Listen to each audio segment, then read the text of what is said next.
everyone, Novels Wonderland here.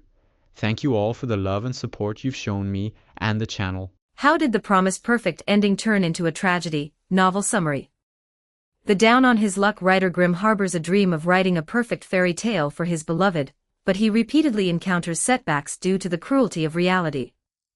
A bizarre accident plunges him into a world that is both familiar and strange, a world based on Alice in Wonderland, but twisted into a terrifying, bloody miniature garden. Here, familiar fairy tale characters are mad and dangerous, and the pain of death is incredibly real, only to be experienced again and again in the mysterious library. He was given the title of the Undead and forced to embark on a journey to defeat the four nightmares. However, as the exploration deepens, Green gradually discovers that the tragic script of this world is exactly the same as the dark manuscript he wrote in his unfinished pen, and the source of everything seems to be closely related to his mysterious Alice.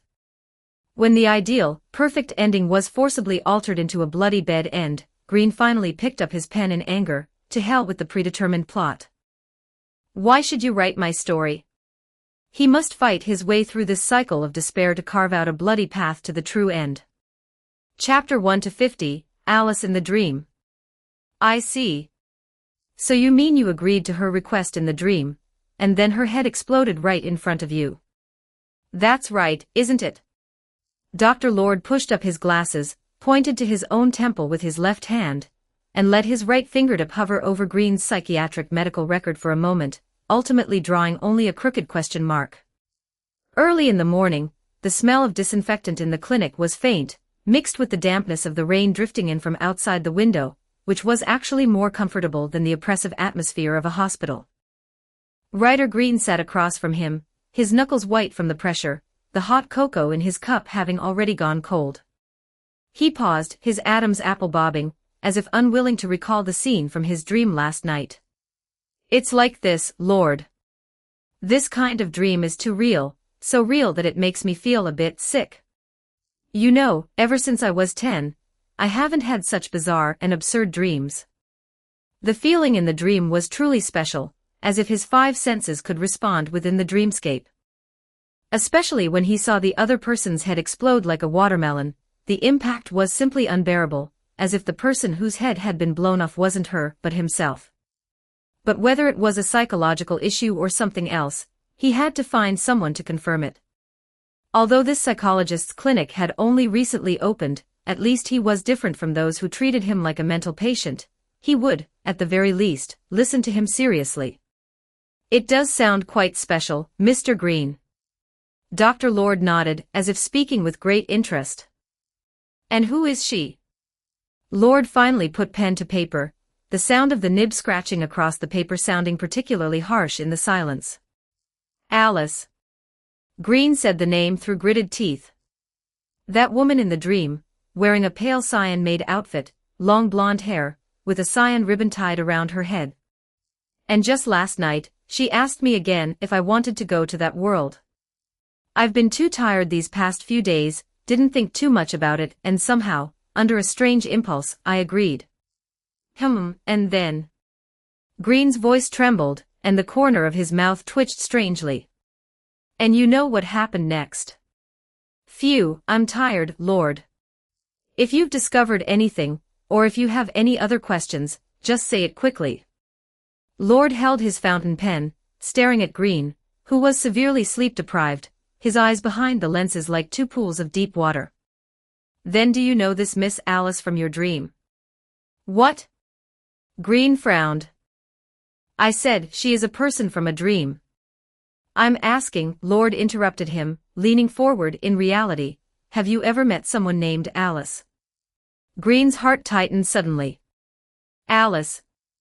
Alice. The name was like a rusty key, unexpectedly stabbing into a hidden lock deep within his memory. He had indeed heard the name somewhere before, not in Lewis Carroll's fairy tale, nor in the library in his dream, but in reality, on some sunny afternoon, someone had called him that. That blurry figure stood in the backlight. What color dress was she wearing? It seemed to be pale blue. No, wait, was it cyan? Was there a ribbon tied on her head, or was she wearing a rabbit hair clip? He wanted to grasp it, but couldn't catch that trace of memory, just as he couldn't grasp the smoke between his fingers. He couldn't remember the person's face. Was it a classmate? A colleague? Or a lover? I forgot. Forgot? Getting no answer, Green irritably scratched his dark green, medium-length hair, took a hair tie from his pocket, and while speaking, twisted his hair into a samurai bun.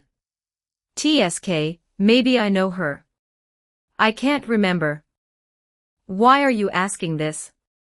What does it have to do with my nightmare? Lord nodded, neither answering nor pressing further, but instead suddenly smiled, revealing teeth stained yellow by coffee, and his next question left Green completely bewildered. Do you know Alice's Adventures in Wonderland? Of course I do. He answered patiently, his fingertips unconsciously picking at the cracks in the leather chair. That is my favorite fairy tale. When I was a child, my mother read it to me no less than 50 times. If you like this fairy tale so much, then you should remember. Lord suddenly leaned forward, hands clasped on the desktop, a kind of fanaticism in his eyes that Green had never seen before. Before Alice fell into the rabbit hole, she also had a long dream. Did she? What do you mean? In the dream, there were talking playing cards, a red queen who was always shouting off with her head, and a rabbit who was always looking at a pocket watch. She thought it was a dream, but in reality, it was an entrance to another world. Green's heart skipped a beat, his brows furrowed, and a sense of irritability inexplicably welled up from the bottom of his heart. Dr. Lord. Green's voice went cold. What exactly are you trying to say? I didn't come here to listen to you tell fairy tales. If you also think I have a problem with my brain like the others, you can just write a diagnosis. There's no need to beat around the bush like this. Lord, however, acted as if he hadn't heard him, pulling open a drawer on his own, his movements in searching filled with a new devout caution. A few seconds later, he took out a hardcover book and pushed it in front of Green. The cover was deep green, and the gold-stamped title shimmered with a cold light in the morning sun, Alice's Adventures in Wonderland. But this was no ordinary edition. The spine was worn and frayed, with no publisher's name, and on the yellowing paper of the title page, a line of elegant handwriting was written in fountain pen. To my beloved, your Wonderland. To Chapter 2 Falling Down the Rabbit Hole. Chapter 2, Down the Rabbit Hole. The signature on the back had been blotted out with ink, a dark, ugly scar. Green's breath hitched instantly. This handwriting, it was familiar, he had definitely seen it somewhere before. It wasn't his own, nor was it Lord's. The script possessed a feminine delicacy, the strokes always curling upward at the end, looking exactly like the posture of the girl in the cyan dress from his dreams when she wrote. This is... Where did you get this book? Green reached out to touch the book, but as his fingertips brushed the cover, he pulled his hand back as if burned. This is your book. Lord's voice was terrifyingly calm. Or perhaps, one could say, it is a book left to you by Alice. You. Alarmist. Simply absurd. What kind of nonsense are you spouting? Green stood up abruptly, the legs of his chair scraping harshly against the floor, his expression showing a strange, agitated excitement. I know I haven't been myself lately, but you're a psychiatrist, have you gone mad too? I've never seen this book before. And I don't know any Alice in reality. If you can't treat me, just say so, stop playing these mind games. There is a concept in psychoanalysis called the collective unconscious, Mr. Green. Lord suddenly switched back to his doctor persona, his tone as flat as if he were reciting a textbook. Jung believed that deep within the human brain, primordial images shared by all of humanity are deposited, and these images exist in the form of archetypes. The rabbit hole, the Cheshire cat, the Red Queen, in Alice's Adventures in Wonderland, are all concrete manifestations of the collective unconscious. He paused, his eyes locked onto Green's behind his lenses. But your dreams are different. In your dreams, there is Alice, there is the library you can never leave, so there must also be a talking rabbit, and an ending that needs to be rewritten, these aren't random combinations of the collective unconscious, but someone deliberately guiding your consciousness. Cold sweat seeped down Grain's back. Deliberately guiding? Could it be that the Alice in his dreams wasn't a hallucination? Are you saying? Grain's voice trembled, that someone is manipulating me in my dreams? Who could possibly do such a thing? Lord didn't answer, only pushed the copy of Alice's Adventures in Wonderland further forward. Take this book. Go back, get some rest, don't obsess over your story, don't go online, just read it quietly. If, and I mean if, you really have, like your favorite fairy tale protagonist, fallen down some rabbit hole, remember. He leaned in close, speaking in a voice only the two of them could hear. Remember to return to the library in your dreams, find the rabbit with the pocket watch. She will tell you how to find the real Alice. The real Alice. Grain muttered to himself, his heart gripped by an invisible hand. He didn't know how he left the clinic, nor how long he had stayed inside. Estimating the time, it was probably 8 a.m. now.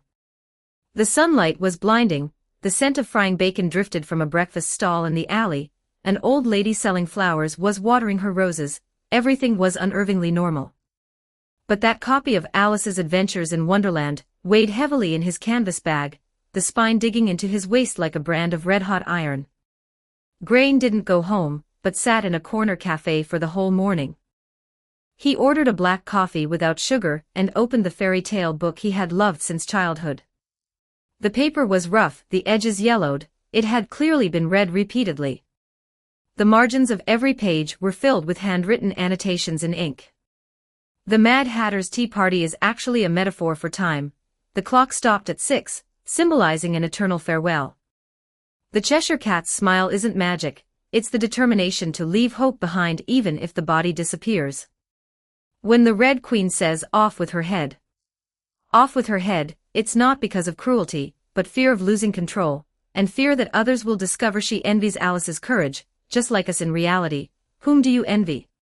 The March Hare is actually very gentle, just pretending to be mad because it fears loneliness. Are you the same? Grain? Remember to turn to the last page, the ending you want is there. Grain's fingers traced the words grain, and his heart felt as if it had been lightly struck by something. These annotations, they didn't sound like the collective unconscious the psychiatrist spoke of, but rather like someone chatting with him. And the handwriting of the annotations was identical to the "Dedicated to You, my beloved Wonderland" on the title page. Grain's fingertips traced those elegant characters, a strange soreness welling up in his heart. He thought of his abandoned manuscripts, the empty folder on his computer named "Perfect Ending," the exploding head of Alice in his dreams. Perhaps Lord is right. He laughed self-deprecatingly, took a sip of the cold coffee. I really do need a rest. Screw whatever those dreams represent, no writing today, I'm taking the whole day off. At 3 in the afternoon, Grain returned home. He didn't turn on his computer as usual, nor did he look through those discarded manuscripts. He placed the fairy tale book Lord had given him on the nightstand, took off his jacket which smelled of smoke, and collapsed onto the bed. Sunlight filtered through the gaps in the curtains, casting mottled light and shadows on the quilt, looking exactly like the oil lamps in the library from his dreams. Just take it as a vacation for yourself. Grain muttered to himself, reaching out to pick up Alice's Adventures in Wonderland. He had a habit since childhood, whenever he was under a lot of stress, he would read fairy tales to himself, imagining he was a character in the story. When he was little, he imagined himself as Peter Pan, never having to grow up. Later, he imagined himself as the Mad Hatter, never saying goodbye at the absurd tea party. Now, Alice was beginning to get very tired of sitting by her sister on the bank, and of having nothing to do. Grain's voice was low and hoarse, carrying a trace of exhaustion. Once or twice she had peeped into the book her sister was reading, but it had no pictures or conversations in it. And what is the use of a book, thought Alice, without pictures or conversations? He turned a page, the sunlight hitting the words, "rabbit hole," just right, making his fingertips tingle. Suddenly, a white rabbit with pink eyes ran close by her. Alice did not think so very much about this, as she heard the rabbit say to itself, "Oh dear." Oh dear. I shall be too late. As he read on, Grain's eyelids grew heavier and heavier. The library from his dreams seemed to appear again, but this time the dream was exceptionally blurry and ended very quickly.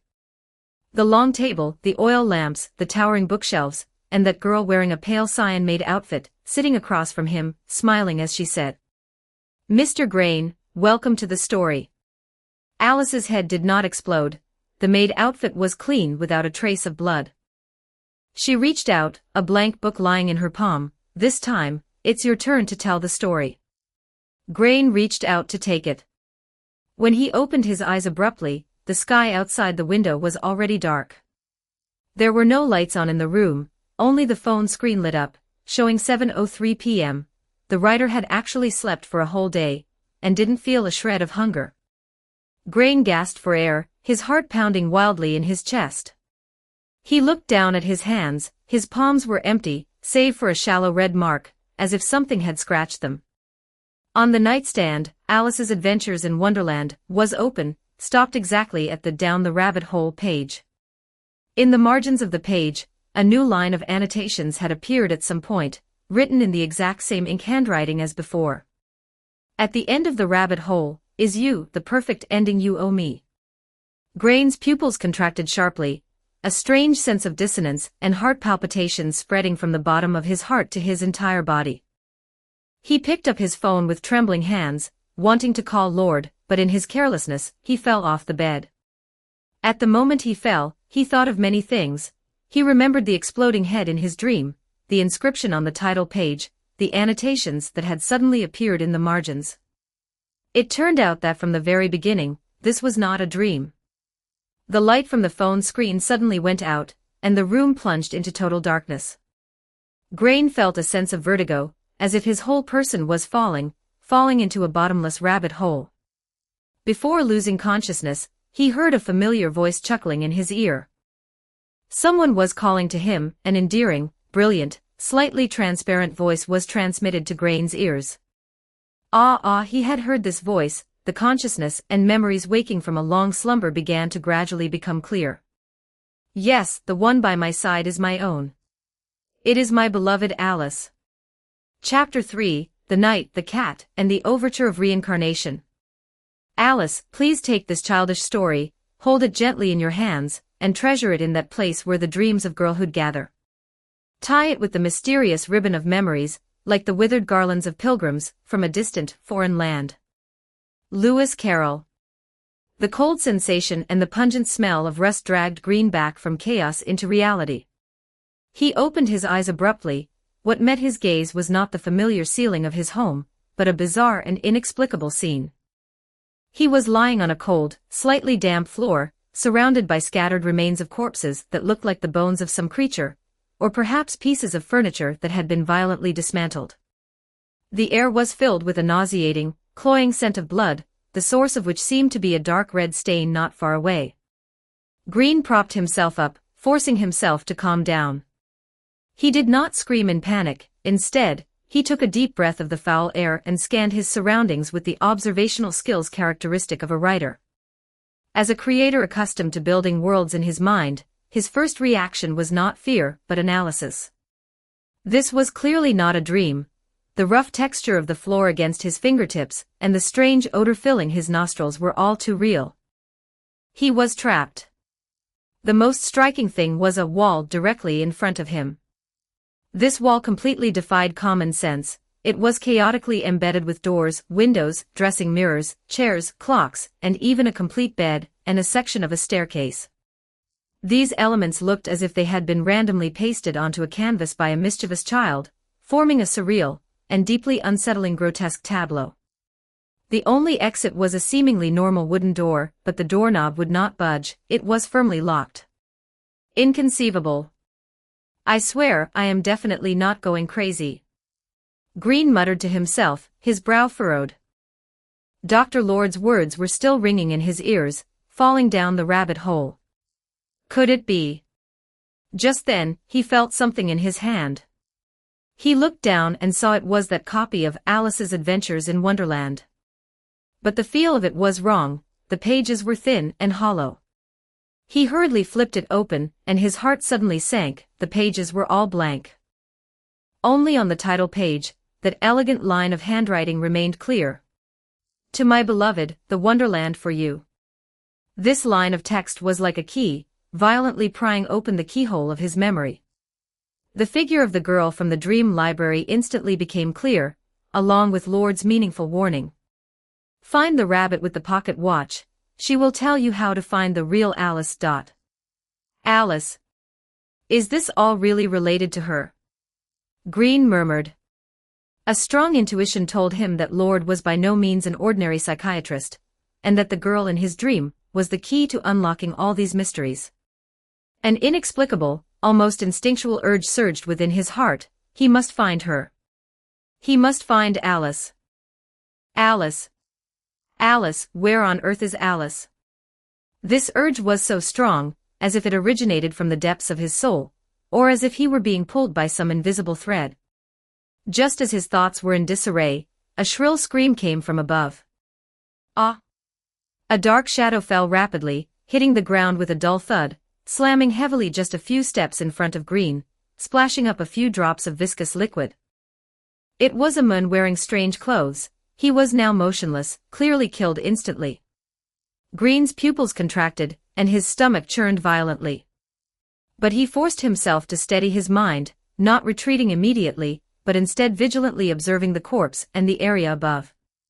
His calmness stemmed from a sense of detachment, as if he were examining a horror scene from his own writing, only this time, he had become a character in the play.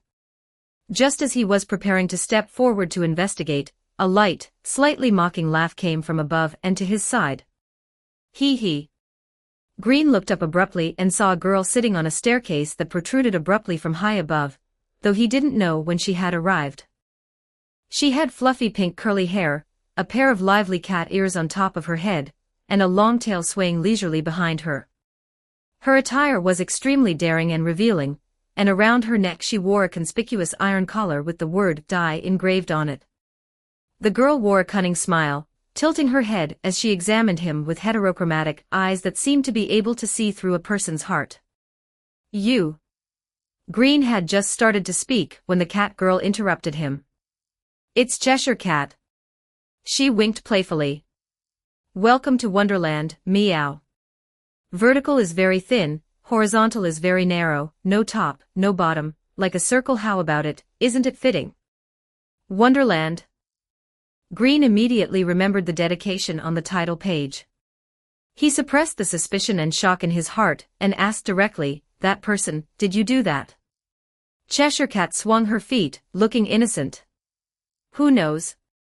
Maybe he just slipped by accident. Meow. Anyway, people have fallen to their deaths here, if not 1,000, then 800. You look like you're in a hurry. Where are you trying to go? I am looking for a person named Alice. Do you know her? Green stared at her intently, trying to find a flaw in her expression. Cheshire Cat, however, showed a confused expression, her tail curling into a question mark. Are you referring to an ant's nest alanosi? But this is the rabbit hole. Green was speechless for a moment, realizing there was a communication barrier, so he changed his phrasing. I'm looking for someone, a person who is very important to me. Looking for someone, huh? Cheshire Cat jumped off the stairs, landing lightly in front of Green, leaned in to sniff the bloodstains on his clothes, then pinched her nose and took a step back. Oh my, this outfit of yours won't do, it's all bloody and ruins the cityscape. It doesn't fit the aesthetics of this country. Here, this guy on the ground looks like he won't be needing it anymore. Why don't you change into his? She pointed at the corpse, her tone as light as if she were discussing changing a coat. Green felt a sense of absurdity, but the sticky sensation of blood on his body was indeed uncomfortable. He sighed helplessly and walked over to the corpse. When he reached out to touch it, he was stunned. The texture was cold and hard. It was not a flesh and blood body, but a well-crafted doll with unknown internal stuffing. A doll. Green's suspicions deepened, but he had no other choice at the moment. He quickly stripped the night doll of its equipment. A set of lightweight armor with a black cape, a full-face knight's helmet that covered half his face, and a cold, gleaming short blade. He tied his own dark green long hair into a neat high ponytail at the back of his head, put on the armor, donned the helmet, and tucked the short blade into the leather buckle at his waist. The armor fit unexpectedly well, as if it had been custom-made for him. Cheshire Cat watched with great interest from the side and commented, Not bad, not bad. It looks like the real thing now. Much more pleasing to the eye than before, meow. Now can you tell me how to leave this place, or where to go to find Alice? Green asked, trying to be patient. For Chapter 4 The Dream of the Pocket Watch and the Library. Chapter 4, The Pocket Watch and the Library of Dreams. Well now, the Cheshire Cat licked the back of her hand. You should just wander around for now, meow. I think you should be able to find it one day, right? Her words were aimless, full of the style of a riddle maker. Ah, that's right. She seemed to suddenly remember something and used the tip of her tail to point at that single wooden door, but what she said seemed to have nothing to do with what she was pointing at. If you choose to enter the red door, you might just die, you know. In that case, please accept my condolences. The Cheshire Cat doesn't know how to take responsibility, meow. After speaking, her figure began to fade like smoke, gradually disappearing. Wait! Green hurriedly shouted. Just at the moment she was about to disappear completely, she abruptly recondensed and threw something from above, which landed at Green's feet with a clink. You look so miserable, so I'll give you a little gift, meow. No need to thank me too much. It was clearly a brass key stained with fresh blood. Judging by its shape, it seemed to be able to open the door in front of him. Green picked up the key, looking at the place where the Cheshire Cat had completely disappeared, his heart filled with mixed emotions. This cat girl's behavior was bizarre and her words incoherent, but she seemed to have provided help in an obscure way. He no longer hesitated, inserted the key into the keyhole, and with a click, the wooden door opened in response. Behind the door was an even more twisted and grotesque scene. Staircases intersected at impossible angles, wooden doors that constantly opened and closed appeared on the walls, and the floor was covered in congealed or fresh blood, scattered with more broken biological remains. Several fat, snow-white rabbits were squatting beside the corpses, gnawing with their iconic buck teeth, and emitting clear human speech. Nom nom. So delicious, ah. Nom, above the neck is the most delicious. Choo choo, I really want to eat even fresher meat. Green suppressed his discomfort and did not disturb them, because they did not look as easy to talk to as the Cheshire Cat, although that cat girl was also a weirdo. These rabbits seemed to turn a blind eye to him, the Sir Knight, focusing only on the food in front of them. He carefully bypassed them and found the red door mentioned by the Cheshire Cat. It was a door painted with scarlet paint, exuding an ominous aura, but it was currently locked and could not be entered. He had no choice but to continue moving forward, passing through a library where bookshelves had collapsed and books were scattered everywhere, and walking through a bizarre corridor with all kinds of doors hanging on the walls. Finally, he pushed open the last inconspicuous wooden door and entered a relatively small room. There was also a white rabbit in the room. It saw Green, immediately stood up on its hind legs, stared at him with ruby-like eyes, its tone enthusiastic yet tinged with a creepy undertone. Yo! Newly arrived Sir Knight. You're also here to find Alice, right? Welcome, welcome. Then don't run around, please walk in this way. It used its paw to point to a pitch-black passageway on the other side of the room. Go fill that adult's stomach. This is your honor. Green's heart tightened, he instantly realized the extreme danger, and his hand immediately pressed onto the short blade at his waist. But before he could make any further reaction, the white rabbit seemed to have already determined that he had accepted the mission, and paid him no more mind. Green took a deep breath and walked cautiously toward the short passageway, with a faint light shining at the end. Just as he stepped out of the passageway and entered a relatively spacious room, he heard the sound of wind coming from above. Thump!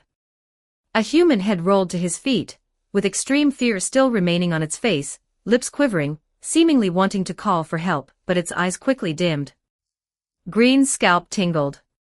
Almost at the same time, a white figure brought a fishy wind and lunged at him from the shadows. Survival instinct made him instantly draw his short blade and block in front of him. Clang! The sound of metal clashing rang out. The huge impact made Green stagger backward. He looked closely and saw that the attacker was actually an unusually large rabbit with blood-red eyes. Its mouth was still stained with the blood of that person just now, fangs exposed, emitting a low roar. Damn it! Green cursed, trying to communicate with it. Stop.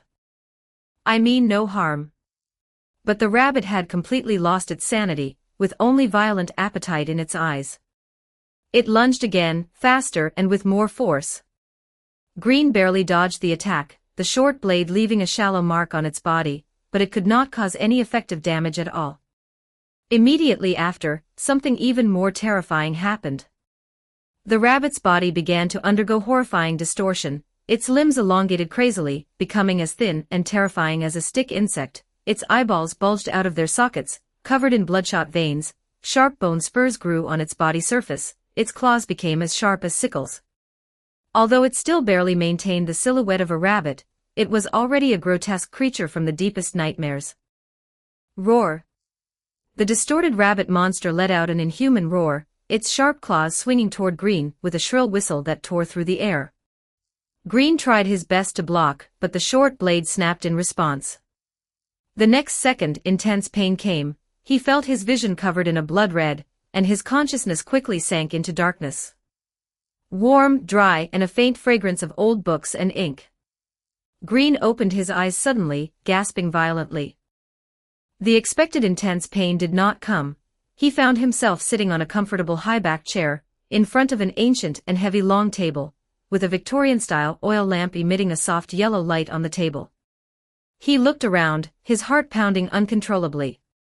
Towering bookshelves reached the ceiling, densely packed with countless books. Tiny dust particles floated in the air, quiet and solemn.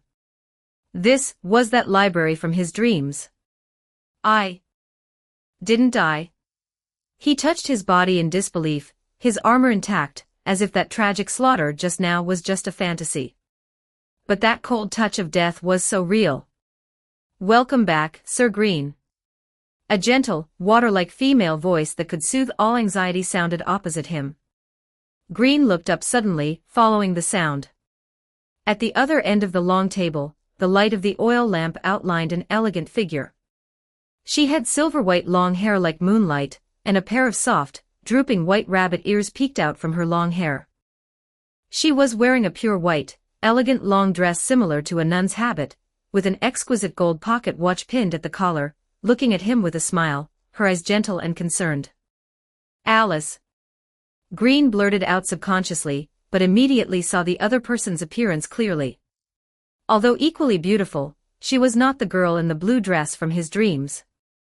The white-clothed, rabbit-eared woman shook her head slightly, her smile still gentle. My name is Norden, and I am the administrator of this library. Some people also call me White Rabbit. I am very happy to be able to guide you, lost traveler. The rabbit with the pocket watch. Dr. Lord's words exploded in Green's mind, he had found it. Then Alice. Chapter 5, The White Rabbit. Green forced himself to calm down, his writer's instinct prompted him to begin cautiously gathering information. Hello, Miss Norden. What is this place? Did I just die? Why have I appeared here again? Also, do you know a girl named Alice? Norden listened to his questions patiently, her hands folded on the table in a graceful posture. This is the Library of Dreams, a place that records all stories and possibilities, and it is also your sanctuary.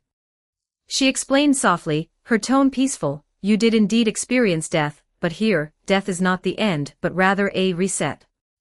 You will awaken from this nightmare and return to a certain point in the story, until you find the true way out. Undead. Reset. Green chewed on these words, feeling that it was incredible, yet he inexplicably believed it. This explained his experience of dying and coming back to life. In other words, in this world, he would not die in the true sense, but would return to the library in his dreams. As for Miss Alice, Norden's eyes seemed to dim for a moment, but they quickly returned to normal, although I do not know how you learned that I know Alice. I am very sorry, but I do not know her specific whereabouts at this moment." She paused and continued, "And the land you have stepped into was once a wonderland, full of wonder and the joyful songs of birds and beasts, but now, it has been eroded by madness. The four nightmares from the depths of darkness, the manic Bandersnatch, the Jabberwocky, the corpse dragon Jabberwock, and the newly usurped Queen of Hearts Larina, their arrival has brought disaster and destruction to this land." Green listened carefully, his brain whirring at high speed. "You telling me all this, does it mean that as long as I find and resolve the four nightmares, it's possible to find Alice, and even solve the mysteries of this world? Is this the way to find Alice?" Green summarized, "This sounded like the framework of a typical hero's adventure story." "You can understand it that way as well, Lord Green." Norden nodded approvingly, "The journey itself is the answer. In tracing the tracks of the nightmares, you will surely find clues about Miss Alice." "Hey! That sounds really nice." A slightly round voice came from beside a bookshelf in the distance. Green turned back and saw a fluffy, toy-like white bear lying there. "Isn't it just wanting to find a free thug to clear out those troublesome nightmares? Putting it so high-sounding. This is treating the newcomer like a slave." Green was stunned. He had vaguely noticed movement in this corner earlier, but he hadn't expected it to be a talking white bear. "It is?" Norden still maintained her perfect smile, but her tone revealed a hint of unquestionable tenderness. "It is the mascot here, and it occasionally likes to make somewhat inappropriate jokes, please do not mind." She tilted her head slightly, looking at the white bear, her voice soft but carrying invisible pressure. "Mr. White Bear, you must not be rude to the guest. If you continue, there will be no honey for you tonight." The white bear seemed to shrink back, muttering, "It's like this again, as expected, to you all, we are just existences like toys," but it still obediently shut its mouth. "Ahem, then Lord Green, you seem to have great determination to find Miss Alice. May I take the liberty of asking, is she someone special to you?" This question was like a needle, gently piercing the softest and most chaotic area of Green's heart. He was silent for a moment, his gaze looking somewhat blankly at the flickering flame of the oil lamp. "I don't know," he said honestly, his voice carrying a hint of bitterness. "I can't remember clearly. I only know that her name makes my heart ache, and her figure appears in my dreams. I must find her. This feeling is very strong, as if it is the only meaning for my existence here." This inexplicable obsession, rooted deep in his soul, was something even he himself could not fully understand. Perhaps it had something to do with the problems he faced in reality. There was definitely something about him that someone had tampered with. Norden listened quietly, a hint of extremely complex emotion flashing deep in her eyes, like pity, and also like some kind of suppressed sorrow. She said softly, "Sometimes, memories sleep temporarily, but the guidance of the heart will not be wrong. So follow your inner will, Lord Green, this library will always be your backing. When you need rest, or encounter an insurmountable predicament, you can always return here, Norden will always be here." For some reason, Norden's gentle and peaceful tone, as well as the unconditional support in her words, gradually calmed the confusion and anxiety that had arisen in Green after experiencing death and the grotesque. Although the mysteries were still heavy and the road ahead was full of thorns, at least in this eerie library, he had found a rare sense of peace. "I understand." Green stood up, his armor making a slight friction sound. He looked at Norden, his eyes becoming firm. "It seems I have no other choice but to go and meet those so-called the four nightmares. Since he couldn't find Alice, then he would go and overturn this crazy world that had trapped her. Perhaps at the end of the journey, he would be able to find the truth, and also retrieve that lost answer about Alice." After Norden finished saying, "Call me if you need anything," she lowered her eyelids slightly and focused on flipping through the thick book in front of her, as if Green's existence had temporarily faded from her world. The library returned to an almost absolute silence, with only the slight rustling of pages turning, and the occasional crackling sound of the oil lamp wick popping. Green opened his mouth, but swallowed the question of how should I leave here.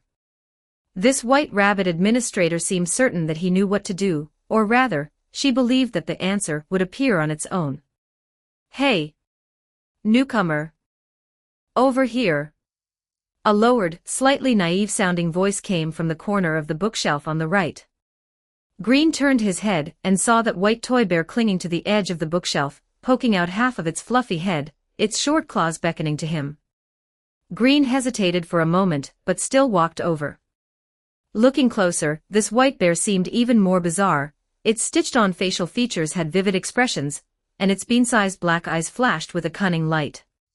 "Something you need from me?" "Yo, this of yours is really, TSK. The white bear looked Green up and down in his knight's attire, shaking its head. "What a disaster. Falling into a ghost place like this is truly pitiful." "Pity? What I need is information, not pity." Seeing that he was unmoved, the white bear patted his armored lower leg with its paw. It could only reach there. "Hey, don't make that expression like the whole world owes you money. Relax. Your goal isn't just to find that girl named Alice. Don't worry, you'll definitely find her, after all." It dragged out its tone, glancing meaningfully at the distant, sitting Norden. "Someone is looking forward to it." Green's heart tightened and he pressed, "You know Alice. You know where she is." Chapter 6 Following in her footsteps. Chapter 6 Following her footsteps. As for the specific location, some secrets are not to be revealed. I actually have no idea. White Bear shook his head. "However, seeing as you're so pathetic, I'll lend you a hand. As long as you don't mind borrowing a little bear's paws, cuckoo." It let out a strange laugh. Before Green could ponder the meaning of those words, White Bear suddenly changed the subject, his beady eyes fixed on Green, his tone tinged with schadenfreude. "You died pretty quickly just now, didn't you? How did it feel to have your head smashed in by that giant rabbit, the skull-hunting beast? Was it a chilling experience?" Green instinctively touched his neck. The excruciating pain and icy sensation of his skull shattering instantly resurfaced. How did you know?" "This is the library, you silly boy. All the stories are written in the books. Everything you experience before every death is recorded here." White Bear pointed his paw at the endless bookshelves surrounding them. "That thing wasn't always a corpse eater. Rumor has it that because of the evil dragon's curse, the warrior, who was supposed to be guarding something, went insane long ago, turning into this gluttonous creature that feeds on corpses. We call it the White Beast.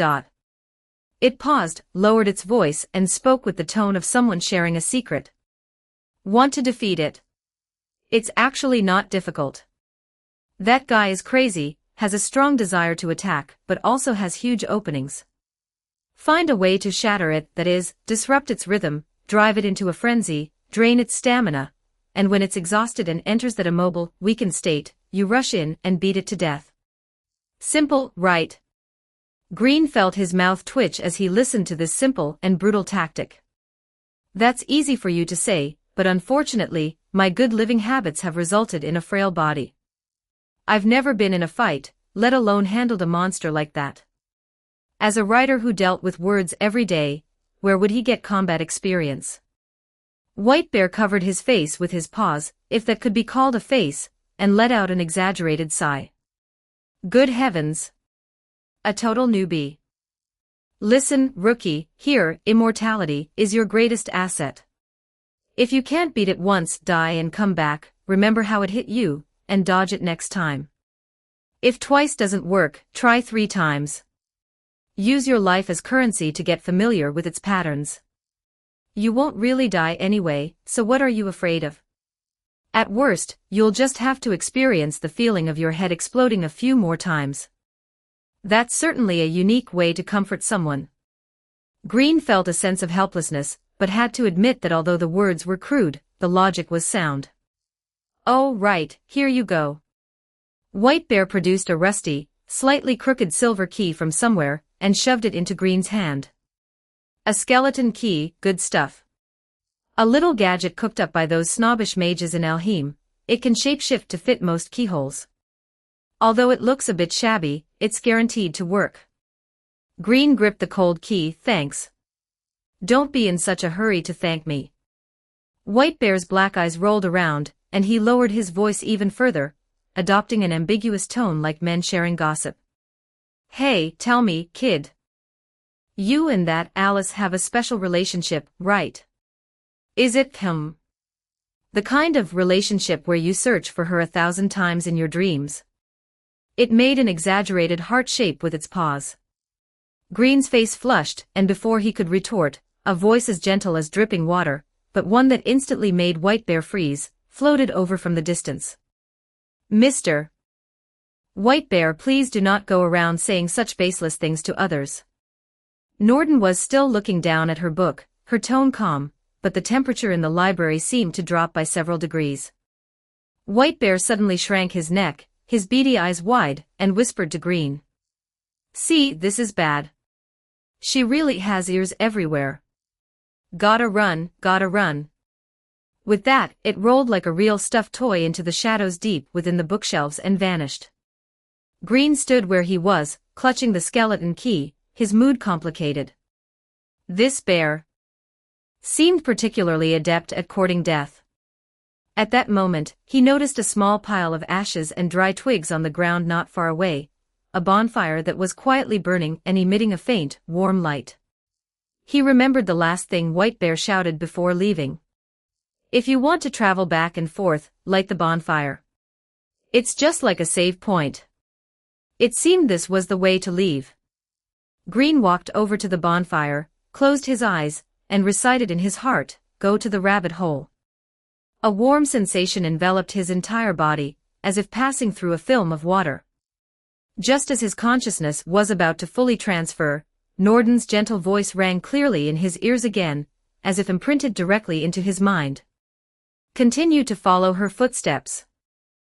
May the starlight of your journey guide you, Lord Green. No matter when, the library in your dreams will always be a harbor you can return to. This voice carried a strange, soothing power, calming the slight agitation Green had felt because of White Bear's words. Opening his eyes, the cold, blood-scented air flooded his lungs once again. He had returned to that place of origin, piled with remains and having grotesque walls. The only wooden door was standing open, and outside lay a twisted staircase and a blood-stained path. This time, Green did not hesitate and proceeded directly along the route in his memory.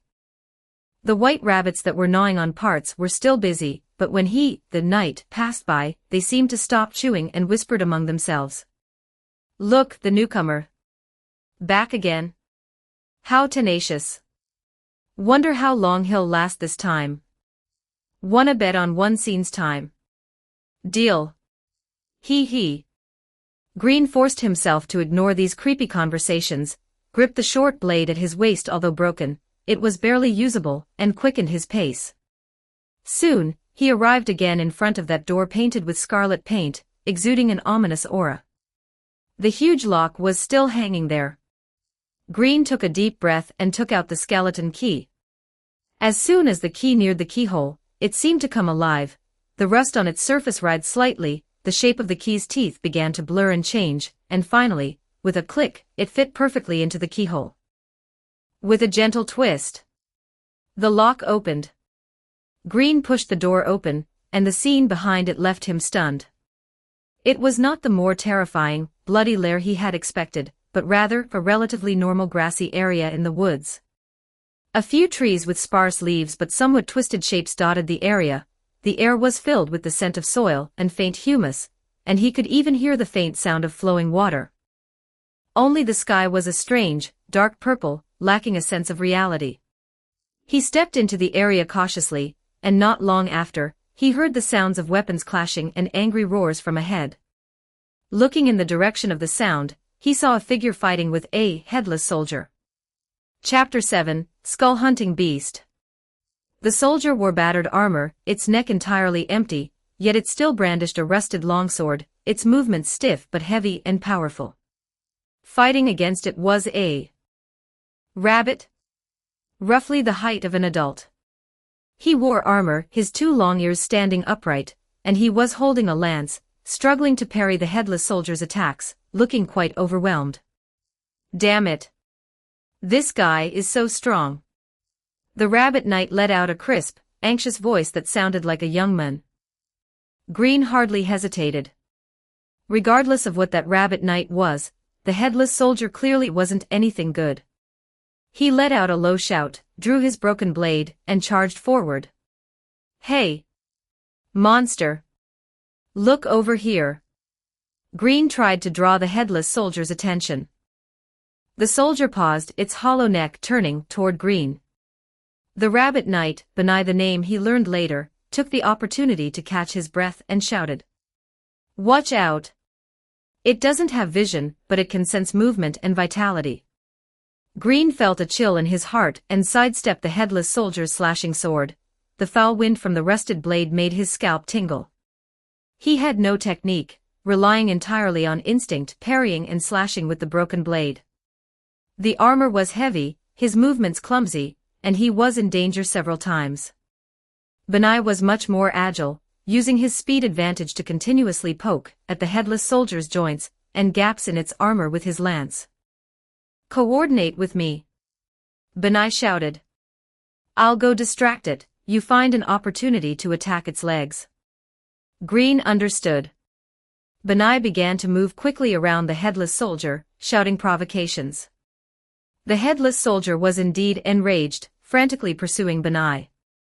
Green seized the opportunity, performed a clumsy roll, a highly ungraceful maneuver, rushed behind the soldier, and with all his might, slashed the broken blade into the back of its knee. Crack! It sounded like bones breaking. The headless soldier stumbled and fell to its knees. Benai seized the chance, leaped up, and his lance accurately pierced the gap in the soldier's neck armor. Squelch! The headless soldier struggled a few times before finally dissipating into a cloud of black mist, leaving behind only a small puddle of filth and a few pieces of broken armor on the ground. Ha! Ha! Both Green and Benai leaned on their weapons, gasping for air. Thank you for your assistance, Sir Knight. The rabbit knight removed his helmet, revealing a furry rabbit face with a grateful expression, his eyes sparkling like rubies. He looked very young. I am Benai, a traveling knight. That was truly perilous just now. Green also steadied his breathing and waved his hand. Green. It was just a small effort. He noticed an abandoned well not far away, with the embers of a bonfire and a rough wooden bench beside it. Let's go over there and rest.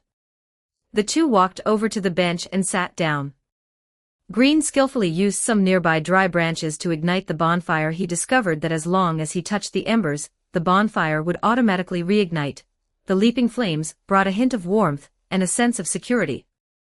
Benai watched Green's action of lighting the bonfire with curiosity. You are an undead, aren't you? Also, I can feel that you are a bit different. Not just an ordinary undead, I can sense a powerful will. Although your combat skills are very rusty. Green gave a wry smile and wiped the sweat from his forehead, though he was wearing a helmet. A powerful will. Perhaps. I just want to find someone. I must find her. I must find Alice as soon as possible. He did not deny his identity as an undead. It didn't seem to be a secret here.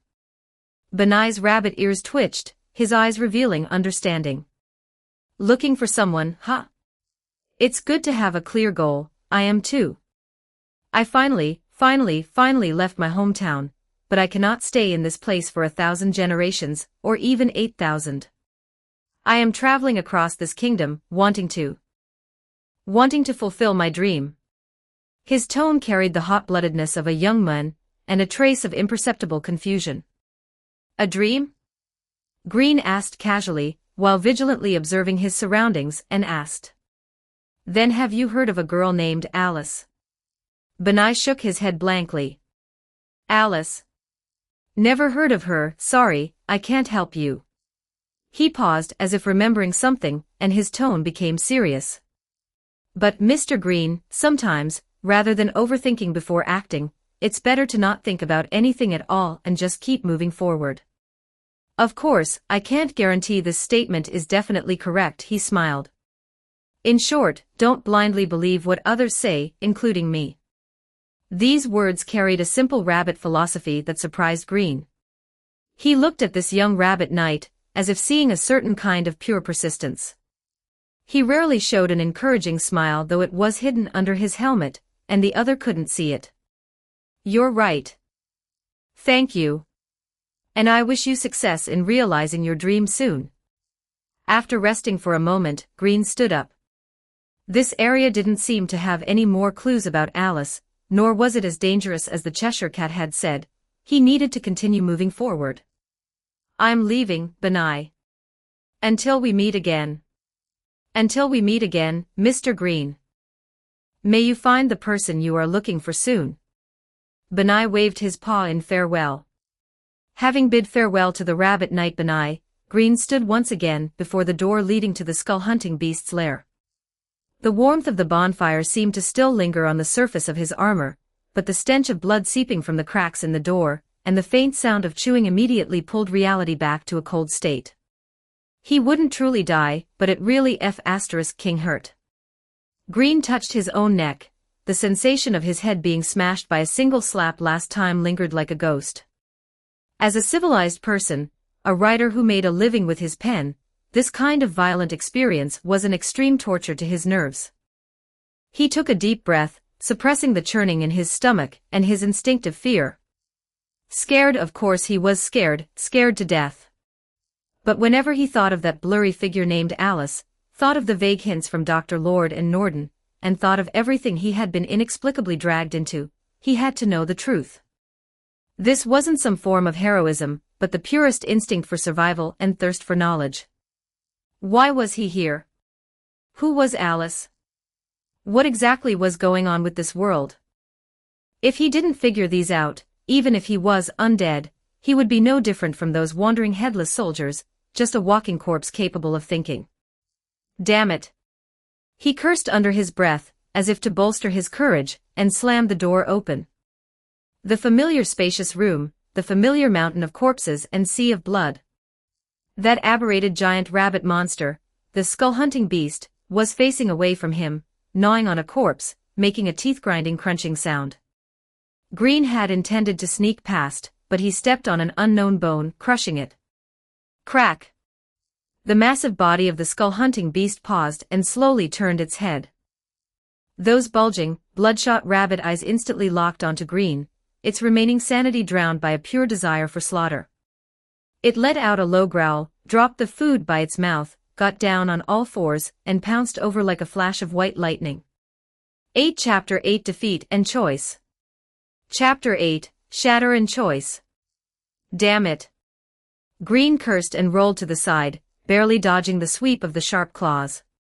A foul wind brushed against his cheek, carrying the stench of rotting flesh. The battle erupted once more. Having learned from his previous experience of being instantly killed, Green had wised up a bit, and no longer tried to meet force with force. He discovered that while this monster possessed terrifying strength and speed, its attack patterns were truly monotonous. Lunging, claw swipes and biting, it only had those few moves, and once it launched an attack, there was a brief moment of stiffness. Shatter. Shatter this. While dodging clumsily, Green tried to find a way to perform this so-called shatter. He tried attacking its joints, but the broken blade only struck sparks upon impact. He tried to provoke it by throwing things at it, but it only became more manic, showing absolutely no signs of being shattered. Was that guy White Bear really scamming me? A surge of anger welled up in Green's heart. In the chaotic battle, he knocked over a rack draped with tattered curtains. The curtains fell, covering part of the monster's body, only to be instantly shredded by it. But Green noticed that when the monster touched a nearby corpse that was still slowly burning, its movements showed a slight, almost imperceptible flinch. Afraid of fire. He immediately looked around and found some overturned candlesticks at the edge of the room. The flames were weak, but they were definitely a source of fire. He tried to ignite some rags or wood shavings on the ground to throw at it, but the monster gave him no chance at all. Its attacks were like a storm of wind and rain. Although his combat skills remained clumsy, Green was surprised to find that this body seemed much stronger than he had realized. The reaction speed, flexibility in dodging, and even strength far exceeded his original, sub-healthy body that spent all day in front of a computer. He picked up a long sword dropped by some unlucky soul on the ground. It was much better than his broken blade, and was actually able to barely block a few times, even managing to carve shallow wounds into the monster during its moments of stiffness. But this was nowhere near enough. He couldn't inflict effective damage, couldn't shatter it, and his stamina was depleting rapidly. If this continued, it would just be a cycle of dying, respawning, and fighting again, until he had a mental breakdown. Just as he was panting and almost driven into a corner.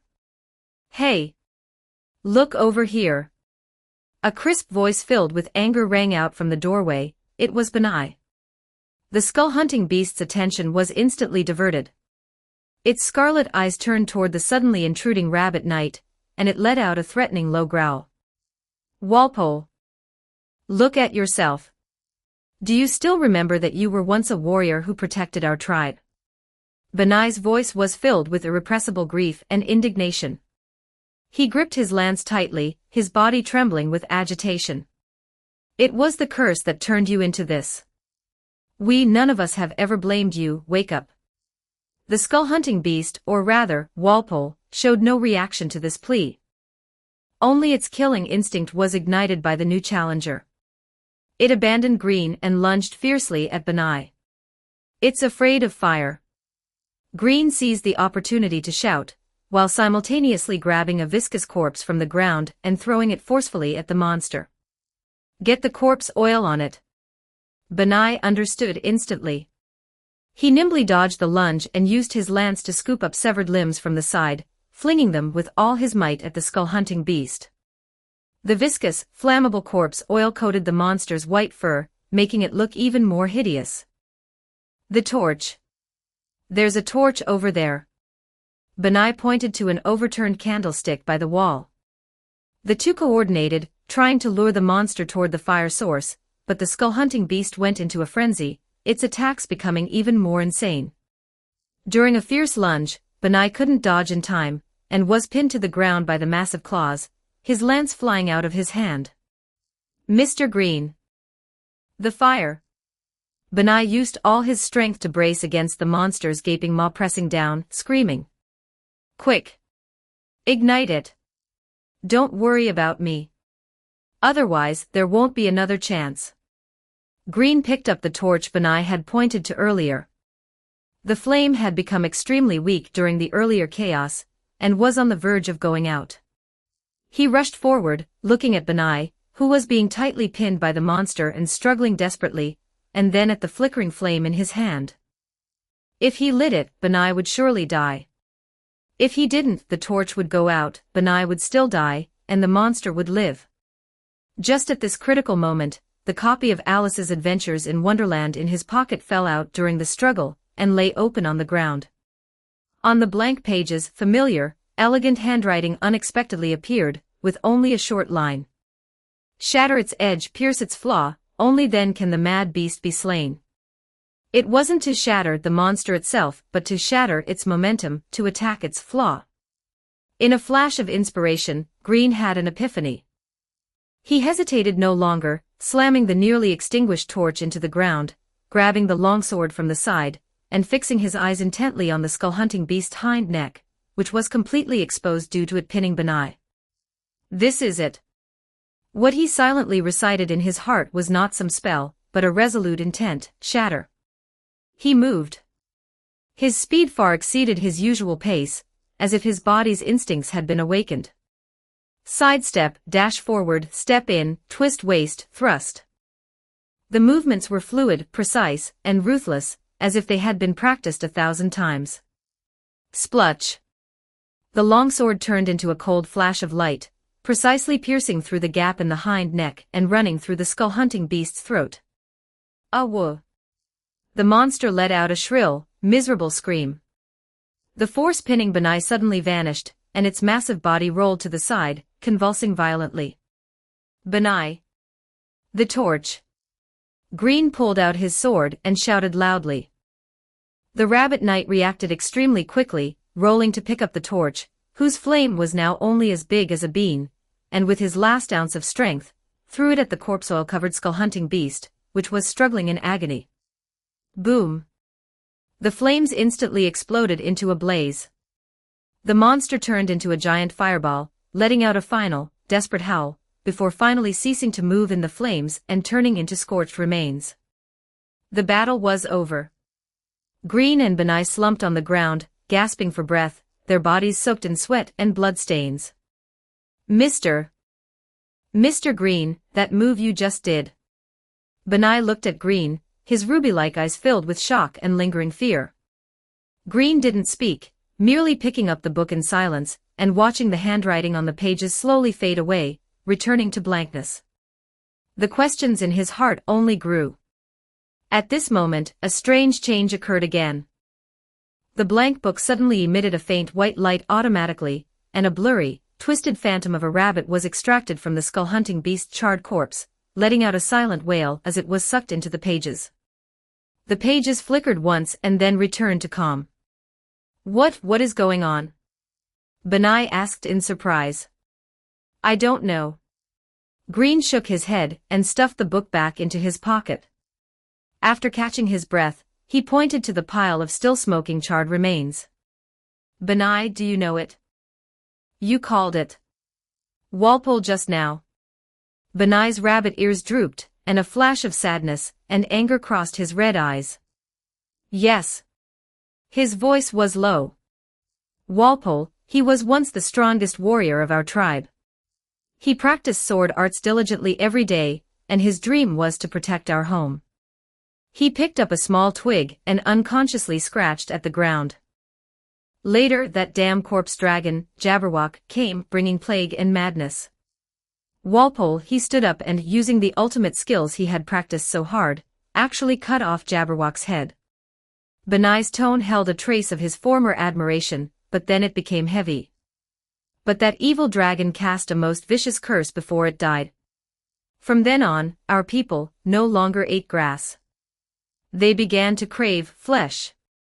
They became mad, tearing at each other. Walpole, he slew his maddened kin, but in the end, he couldn't resist the curse himself, and turned into this form that only knew how to hunt and devour, becoming a skull-hunting beast. He threw away the twig and clenched his fist tightly. The dragon-slaying warriors all ended up as puppets of the curse. Jabberwock and the other nightmares that spread madness, they are all cut from the same cloth. Green listened in silence. A warrior who protected his home had ultimately turned into the very monster he hated most. The cruelty of this world was far more real than any dark fairy tale he had ever written. He was also more certain than ever that he must find Alice and uncover the truth of this world, otherwise, his own ending might be no better than Walpole's. By the way. Benai looked at Green, his tone complex. Mr. Green, you could have just used the torch directly earlier, that would have been simpler. Why?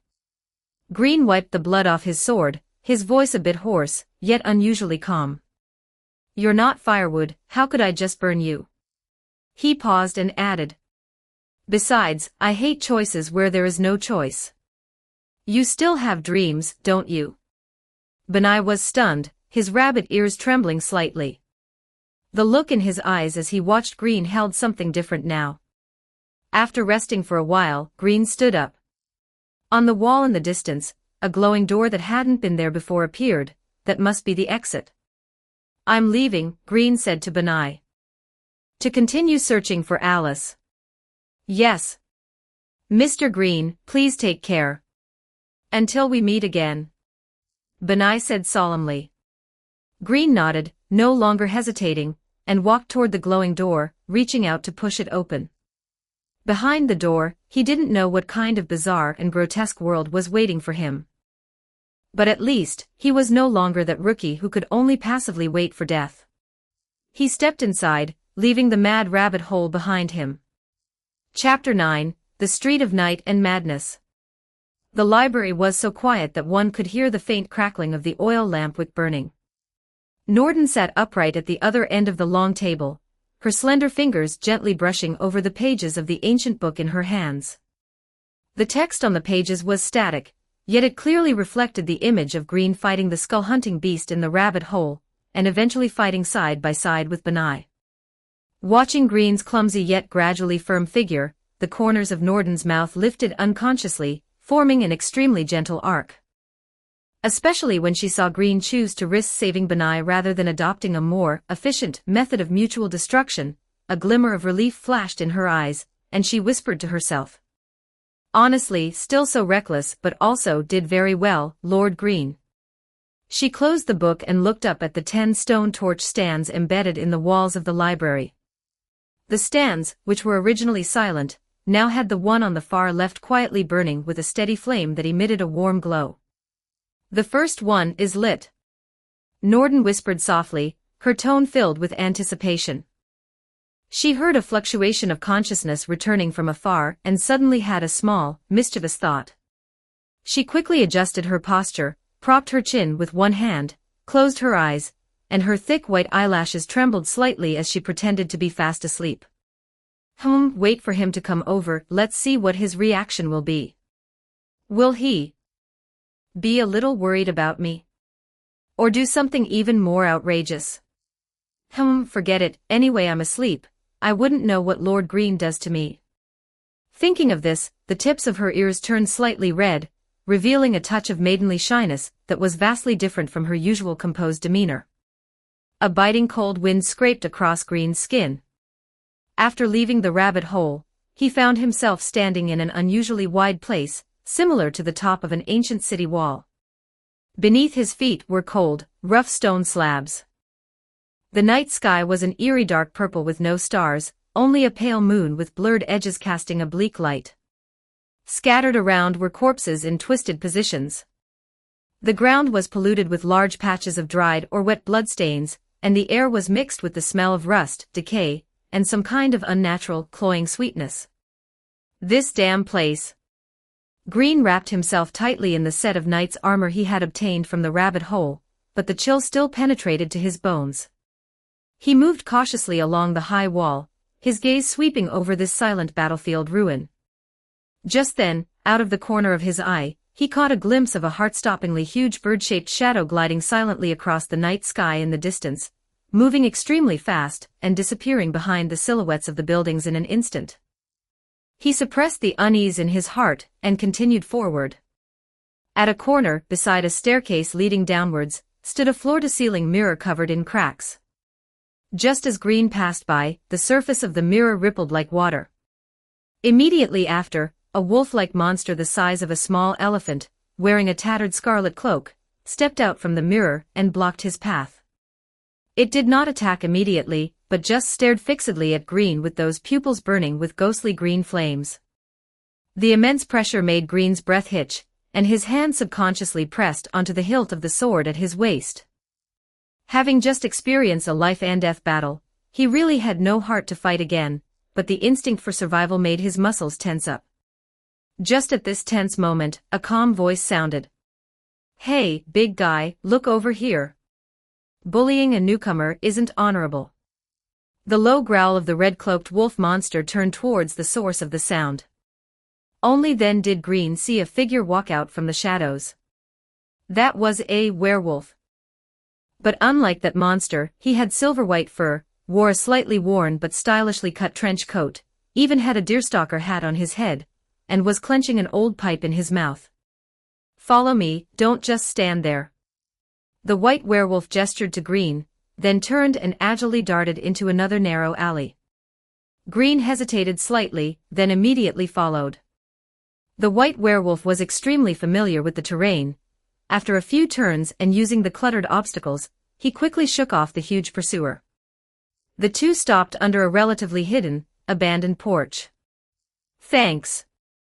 Green caught his breath and sized up the life-saving wolf before him. "Who are you?"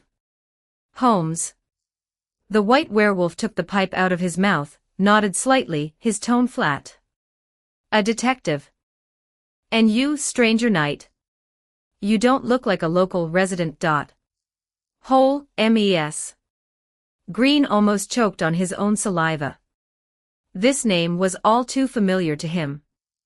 How could the great detective from Conan Doyle's pen appear in this damn place, and be a werewolf to boot? You. How can you have that name? Holmes seemed accustomed to Green's reaction, the corners of his mouth pulling into a half-smile. Names are just code names, sir. Just like many people here still call that lunatic who specializes in slitting throats Jack the Ripper. Green felt his worldview being rubbed into the ground again. As a German and a writer, he had heard plenty of stories about these celebrities from Britain since childhood. It seems you have a reaction to these names, interesting. Holmes said thoughtfully. But now is not the time to discuss this. You're not a local, right? Listen, you are currently in Ludwig City streets, also known as the Street of Night and Madness. Welcome to the reception desk of hell. He spoke slowly, but with a huge amount of information. You shouldn't have come here, as you can see, things are not peaceful here. Something. Well, we call it madness is spreading. Ordinary people will inexplicably mutate into monsters. Sanity. That thing is a luxury item here. Those wandering the streets are either lunatics or monsters. However, in the brothel alleys, business is booming. Trading one's body for a bite to eat or finding some fun is the most common way to live here. Then, Mr. Holmes, do you know why this place became like this? Green asked tentatively. All of this has to be credited to our great Queen of Hearts, Lorena. Holmes's tone carried obvious sarcasm. Queen of Hearts. He remembered that in the Library of Dreams, that gentle rabbit librarian had also mentioned this name, listing it as one of the 4 nightmares that bring calamity. At that time, he was exhausted and just took it as background setting, equating it with the tyrannical queen from fairy tales who was always wanting to cut off heads, and didn't think deeply about it. But now, in this eerie place, combined with Holmes's words, the impact this name brought was completely different. Rabbit hole. Cheshire cat, and now the existence of the Queen of Hearts is confirmed. And this werewolf before him, calling himself Holmes. And also mentioning Jack the Ripper. These fragmented pieces of information were colliding and piecing together frantically in his mind. An absurd yet chilling conjecture gradually emerged. Could this so-called world of Wonderland be a dark fairy tale version of Wonderland, created based on Alice's adventures in Wonderland, mixed with other miscellaneous legends and concepts? He thought of the blank Alice's adventures in Wonderland in his arms. If this world was really based on the story of Alice, did that mean March Hare, Mad Hatter, Dormouse? These characters might also exist here in some twisted form. Then, Green, in this world, am I playing the role of a substitute for Alice, who wandered into Wonderland? A feeling like being a marionette made Green's spine turn cold. Perhaps by finding Alice, everything would make sense. Just as Green was thinking these things, Holmes continued. Since she took the throne, beheading has become a national sport.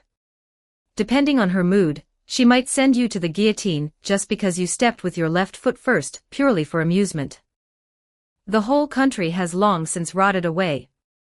As for the Jack the Ripper you are more interested in. Holmes lowered his voice. He appeared only recently, with cruel methods, killing indiscriminately, and only comes out at night.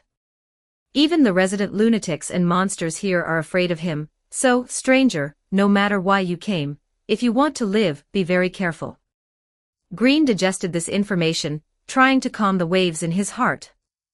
The Cheshire Cat's phrase, Wonderland, now sounded like a cruel joke. In any case, I can only help you this much. The detective still has cases to investigate. Good luck. If you want to ask for information, you can try your luck at Charles Tavern in the southwest. It's a mixed bag there, but also a hub for intelligence. Remember, don't trust anyone, especially those who seem too kind. After speaking, Holmes pressed down the brim of his hat, his figure blending into the shadows and disappearing. Green stood alone under the dilapidated porch, the cold wind still blowing. Forcibly suppressing his inner shock and suspicion, the figure of the red-cloaked wolf monster lingered in his mind, with an indistinct feeling of familiarity that made him restless. According to Holmes's directions, Green groped his way towards the southwest.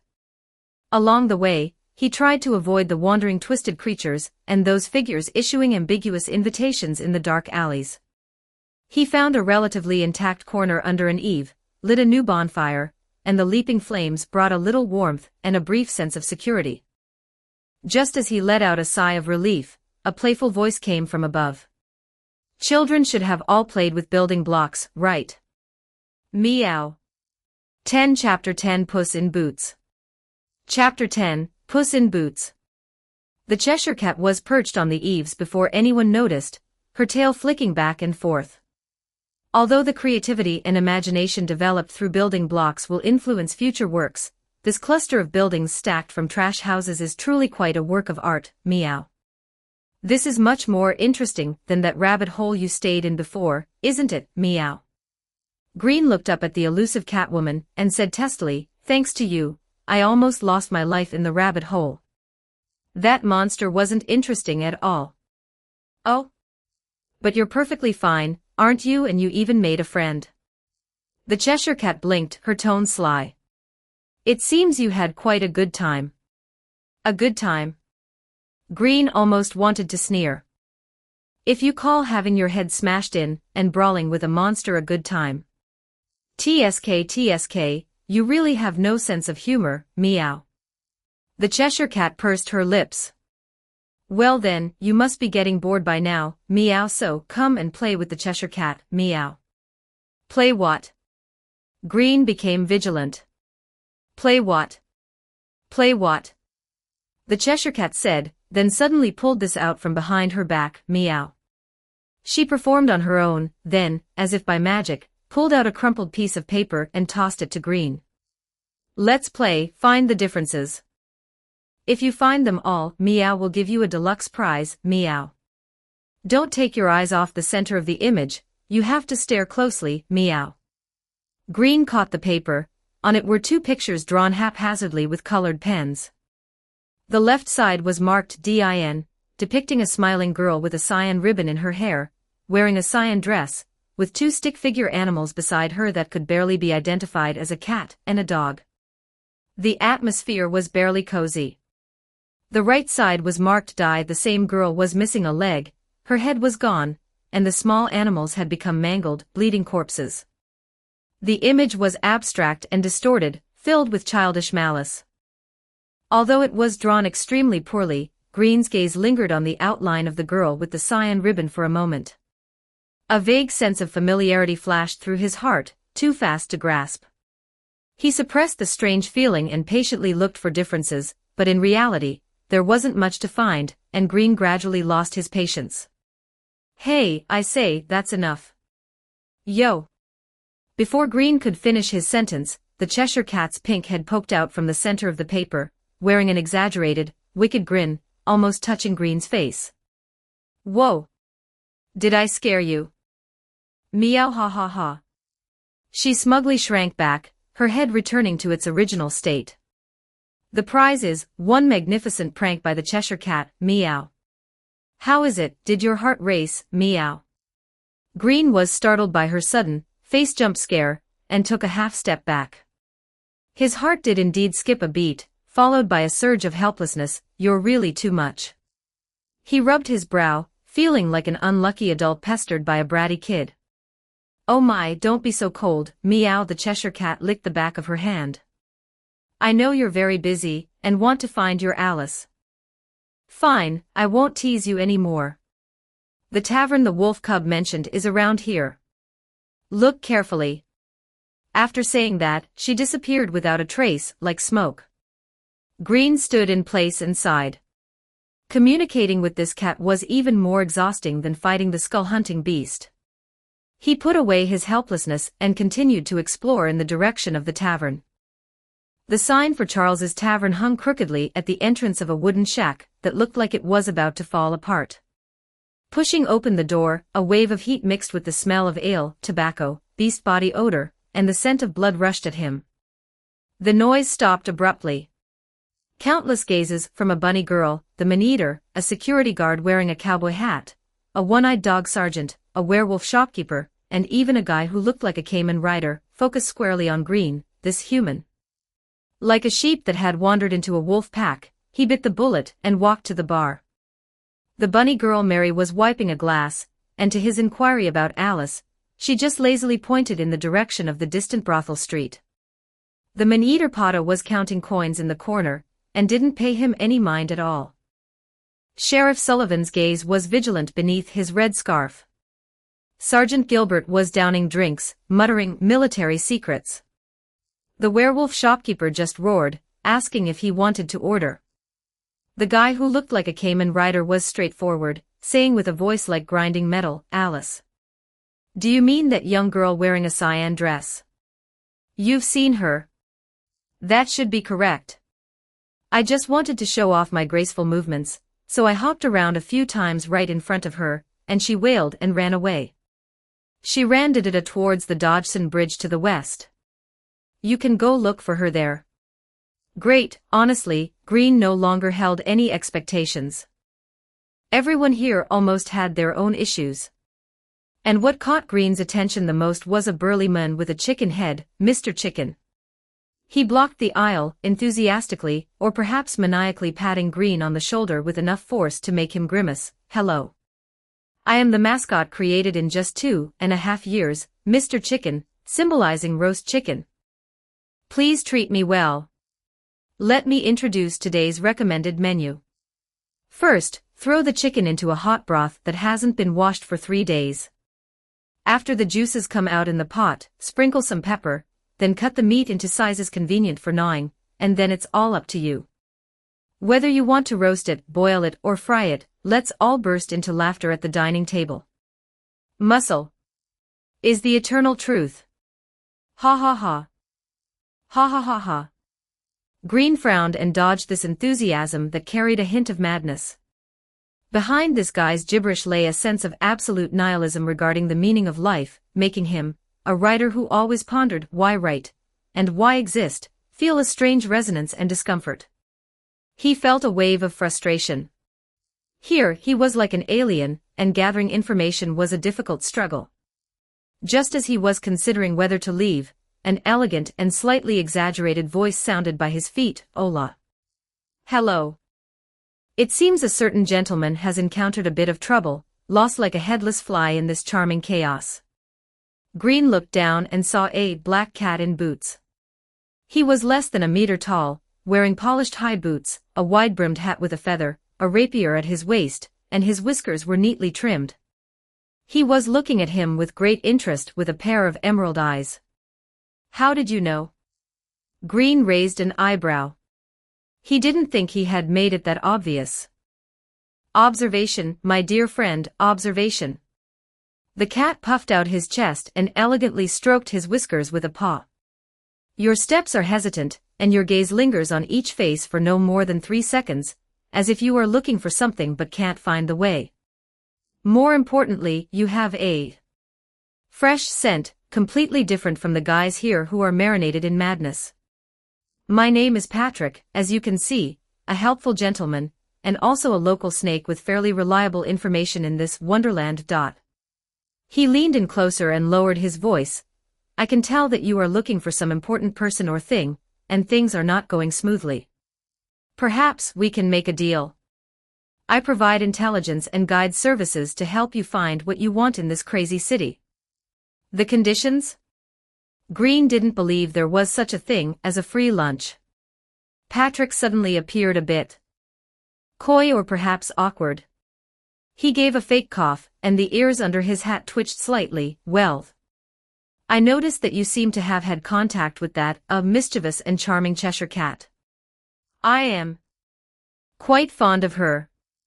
If you can, help me create some opportunities, or provide some information about her, my intelligence network will serve you with all its might. Ariba. Let's go. How about it?" Green looked at the cat before him, who was trying hard to appear dashing and unconstrained, but couldn't hide the clumsy anticipation of pursuing his crush, and for a moment didn't know what expression to make. This transaction was truly unexpected, but right now, he really needed a guide. "Fine, but that Catwoman has a very strange personality, and I've only had contact with her twice, so I'm not very good at playing matchmaker. You'll have to rely on yourself. Green nodded. My name is Green.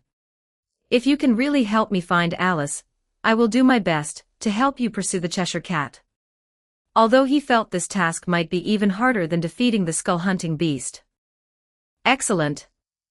Great. Patrick happily snapped his fingers with his paw. Then, Mr. Green, our alliance is hereby established. First, let's leave this noisy place, find a quiet corner, and properly plan your journey to find that person. Thus, the down-and-out rider searching for Alice and the Puss in Boots who was bent on pursuing the Cheshire Cat formed a seemingly eccentric alliance where each got what they needed, and stepped into the deeper mists of the Ludwig city streets. Chapter 11, The Nightly Cat and the Ripper.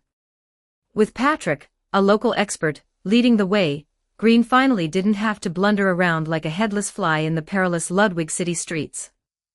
This Puss in Boots knew the intricate alleys and the patterns of monster appearances like the back of his paw. So what exactly is the deal with this Alice you're looking for? Patrick asked, his voice carrying a slightly exaggerated tone as he nimbly jumped over a sewage puddle. What could make a gentleman like you, who looks like he's definitely from the outside, run to a hellhole like this and risk his life? Green fell silent, his dark green eyes appearing somewhat dim beneath his helmet. I don't know. I only know that I must find her.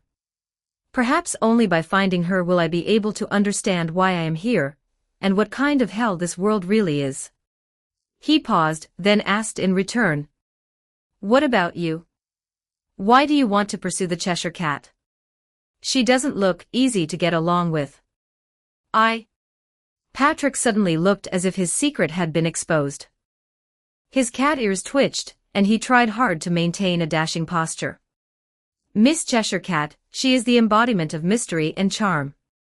Her unpredictability, her sly smile, it's like the strongest tequila, it goes straight to your head. As for her not being easy to get along with, a true gentleman dares to challenge the flower on the high peak. What's more, his voice lowered, carrying a touch of genuine feeling. In this godforsaken place, being able to maintain that attitude of appearing to see through everything while remaining detached, isn't that a miracle in itself? Green was non-committal about this. He remembered the chicken-headed man in the tavern, that Mr. Chicken, he seems completely insane. How many people here are like him? Mr. Chicken. Patrick curled his lip. A poor wretch. Born into this crazy world, unable to find meaning, he can only use crazier jokes and muscles to cover up the void. He doesn't understand why he's alive, just like many people don't understand why they die. You'll get used to it. Here, being sober is a luxury. The topic naturally shifted to the recent terrifying rumors. Speaking of crazy, what do you think of that Jack the Ripper? Green asked. Patrick's footsteps faltered slightly, a complex expression appearing on his cat face. You sure have a lot of questions. Jack. I know what people on the outside say about him. But honestly, pal, to some extent, I can understand him. Understand? Green frowned. Understand him killing indiscriminately. Hey, don't jump to conclusions. Patrick waved his paw. I said understand, not approve. Do you know who he kills? Most of them are those thoroughly depraved prostitutes, addicts, and scum who rely on fraud, deception, or even worse means to harm others. How many innocent people in this district have been driven to dead ends by them? The authorities? Oh.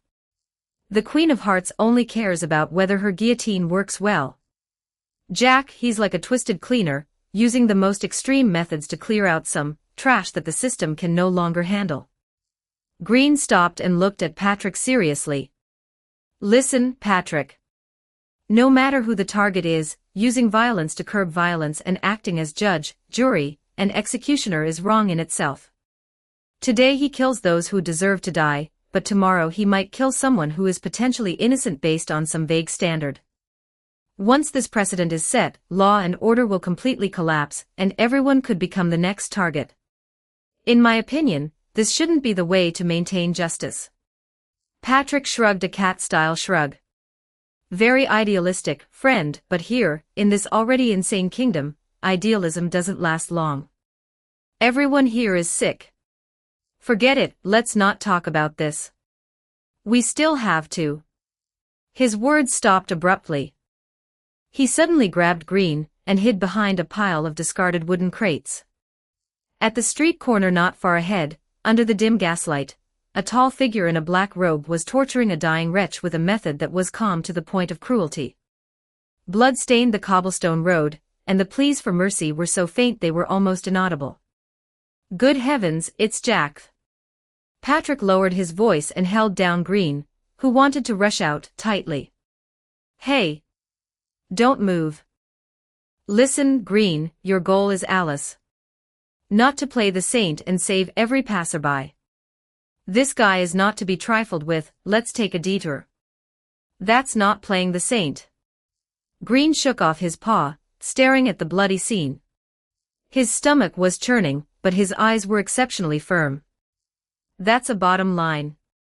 To watch a murder happen and remain indifferent, what difference is there between me and those cold-blooded monsters? Bottom line. Ha! Patrick was almost so angry he laughed. In this dog-eat-dog place, can a bottom line feed you? Being alive is the only hard truth. You think you're a hero. You're just a lost idealist. It's precisely because this place is rotten to the core that someone needs to remember what is right. Green retorted, looking at Patrick. This is my choice. I don't want to drag you into this. We can separate for now. I am an undead, I'll go try to stop him. You go do your own thing. He knew this was risky, but he couldn't convince himself to turn a blind eye. Patrick looked at the near stubborn light in Green's eyes, and was so angry he scratched his wide-brimmed hat with his paw. Maldita sea. I knew it.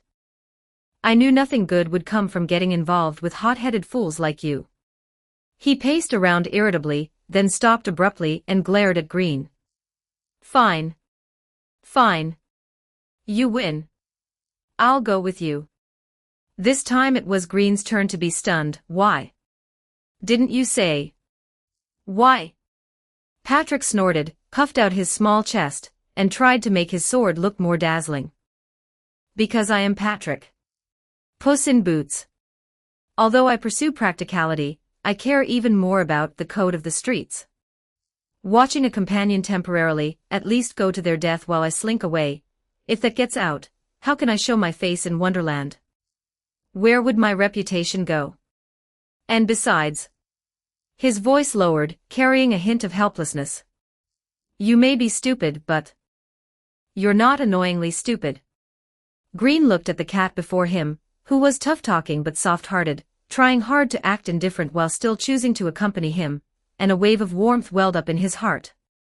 Thank you. Don't thank me too soon. Whether we can survive is another matter. Patrick said irritably. Follow me, I know which hunting ground he'll likely head to. The two crept along the even darker and filthier streets toward the upper levels. The scene here was even more hellishly terrifying. From the dilapidated buildings on both sides, shrill screams and wails of women kept echoing, and twisted figures swayed behind some of the windows. The air was filled with a nauseating mixture of strong cheap perfume, vomit, and the smell of blood. Patrick was clearly accustomed to this, only wrinkling his nose occasionally, while Green forced himself to endure the discomfort. They arrived near the exit of the street, when an exceptionally sharp scream rang out. The two exchanged a glance and rushed over at full speed. Eek! I can't escape any more. That man, Jack the Ripper, is coming. I don't want to die. Eek, why must I be the one to be killed? The scene before his eyes made Green's blood almost run cold. Jack the Ripper had just slit a woman's throat, and was looking down at her as she convulsed in a pool of blood. That indifferent posture was as if he were disposing of a piece of trash. Stop. Green didn't have time to think. He rushed forward, and just as Jack raised his strange weapon, which looked like both a scalpel and a short sword, he used his body to shield the woman who had just been attacked and was not yet dead. Run! Green shouted to the dying woman behind him, although he knew it might be too late. He stared intently at the black-robed executioner before him. Jack's movements paused, and in the shadow beneath his hood, two gazes seemed to fall upon Green. Patrick maintained his distance, his cat paw pressed on his sword hilt, watching his surroundings vigilantly, ready to support or slip away at any moment. Humph. Jack let out a cold humph, his voice muffled through the mask. Are you that fond of this concentrated venting ground for desire? You'd better leave here quickly, outsider. Why are you doing this? Green questioned sternly. Arbitrarily depriving others of their lives, what kind of justice is that? Answer me, Holmes. 12 Chapter 12, Philosophy. Why? Jack the Ripper, no, he should be called Holmes now, seemed to hear something amusing. Can't you see? This country is terminally ill. Nights of revelry, desire running rampant. There are 80,000 harlots just like her. 80,000. Every day, infants who should never have been born cry in the gutters before dying. It is this scum, these pustules of society, that are dragging down all of Wonderland. If tonight keeps repeating like this, tomorrow will never come. The burden will only increase, never decrease. His tone gradually grew agitated. I am the savior. Those beasts who only know how to indulge their desires must be wiped out, every last one of them. They must be eradicated at the source. This is salvation. Absurd. Green interrupted him, though he felt shocked by that number in his heart. This isn't salvation. This is a massacre. Everyone has the right to live, no matter what situation they are in. Meeting violence with violence will only bring more hatred and chaos. You aren't curing a disease, you are accelerating death. Rights? Survival. Holmes sneered. They don't deserve rights. Their very existence is a mistake. It seems, you are also one of those who need to be purified. He slowly raised his dual blades, their edges glinting coldly in the dim light. Green's heart sank, he knew words were useless now. He also gripped his sword, even though his palms were sweating from tension. He glanced at Patrick, who was watching nervously nearby, and whispered, "Leave if you get the chance." Patrick didn't answer, just spat, "Cut the chatter, focus, rookie. If you die, I'm not bothering to look for your corpse." Before the words had even faded, Jack the Ripper, or rather, the werewolf Holmes, had attacked like a ghost. His dual blades carved out lethal arcs, aiming straight for Green's vitals. A bloody battle, sparked by conflicting philosophies, erupted suddenly on this hotbed of sin. In an instant, the shriek of blades tearing through the air was enough to pierce the eardrums. Green rolled backward in a panic, the cold stone floor bruising his bones. Just a moment ago, Jack the Ripper's dual blades had grazed his neck, the wind pressure making his hair stand on end. Reaction too slow. Intent too obvious. Holmes's voice came through that hideous mask, cold and devoid of any emotion. His footwork was erratic, his dual blades would sometimes strike like a viper's tongue, aiming straight for the throat, and other times he would spin violently, the blade light carving out deadly arcs, forcing Green into precarious situations. Green gritted his teeth and parried, sparks from the metal clashing flying in the dim alleyway. He tried to find openings in his opponent's moves to execute a shatter, but Holmes's attack rhythm was unpredictable, and that indomitable momentum, carrying a paranoid intent to kill, made it impossible for him to catch his breath. His combat experience was simply too little. Facing an opponent who had been through so many battles, even if it was just experience in slaughter, the crude, makeshift skills he had forced out of life and death struggles were simply not enough. Clang!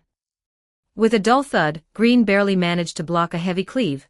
The webbing between his thumb and index finger split, and blood stained the sword hilt red. The massive force sent him stumbling backward, crashing into a pile of discarded wooden crates. Why do you have to go this far?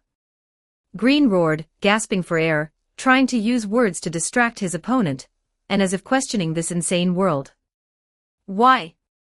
Holmes let out a sneer, his offensive slowing slightly, but the eyes visible through the holes in his mask burned with an even fiercer ghostly fire. What a ridiculous and sad story. The reason for a nation's demise isn't the iron cavalry of foreign enemies, but the scum and pustules inside that keep breeding. The tip of his blade pointed toward the surrounding buildings from which wails echoed. Look at these loose women. Hissing like boiling kettles, breeding endlessly and presumptuously. And those addicts, evildoers. What do they give birth to? More misfortune. Trash destined to rot in the gutters. His voice rose, carrying a kind of heartbreaking madness. There are 80,000 harlots just like this. Do you understand what this number means? The mental asylums and the slaughterhouse can't handle it anymore. To stop this cycle of despair from continuing, to stop more infants who should never have been born from arriving in this hell, a cleansing is necessary. It can only be me. I must personally prune these rotting branches. There is no other choice. Before the words finished, Holmes's figure flickered, as if merging into the shadows, his speed increasing abruptly. Green only felt a blur before his eyes, and a cold touch was already pressed against his ribs. Splurt. Intense pain followed. Green looked down and saw a short blade tip protruding from his ribs, carrying beads of blood. Holmes had somehow gotten behind him, and completed a precise backstab. Ugh! Green groaned in pain and swung his sword behind him, but only cut through the air. Holmes had long since drifted away like smoke, and at the same time, his empty left hand had pulled out a shotgun with a strange design and a short, thick barrel from who knows where. It's over, naive outlander. Holmes pronounced coldly, the muzzle of the gun aimed at Green, who was sluggish from his injury. Chapter 13, Until I Completely Fall. Library of Dreams. Norden's slender fingers gently brushed over the pages, where flowing text was displaying the life and death struggle in Ludwig City streets in real time. When she saw Green being backstabbed and locked on by the shotgun, she gave a soft ah, her brows slightly furrowed, but she did not show much panic. Oh my, oh my. Lord Green has fallen into a bitter fight again. She whispered to herself, her tone carrying a hint of helpless doting. The timing for a shatter is always just a little bit off.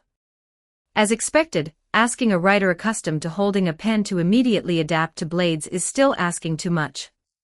Hey. Miss Administrator. Mr. Whitebear had climbed onto the long table at some point, his furry head leaning over to look at the pages. I'm telling you, is this kid sick in the head? His goal is clearly to find that Alice, so why does he have to go and provoke a lunatic like Jack the Ripper? Isn't that just asking for trouble? It's simply stupid. Upon hearing this, Norden smiled slightly, like a spring breeze brushing over a lake. She closed the book, folded her hands on her lap, and gazed gently into the void, as if she could see the figure fighting for his life through space. Mr. Whitebear, you can't say it like that. Her voice was soft yet firm. Lord Green, before coming to this world, was a very excellent writer. Although he is never satisfied with himself, pursuing what is called perfection, and sometimes falling into a vortex of self-doubt. But it is precisely this almost stubborn insistence on correctness and goodness, this upright set of values, that is where he shines the brightest. She paused, a glimmer of admiration flashing in her eyes. Don't you think so? In this chaotic, decadent world, he clearly possesses the privilege of immortality, and could have indifferently kept to himself, yet he is still willing to confront obvious danger and twisted justice for the sake of strangers. This clumsy kindness peculiar to perfectionists, isn't it quite cute? But it is precisely because he is this kind of person that he was chosen, and that is why he makes me care so much. By the end, her voice was barely audible, and a faint blush appeared on her cheeks. Mr. Whitebear scratched his head with his paw, his bean-like eyes full of confusion. Huh? Just because of this? That's why you're so taken with this greenhorn. Fine. Then, what is that Alice to him? Making him fight so hard to find her. Daughter? Younger sister? It can't be his mother, right? Norden blinked and revealed a mysterious smile. Who knows? Perhaps she is an existence that gives him creative inspiration like a mother, perhaps she is family that needs his protection like a younger sister, or perhaps she is a support like a daughter for whom he wants to create a perfect world. Hey, stop talking in riddles. Mr. White Bear slapped the table in dissatisfaction. What about the most important possibility? A lover. Is she his lover? Isn't that how it's written in Japanese light novels? The story where the male lead works hard for his beloved lover, and finally, after overcoming numerous obstacles, the two are finally together. The corners of Norden's mouth curled into a deeper arc, carrying a hint of teasing and an indescribable depth. A lover, you say? That answer will perhaps have to wait for Lord Green himself to reveal in the final chapter of the story. After all, the most beautiful feelings often exist in the process of searching itself, rather than a simple definition, don't they? Her gaze fell back onto the reopened pages, and she added softly. Moreover, compared to that, what I am more worried about right now is how Lord Green will survive the crisis before him. Ludwig City streets, site of the death match. Bang! A deafening gunshot rang out. Green rolled to the side at the very last second, and the ground where he had been standing was blasted with flying stone chips. But the aftermath of the shotgun blast still grazed his shoulder, bringing a searing, burning pain. Didn't hit a vital spot. Good luck. Holmes commented coldly, his movements for reloading the ammunition smooth and rapid. Green knelt on one knee, his wounds under his ribs and on his shoulder bleeding continuously, his stamina consuming rapidly. He looked at the detective before him, who had been completely consumed by paranoid beliefs, and the last glimmer of hope for persuasion in his heart was extinguished. The other party was completely mad, or rather, unable to extricate himself from his own crazy logic of saving the world. Immortal. That's right, I am immortal. A thought flashed through Green's mind. If I can't beat him once, then 10 times. If 10 times isn't enough, then 100 times. I'll pile up my lives, remember every one of his attack habits, every skill's telegraph. Until I find that opportunity to shatter him. It seems you are determined to remain obstinate. Green braced himself with his sword, stood up shakily, his eyes becoming exceptionally firm.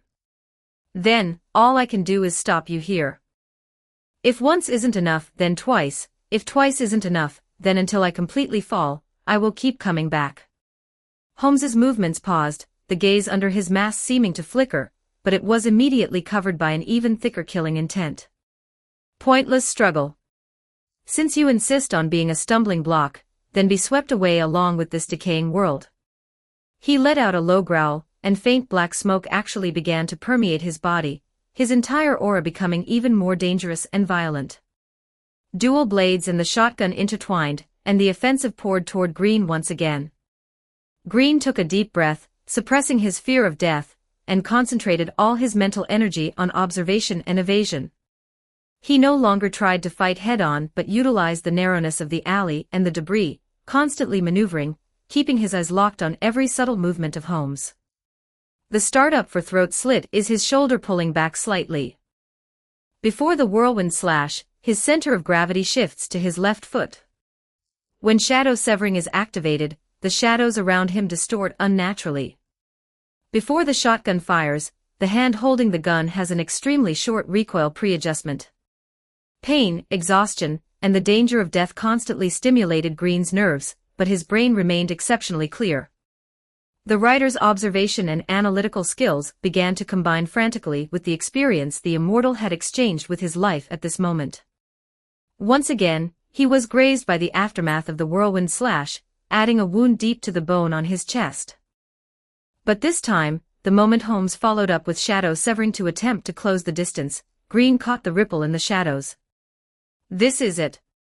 He no longer retreated, instead, facing that shadow, he used all his strength to thrust the broken sword in his hand violently toward the predicted trajectory. Mentally chanting, "Shatter. Shola." The sound of the blade entering flesh, although, due to the strength and angle, it only grazed Holmes's arm, it successfully interrupted his shadow severing. Holmes's figure staggered, stumbling out of the shadows, appearing with an extremely brief moment of stiffness. Did it work? Just as a glimmer of hope rose in Green's heart, he saw the ferocious light in Holmes's eyes, completely disregarding the injury to his arm, the shotgun already raised. Too shallow. You still have to die. The pitch-black muzzle spewed out the fire of death once again. Chapter 14 The End of the Murderer. Chapter 14 The End of the Murderer's Shotgun. Bang! The roar of the murderer's shotgun was almost enough to shatter eardrums, and a scorching wave of air rushed toward his face. Green watched helplessly as that storm of deadly iron sand swept toward him, but his body, drained of strength from his injuries and previous evasions, was unable to move. Aura! Now! A crisp shout rang out. A flash of silver sword light cut in from the side. With a crisp clang, it accurately struck the barrel of the murderer's shotgun. It was Patrick. The immense force caused Holmes's wrist to swerve, and the lethal buckshot grazed Green's body, slamming into the wall beside him, creating a huge crater as debris splattered. Hey! Great detective, resorting to a sneak attack in a 2-on-1 fight. Isn't that a bit ungentlemanly? Patrick elegantly twirled his sword and stood in front of Green. Although his height of less than a meter made the pose look somewhat comical, his tone was full of confidence. Bullying my temporary partner. Did you ask my Gale about it first? Green panted heavily, looking at the small figure before him, a wave of warmth and relief surging in his heart. Thanks, Patrick. Don't mention it, amigo. Just treat me to some fish next time. Patrick didn't look back, his eyes fixed on Holmes, who was stiff from having his weapon knocked away. Humph, meddlesome cat. Holmes's voice was low. Giving up on retrieving his gun, he raised his dual blades again, his killing intent surging even higher. Well then, partner, let's go. Green growled, enduring the intense pain, and launched a pincer attack with Patrick from left and right. With Patrick's distraction, Green's pressure was greatly reduced. Patrick's movements were agile and his swordsmanship tricky, specifically designed to harass Holmes's lower stance and line of sight. Meanwhile, Green utilized his slightly greater strength and the experience he had traded his life for earlier, focusing on finding the moment to shatter. Left. He's going for a spinning slash. Patrick warned with a sharp cry. Green immediately retreated, and sure enough, the blade light brushed past his face. He seized the chance to rush forward, his broken sword thrusting straight into the ribs exposed by the opponent's missed swing. Holmes barely parried, but Patrick's rapier arrived behind his neck. Beautiful coordination. Patrick even had time to boast. The two fought with increasing synergy. Although Holmes was formidable, under such exquisite coordination, he began to falter, with more and more wounds appearing on his body, his eyes becoming increasingly agitated and frantic. Enough. You bugs hindering the purification. I am the savior of this world. Until I kill all those bastards, scum, and finally the Queen of Hearts, I will not. Holmes let out a roar, black energy surging around him, dual blades held high, clearly preparing to unleash a final, earth-shattering strike. Green's pupils contracted, his muscles tensed, and his focus was at its peak. Now is the time. The moment to shatter. However, at this critical moment, that blank Alice's adventures in Wonderland, which Green had been keeping close to his body, flew out of his chest on its own, hovering in midair and emitting a soft white light. Enveloped by the light, Holmes's movement for his desperate final strike suddenly froze. He looked up at the glowing book, his violent and frantic eyes showing a momentary trance and relief. Through the light, it was as if he saw something. The corners of his mouth beneath the mask seemed to curve into an extremely faint, bitter arc. Liddell. He murmured, his voice so soft it was almost inaudible. I really want to see you one more time. Opportunity. Although Green had a trace of doubt, his combat instincts did not let him hesitate. He exchanged a glance with Patrick, and the two launched their strongest attacks simultaneously. Green's broken sword, carrying an unstoppable momentum, utilized the shatter he had comprehended, piercing into Holmes's chest, which was defenseless due to his relief. Pfft! As the blade entered flesh, Holmes's body shuddered, and the light in his eyes rapidly faded. He took one last look at the book, which was still emitting white light as if welcoming something, and slowly collapsed, falling silent forever. The battle was over. Silence once again enveloped the alley, with only the heavy panting of the two remaining. Green looked at Holmes's corpse, his feelings complex. He bent down to pick up the menacing-looking murderer's shotgun, which felt heavy and cold in his hand. Fighting violence with violence is ultimately not the right path. Green said in a low voice, as if to the dead Holmes, and also to himself. But if left unchecked, more innocent people will be harmed. Perhaps this is just a helpless act under the twisted rules of this world. He gripped the shotgun handle tightly and put it away. This weapon would be his tool for survival in this dark world. At this moment, the light from the book in the air intensified, and a blurred phantom, filled with unwillingness and obsession, was pulled from Holmes's corpse and absorbed into the pages of the book. New blurred text seemed to be emerging on the pages. Here we go again. Green frowned as he watched this scene. After absorbing the skull-hunting beast last time, he did indeed feel his body was lighter, and he was more adept during combat. Could this book be strengthening me by absorbing the souls or obsessions of powerful beings? He reached out to catch the slowly descending book, feeling that it seemed a fraction heavier than before. Hey, mate, seen enough. Patrick patted Green's waist with his paw. He could only reach that high. This guy is dead, and that strange book of yours is full, so shouldn't we retreat? This place doesn't smell very good. Green snapped back to reality, looked at Patrick and said solemnly. Patrick, I really owe you this time.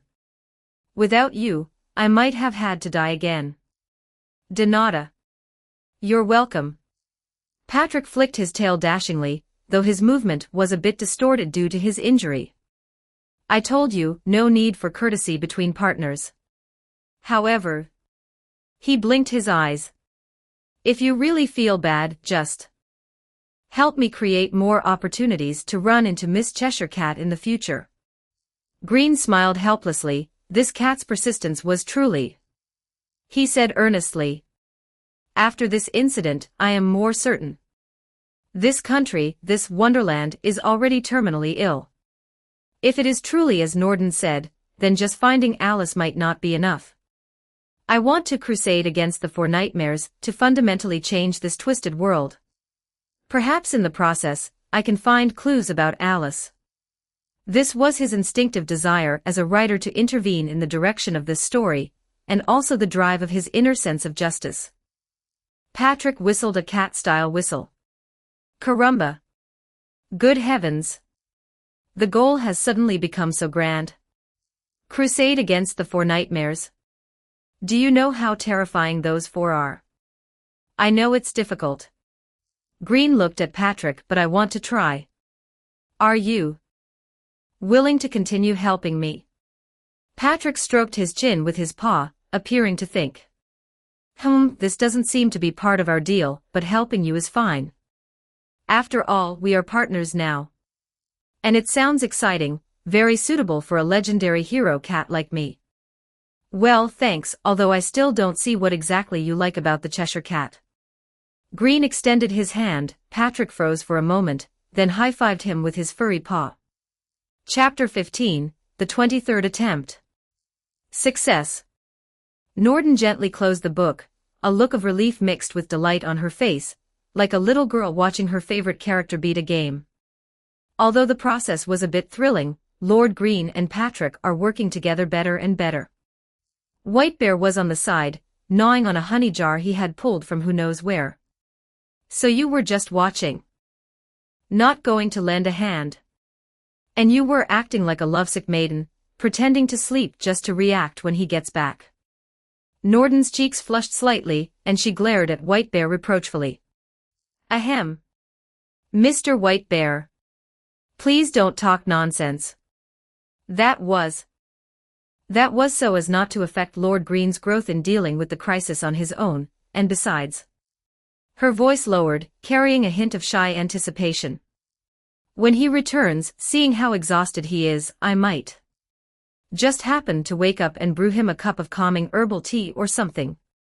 TSK, and you say you're not lovesick. White Bear pointed at her with his paw. Then tell me, what's up with that weird book? How did it just fly out on its own and start glowing? And that Liddell, the one Jack the Ripper was muttering about before he died, it couldn't possibly be that Alice Liddell, right? That is. Norden's expression became somewhat profound, and she gently stroked the cover of the blank book. This book, as well as this library and even the entire Wonderland, in a sense, are all gifts she gave to Green. It is not only a vessel for Green's power, capable of absorbing the souls of the defeated and converting them into his strength and experience, but also a key, a recorder. So this is the reason why Green's adventures are simultaneously reflected in the Library of Dreams. It can help Green learn and master new skills, and even reflect the deepest desires and memory fragments of its holder. What Holmes saw was perhaps the only pure land behind his crazy obsession. She did not answer the question about Liddell directly, but the complex emotions in her eyes said it all. As for me, Norden smiled slightly, with a touch of girlish cunning, and the tenderness of a guardian. I am just a reader and administrator who hopes this story can have a happy ending. Ludwig City Streets, Charles Tavern. Since they had decided to crusade against the Four Nightmares, Green and Patrick decided to return to the tavern first to resupply. The tavern was still bustling, and when the beastmen saw them return alive and injured, their gazes held a bit more curiosity and awe. Green bought some dry rations and clean water. The money was Holmes's. Patrick, grimacing in pain, asked the werewolf bartender for a glass of gin, but the bartender gave Patrick a glass of goat's milk instead, leaving him feeling quite annoyed. Hey, bartender. Green asked casually while paying. What about Mr. Chicken? How come I don't see him right now? He was a bit concerned about that chicken-headed man who spoke nonsense, but exuded a sense of nihilism. The werewolf bartender's action of wiping the glass paused, his eyes flickering, and he said in a muffled voice. Mr. Chicken. He seemed to say he was going to somewhere to sketch. Find inspiration. I'm not too sure. Patrick impatiently tugged on Green's cloak. Vamonos. Let's go. Buddy, forget about that crazy chicken. We still need to go to the hospital to buy some proper medicine. The injury I got from the Jack the Ripper can't be delayed. You're an undead, but my cat life is precious. Green had to suppress his doubts, following Patrick out of the noisy tavern, and taking the first step on the long journey toward unknown areas to crusade against the Four Nightmares. The darkness ahead grew thicker, but in Green's eyes, a fire of unprecedented determination ignited. What Patrick called a hospital was more like a huge white cage. The pungent smell of disinfectant mixed with a faint stench of rot drilled into Green's nostrils. The lights in the hall were pale white, making the faces of several patients curled up on benches, muttering to themselves or making strange gestures, look greenish. The only staff member was a receptionist with a face like a statue and mechanical movements, silently organizing the mountains of medicine boxes behind the front desk. Patrick walked straight to the receptionist and began to negotiate in his exaggerated, theatrical tone. Hola. Beautiful lady, please give us something that can make a person and of course a cat jump around again. The price is negotiable. Green's gaze, however, passed over Patrick and landed on an old, closed wooden door to the right of the front desk that was completely out of place with the surrounding environment. The writer's intuition and the psychiatric ward, mentioned earlier in Holmes's words, made him alert. This door was the only area here that appeared to be non-open, apart from the front desk. It might hide clues about this place, or even why Holmes had become so extreme, and he needed more information. He tried to push the door, but it didn't budge. He pushed harder, and just as the door opened a crack, it automatically slammed shut with a bang, shaking off some dust. Green frowned and tried again, but the result was the same. This door seemed to have a temper of its own. Hey buddy, what are you struggling with a door for? Patrick asked curiously after buying the medicine. This door is a bit strange, Green said concisely, trying it again, but the door bounced back once more. Move aside, move aside. Watch me. Patrick found it interesting, rolling up his non-existent sleeves' cat-furred arms. A crappy door dares to be arrogant. Ariba. He also joined the fray and pushed the door hard, but the door slammed shut in front of him just the same. What the hell? Patrick turned his head and shouted at the receptionist, "Hey! What's wrong with this crappy door? Is it broken?"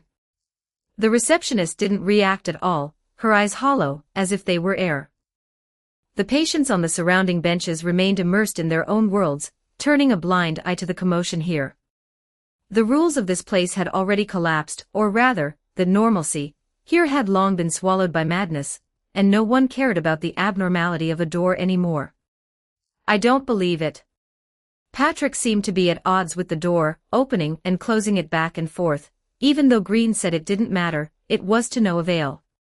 Until the 23rd time, Patrick gave it a hard push. Click. A soft sound came from the lock, and the door slid open a crack silently, with a thicker smell of mold and chill pouring out from behind it. Ha! As expected, it still depends on me. Patrick flicked his tail triumphantly. Let's go, put away your curiosity. This damn place smells really strong. Green also breathed a sigh of relief and prepared to leave. Trying to open the door was just pure curiosity, and he had no intention of going inside. But just as he turned around, out of the corner of his eye, he seemed to catch a glimpse of a blonde figure in a light cyan dress flashing past in the depths of the door crack. Alice. Green's heart skipped a beat, and he cried out involuntarily. No response. A hallucination. Or 16 Chapter 16 The Bizarre Mental Illness Ward. Chapter 16 The Eerie Psychiatric Ward. Patrick, you wait for me here. I'm going in to take a look. Green's tone was resolute, and without waiting for Patrick to answer, he turned sideways and squeezed through the door. Huh? Hey! Are you crazy? This is a psychiatric ward, aren't you really afraid of getting lost? Patrick shouted, but watching Green's disappearing back, his cat ears drooped and he spat. Maldita sea. Damn it. Fine, who told me to be so loyal? He also followed him inside. As soon as they stepped inside, the door behind them slammed shut with a boom, and no matter how they pushed or pulled, it wouldn't budge. The sounds from outside also seemed to be cut off. Hey! What's wrong with you? Patrick twitched his ears nervously. Didn't I tell you to wait outside? Why did you? Forget it, I think I saw Alice. Green explained in a low voice, finding it unbelievable himself. Alice. Here. Patrick widened his cat eyes. Buddy, have you been under too much pressure lately, causing you to hallucinate? This place doesn't look like somewhere your lady would stay. Although he was skeptical, he still patted Green on the waist.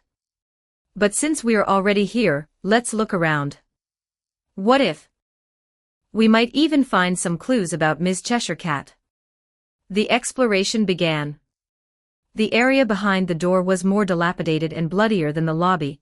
The pure white walls and floors were splashed with dark red or fresh blood, and occasionally, fallen corpses could be seen. Eerie music came from somewhere, like a dull knife scraping against bone. So noisy. Patrick followed the sound to an old-fashioned record player in the corner and kicked it to pieces. The music stopped abruptly, but an even more chilling echo reverberated in the dead silence. Now it's quiet. Patrick nodded with satisfaction, then was immediately disgusted by the blood on the floor. It's just that the smell is even stronger. Tell me, would your Ms. Alice really be here? Her taste is truly heavy. Green ignored his teasing and searched carefully. The walls were graffitied with mad sentences. Girls.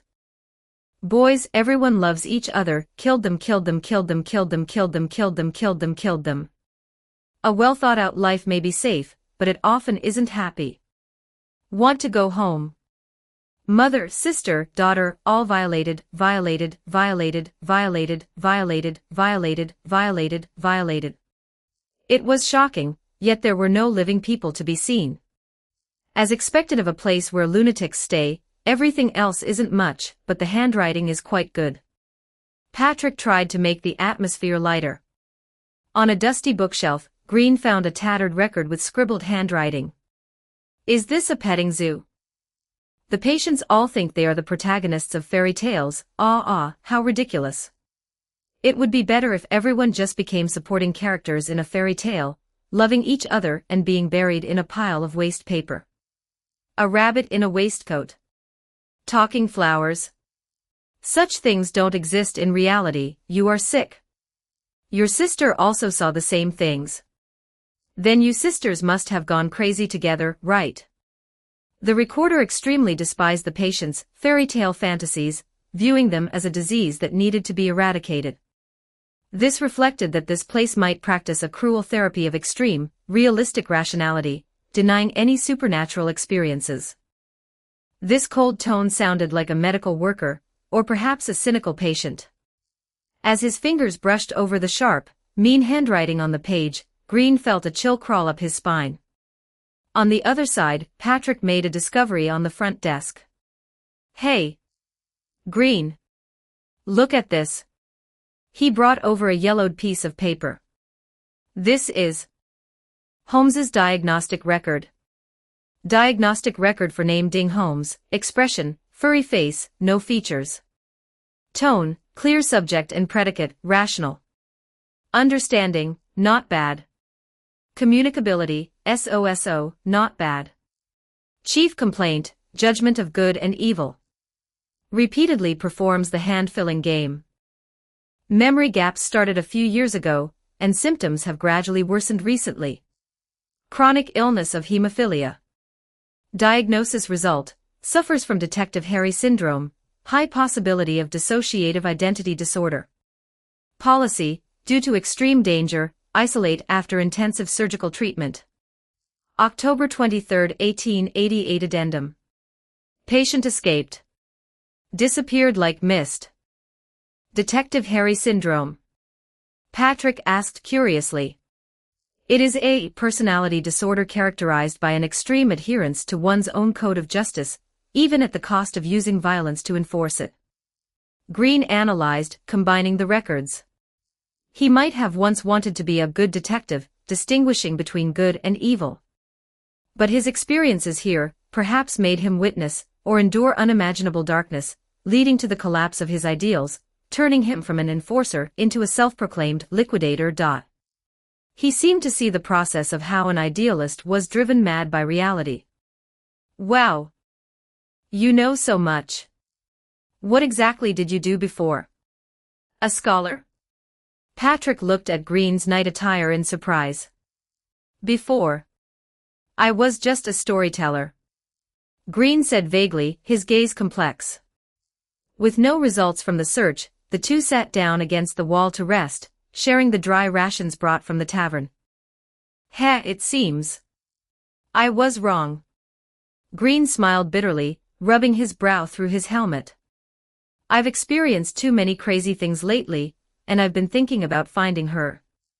I must have hallucinated. He rarely revealed such fatigue and self-doubt.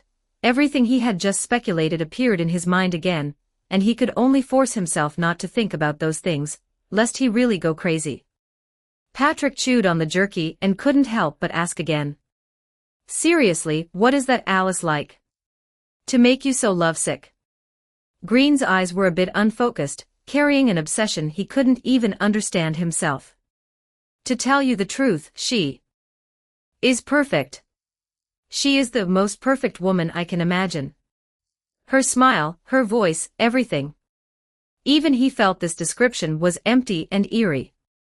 Patrick looked at Green, fully convinced that this guy's mental pressure was indeed so great that it caused hallucinations. But he didn't expose him, just sighed. As long as you believe she still exists, you will find her eventually. Just then, out of the corner of his eye, Patrick seemed to catch a glimpse of long golden hair flashing by at the end of the corridor. Extremely fast! Exclamation point. Patrick jumped up violently, his cat fur standing on end. That, go golden hair. I think I saw it too. Green sprang up instantly, his fatigue swept away. Which direction? Just over there. It flashed and was gone. Patrick was also suspicious and uneasy. Damn, this place is truly evil. Did I get cursed too? Or is it that Alice isn't human at all? Hope was rekindled, even if it was accompanied by eeriness. The two immediately chased in that direction, finally arriving in front of an ajar door with a large splash of blood at the entrance. Pushing the door open, the lights inside flickered rhythmically, accompanied by the sound of old machinery running. Searching around, it was empty, and Green was disappointed, preparing to leave. Huh? There's a lever here, could it be a secret door or something? Patrick's curiosity took the upper hand again, and as he spoke, he reached out and pulled it. The moment his cat paw touched the cold metal, an ominous premonition seized Green. Don't move. Green growled, but it was too late. Click. The sound of the lever falling was particularly harsh in the dead silence.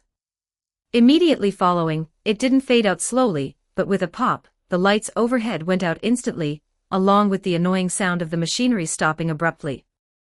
The world was thrown into a thick, airtight ink vat, absolute darkness deprived them of all vision, and even outlines disappeared.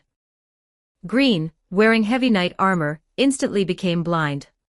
He instinctively pulled the lever again, it wouldn't budge, and a cold sense of despair crawled up his spine. Diablos. Damn it. Patrick's voice sounded from a very close distance, shrill and changed in pitch. Hey, Gr. Green. You're knowledgeable, look there at the doorway. The direction we came from, 3 silhouettes appeared, just standing there straight and rigid, not moving at all. There's not even the sound of breathing. What kind of thing is that? What thing? Be clear. It's too dark now, I can't see. Green lowered his voice, his hand already on the hilt of his sword, his muscles tense. Shadows. Human-shaped, but it looks like they were splashed with ink, their edges are wriggling. Can't see their faces, no, they don't have faces at all. They're right there, staring at us. What the hell is that? Tell me it's not a ghost. Green's heart sank, but he forced himself to stay calm, shouting toward the direction of the doorway in his memory. We're lost. We mean no harm. Are you the staff here? Can you lead us out? Chapter 17, Physics no longer exists. Dead silence. Absolute dead silence. Even the sound of their own heartbeats seemed deafening. There was no response, no sound of footsteps, only a cold air, carrying the scent of stale medicine and some indescribable, cloying, bloody stench, slowly surging in to envelop them. This was not the breath of a living thing, it was more like the chill spilling out when a morgue freezer is opened. No good. Green whispered, cold sweat soaking through his inner lining, sticking stickily to his skin. They aren't living things at all. Patrick, my eyes are useless, now everything depends on you. Lead the way, avoid them. Oh, okay. Hold on to me. Patrick's voice trembled violently, but the instinct to survive forced him to pull himself together. To the left, there's a table. Go around it. Watch your step, hey. They're moving. A desperate chase in the darkness began. Relying on his feline night vision, Patrick dragged Green, who was practically a burden, as they struggled through the cluttered room. Green could only follow passively, his ears filled with Patrick's rapid breathing and directions, as well as the click sounds of his armor rubbing and stepping on unidentified objects. The fear of the unknown was magnified to the extreme. What was the next obstacle? How far away were those cold things? If we talk, can they hear us? Patrick asked in a breathy voice. Don't think so much, getting out of here is what's important. Green gritted his teeth, his senses infinitely amplified in the darkness. He felt as if he could sense those cold gazes sticking to his back. Ouch! You don't step on my tail. Sorry. Green felt anxious inside. He was completely unable to judge his orientation. This absolute dependence and sense of powerlessness tortured him. Just as they were forced into a nearly blind, sharp turn, Green's heavy boot accidentally kicked over a metal can. Clang, clang, clang. The ear-piercing noise exploded in the absolute silence. This moment felt like pressing a switch. Madre mia. My God. Patrick let out a short scream. They accelerated. So fast. They're surrounding us from 3 directions. Their retreat was completely cut off. Those 3, perhaps more, twisted shadows, radiating a bone-chilling cold, silently formed a perimeter like ghosts, blocking the only exit completely. Damn it, there's no other way. Green took a deep breath of the cold, foul-smelling air, suppressed his fear, and suddenly drew the murderer's shotgun, blocking Patrick behind him. Although he couldn't see, he could feel that the lethal chill was already close at hand. Whoever blocks the way gets a load of buckshot first. Facing the 3 black shadows blocking the doorway and radiating cold malice, Green's pupils contracted, his survival instinct overriding everything. Almost without hesitation, he fiercely pulled the trigger in the direction of the shadows. Bang! Bang! Bang! The deafening gunshot exploded in the narrow space, and the muzzle flash briefly dispelled the darkness. A storm of heavy lead pellets swept out, not only causing the blurry shadows to distort and ripple, but also blasting the already dilapidated wooden door into flying splinters. The pale light from outside shone in through the hole, outlining the even more eerie silhouettes of the shadows. They seemed to have no substance, merely aggregates of dense shadow. Go! Green growled, not bothering to check the results, grabbing the still shivering Patrick and rushing out through the broken doorway. Outside the door was not a safe zone. More twisted, writhing humanoid shadows loomed in the depths of the corridor. They did not actively pursue, merely drifting slowly under the lights like unconscious ghosts, emitting silent wails, rendering the entire environment like a ghost realm. Damn it, how many of these ghostly things are in this place? Patrick's fur stood on end, and he pressed tightly against Green's leg. Don't provoke them, find a way out. Green lowered his voice, suppressing the numbness in his arm, and the palpitations after using the murderer's shotgun.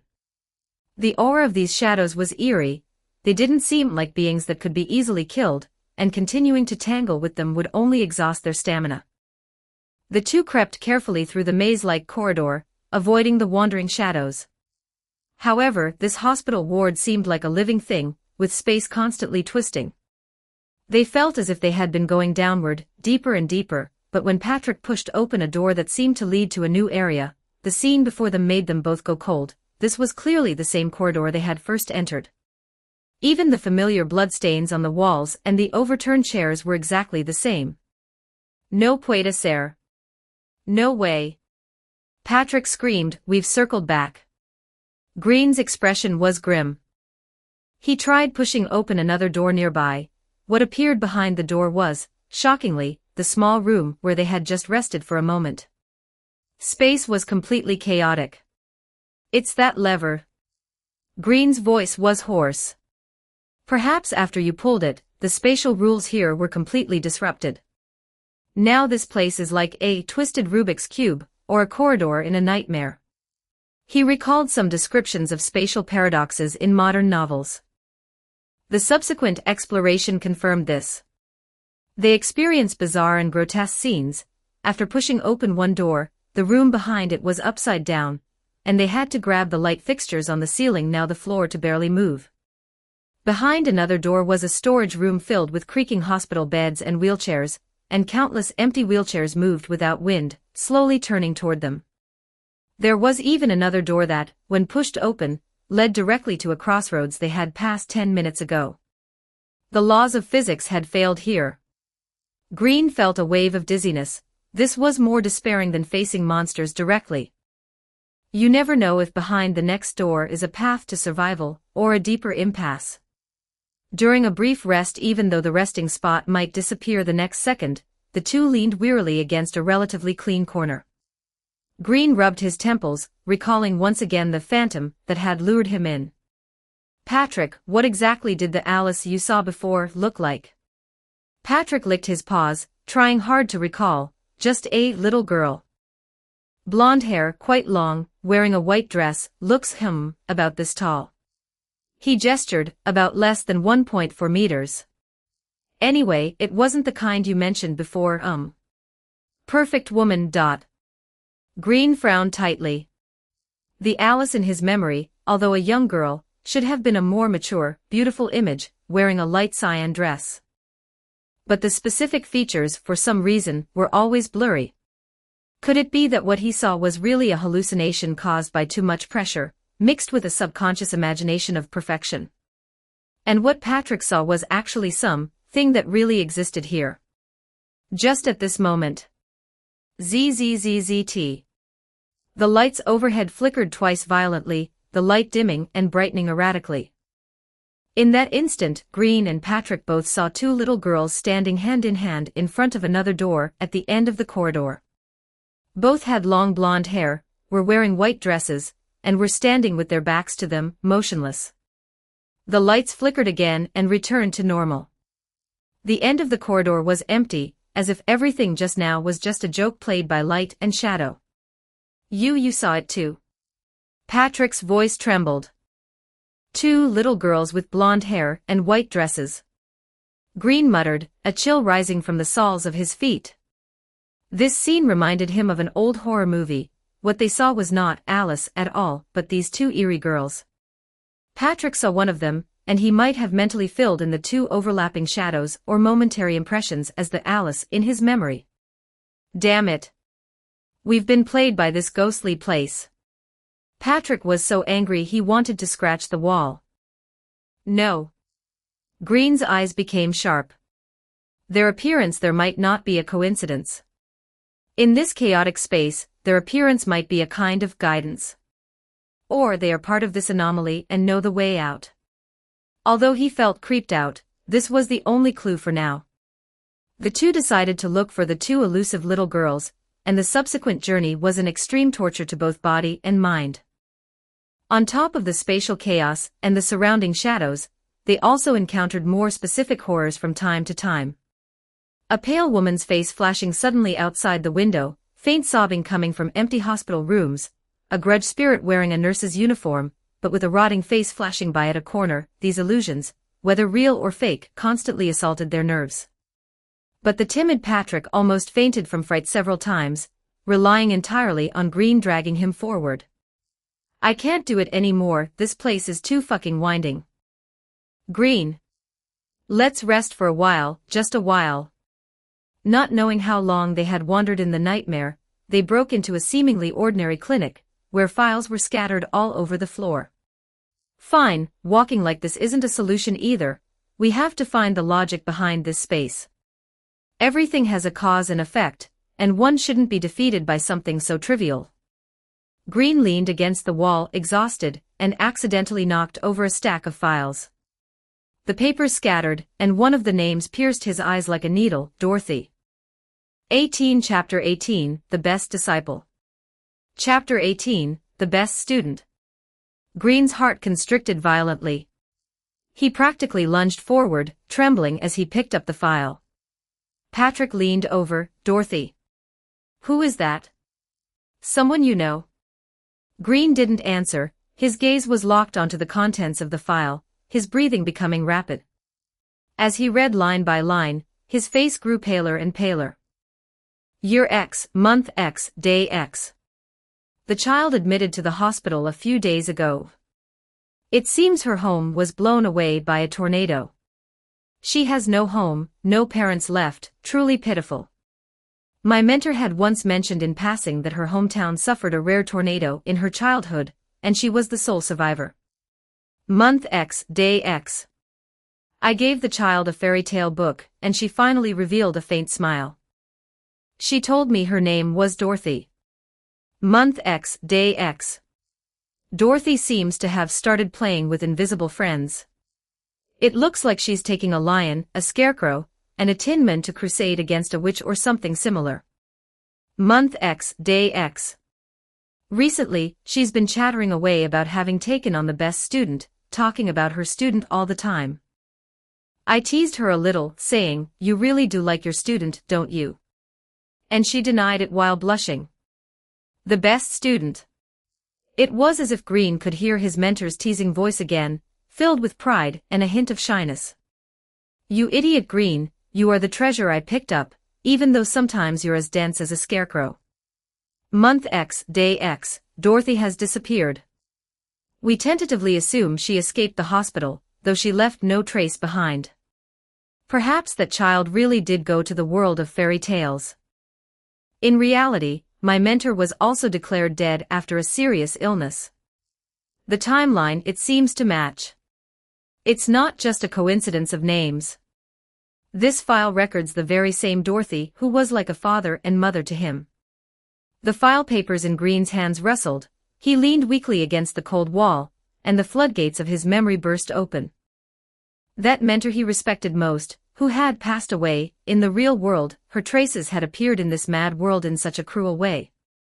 The name Dorothy on the file was like a rusty key, violently shoved into the keyhole deep within Green's memories that he dared not touch.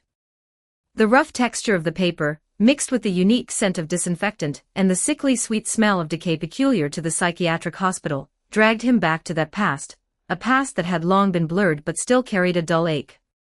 He leaned his back against the cold, damp wall and slowly slid to the floor, his fingertips nearly crushing the thin pages. Patrick sensed the state of his companion and, for once, fell quiet. He simply nudged the back of Green's hand gently with his furry body, then curled up to the side, closing his eyes as if feigning sleep, leaving space for Green, who had sunk into the storm of the past. The high school chemistry lab was always filled with the pungent smell of acid and the unique scent of burnt metal. Teacher Dorothy stood at the podium, wearing a meticulous white lab coat, her hair in a bun. The gaze behind her gold-rimmed glasses was sharp, and she explained molecular formulas with crisp efficiency. She was a famously strict teacher in the school. But in Green's eyes, this mentor was a completely different person. Their meeting stemmed from an accident. That day, Green was hiding in the corner of the library, secretly writing his fairy tales, when he was caught red-handed by Dorothy, who had come looking for reference materials. Green thought he was in for a scolding, but instead, he saw Dorothy pick up his manuscript, push up her glasses, and say with a straight face, "Ahem. Student Green, your description of the toxicity of the Cheshire cat contains serious scientific errors. A naphthalene ring structure cannot produce that kind of hallucinogenic effect, unless it is under the pH value of a fairy tale." Green was stunned. Dorothy looked at his silly expression, the corners of her mouth curved up for a split second before she tightened them again, lowering her voice. "After school, chemistry lab. I'll show you how real magic potions bubble, and by the way, correct those cute chemical fantasies of yours." The excuse she found was clumsy, yet it carried a cute, unrefusable bossiness, as if she were using seriousness to package a child who couldn't wait to share a secret. From then on, the laboratory became their secret base. Dorothy, having shed her teacher mask, was simply a treasure. She would brew fairy tale black tea, with a strange taste in a beaker while complaining that the principal was a giant who had eaten a gunpowder barrel. She would turn slightly red at the tips of her ears when Green complimented her new hair clip, yet she would pretend to be calm and say, "Idiot student, pay attention to the principle of the galvanic cell." She loved the Wizard of Oz the most, firmly believing that everyone with a rainbow in their heart could find their own land of Oz, while Green was obsessed with Alice's adventures in Wonderland, fascinated by the strange absurdity that followed the collapse of logic. "Teacher, you're so fierce in class, how come you're like a different person after class?" Green once boldly teased. Dorothy immediately put her hands on her hips, trying her best to look fierce. "This is called my gap mo. Don't you dare tell anyone. And you must call me mentor." She always forced Green to use this Chinibu-esque yet intimate title, and she herself never tired of calling him idiot student, though most of the time, her eyes held an indulgence and tenderness she didn't even realize. That time was filled with the soft clinking of beakers, arguments about fairy tales, and the faint scent of gardenias on Dorothy, which was southwest out of place with the chemical reagents. Time flew by and graduation day arrived in the blink of an eye. The sun was bright that day. Dorothy, wearing a purple dress, stood outside the noisy crowd, watching Green in his slightly oversized graduation gown, her eyes complex. She sighed softly and, in a voice only the two of them could hear, complained half-jokingly. "Sigh, my idiot student is graduating too. Your mentor is really going to become an unwanted spinster." Green, who had just turned 18, was immersed in the excitement of graduation and longing for the future. Without thinking, he replied with the light-hearted, thoughtless tone peculiar to a young man. "Mentor, what are you saying? You're so great, how could you be unwanted? If you really don't mind, when I make something of myself in the future, I'll marry you." As soon as the words left his mouth, both of them were stunned. Dorothy's face turned bright red, all the way to the tips of her ears. She lowered her head abruptly, her fingers twisting the hem of her dress, her voice as thin as a mosquito's hum. "What? What are you talking about? Idiot student. You have no manners." But Green clearly saw her lowered eyelashes trembling violently, and the corners of her mouth curling upward into a shy, pleasantly surprised arc that she couldn't suppress. At that moment, Green just took it as a harmless joke, a habitual piece of banter between a close mentor and student. He had no idea what that light-hearted remark meant to Dorothy, who always had a little girl living in her heart, and was both longing for and timid about love. It was his frivolous joke that, like an insignificant spark, easily ignited the girl's fantasy of fairy tale love deep within her heart, a fire that had never truly extinguished.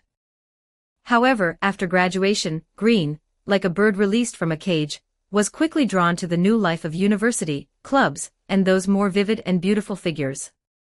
The letters he sent to Dorothy became fewer and fewer, and the phone calls were always cut short. At first, Dorothy would cautiously ask about his life in her letters, interspersed with sharing new interpretations of The Wizard of Oz, with a trace of expectation lingering between the lines. But Green's responses became increasingly cold and perfunctory. He had lit that spark with his own hands, but then let it slowly extinguish in the long wait and silence. Until that rainy afternoon, when Green received a call from a high school classmate, whose voice carried a suppressed sob. "Green. Teacher Dorothy has passed away. A sudden illness, she couldn't be saved." Green's mind went blank. He rushed back like a madman, only to see that photograph of her with a gentle smile on the tombstone. From Dorothy's belongings, he discovered an exquisite, locked wooden box. He tried every method to open it. Inside, there were no gold or jewels, only a thick stack of letters, all written to him, but never sent. In the earliest letters, they were full of shy anticipation. "My idiot student said he was going to attend a literature club activity today. He must be very busy, right? It's okay, your mentor can wait. Recently, I reread The Wizard of Oz. Dorothy went home in the end. Where is my land of Oz?" Gradually, the handwriting began to blur from tears. "Little Green, you haven't written back in a long time. Is your mentor too annoying? Today I saw a pair of high school students in their uniforms walking by holding hands, just like us back then. Am I being very silly?"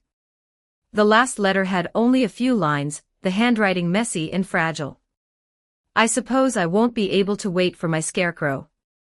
Fairy tales, after all, are all lies. I know you are very busy and probably don't have time to write back, and probably have long forgotten me, but regardless, you are still my, Dorothy's, best student." Chapter 19, To Write the Best Ending. It was him who, with careless promises and the subsequent indifference, ultimately stifled the fantasy he had so easily ignited. He was an indirect murderer. This realization, like a venomous snake, coiled itself in the depths of Green's heart, gnawing at his soul every deep night. He could no longer write warm fairy tales. The stories from his pen were always laden with an unresolvable guilt and darkness. He fled from everything, eventually degenerating into that frustrated and down-and-out writer in the real world. The memory ended. Green woke up abruptly from the memory, gasping for breath, as if he had just struggled out of a drowning nightmare. His heart felt as if it were being tightly gripped by an icy hand, the pain causing him to curl up. Exhaustion. A weariness that seeped into the marrow, making even his soul feel drained, engulfed him like a tide. He was not only struggling to survive in this bizarre world, but also having to face his own sin-laden past. The obsession with finding Alice, the clues about his mentor Dorothy appearing here, all of this was like a giant web, binding him tightly and making him almost suffocate. Patrick quietly opened one eye. Seeing Green's pained expression, he sighed softly and said nothing, merely resting his furry tail gently on Green's slightly trembling hand. The warm touch slightly dispelled the bone-chilling cold. Green closed his eyes and buried his face deep in his knees. He needed some time, even if only for a moment, to digest this heart-wrenching pain, and this sense of destiny, so heavy it threatened to crush him. Sitting on the cold ground, Green's fingers caressed the blank copy of Alice's Adventures in Wonderland. He needed to grasp onto something, even if it were only a void. The pages shimmered with a strange, faint light in the gloom. He opened it and froze. On the originally completely blank page, a few lines of elegant and unfamiliar handwriting appeared. Those who walk along the yellow brick road will eventually reach the Emerald City. Souls who carry guilt as they move forward will reunite at the crossroads of memory. The path Dorothy never walked. Below the handwriting, there was an even smaller note. There is sorrow and tears ahead, so crying is effective. Green stared at that last sentence, his throat tightening. Just then, the handwriting on the page suddenly bloomed with a soft light, instantly engulfing his vision. When he opened his eyes again, the pungent smell of disinfectant was gone. In its place was the scent unique to an old wooden house, pine, dried herbs, and a faint, elusive hint of alcohol. Green stood on a cobblestone path, facing an exquisite wooden house with smoke rising from the chimney. The witch's house. These 4 words on the doorplate made Green's heart clench sharply. This was Dorothy's house back home. She always joked that it was haunted, so she called herself a witch, an older witch in her 30s still obsessed with fairy tales and alcohol. It's a dream. Green whispered to himself, his voice hoarse. He knew this couldn't be real, but his legs seemed to have a will of their own, stepping one by one toward that familiar wooden door with its peeling paint. The moment he pushed the door open, warm light, and the scent from his memories enveloped him. The fire in the fireplace was burning brightly. Dorothy was sitting in an armchair by the fireplace, wearing that purple dress she treasured so much, a flamboyant pointed wizard's hat on her head, with a few strands of brown curly hair escaping from under the brim. She was holding a glass in her hand, with amber liquid gently swirling inside. Hearing the door open, she turned her head, a smile blooming on her face that was incredibly familiar to Green, yet stung his heart. "Oh, welcome back." She squinted, her voice soft and slightly slurred from intoxication. "You're quite late." Green froze at the doorway, his lips pressed white beneath the helmet. He wanted to speak, but his throat felt blocked by something. "What's wrong?" Dorothy tilted her head, shaking her glass. "What's wrong with starting to drink during the day? Life is naturally one glass of bitter wine after another. You need to add a little daydream to swallow it down." She giggled, her laughter as crisp as wind chimes. "Even for that useless face of yours that always says I can't write, maybe after getting dead drunk, you might become a bit more decent." Cuckoo. She patted the empty seat beside her, her eyes softening. "All right, don't just stand there like a fool. Come over here, you silly apprentice. There's Northwest better place than my home, right? It's warm, quiet, and there are no calls from editors chasing manuscripts." Green still didn't move. He stared fixedly at her, as if she would disappear the moment he blinked, which, in fact, she would. The smile on Dorothy's face gradually faded. She put down her glass and sighed softly. "I'm sorry." Her voice was very light. "It's a bit hard on you, knowing that you've come, only to have to leave again." She stood up and walked over to Green.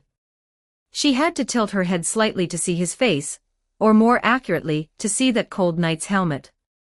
"Don't worry about anything anymore, Green." Her voice was so gentle it made him want to cry. if there's anything you can do for the dead, rather than endless prayer and self-reproach, perhaps, trying to move forward, and occasionally tucking us who were left behind safely into a corner of your memory, would be easier on your heart. But Green finally found his voice, choking back sobs. It was me. Shoo. Dorothy extended her index finger, and through the cold metal visor, pressed it gently against his lips. No one single sentence can truly kill another person, you silly apprentice. It was I who chose to believe in fairy tales, and was willing to bear the cost of believing in them. That is beautiful, isn't it? She smiled, fine lines appearing at the corners of her eyes. You are my best apprentice, after all. The stories you wrote allowed many people to see the light. That is enough. Green felt the inside of his visor soaked with tears. He had never cried in front of her, not when he was that boy pretending to be strong, nor later when he was that coward fleeing from everything. Dorothy's palm rested against the side of his helmet, as if she could penetrate the metal to touch his cheek. Listen, let's play a game. She winked, with a touch of mischief. Right now, forget where this is. Imagine, there are no monsters in this world, and we are not a witch and a knight. We are just a pair of unlucky civilians kidnapped by bandits, now sharing a common fate, having agreed to escape together. She paused, her voice as soft as a feather. Have you finished imagining? Green nodded, even though he knew it was all an illusion. Good. Dorothy stepped back and pointed to the door behind him. Then now, walk out of this door and face reality once more.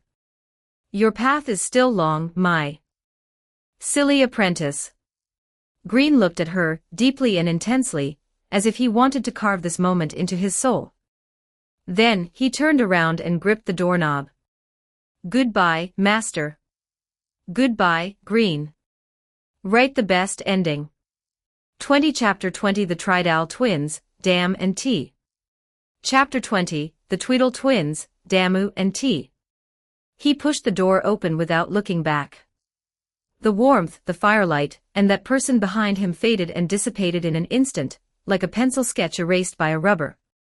His vision was once again occupied by the pale, dilapidated ruins of the mental hospital. Green was still sitting in that corner, the book on his knees returned to blankness, as if everything that had just happened was merely a hallucination from a high fever. But the cold tear tracks on his face were real, and the heavy, stone-like guilt that had accumulated in his heart for years seemed to have been pried open just a crack, allowing a sliver of light to seep in.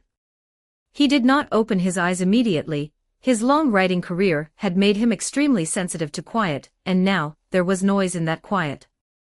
It was not Patrick's steady cat snoring, nor the rustling of shadows wandering in the distance.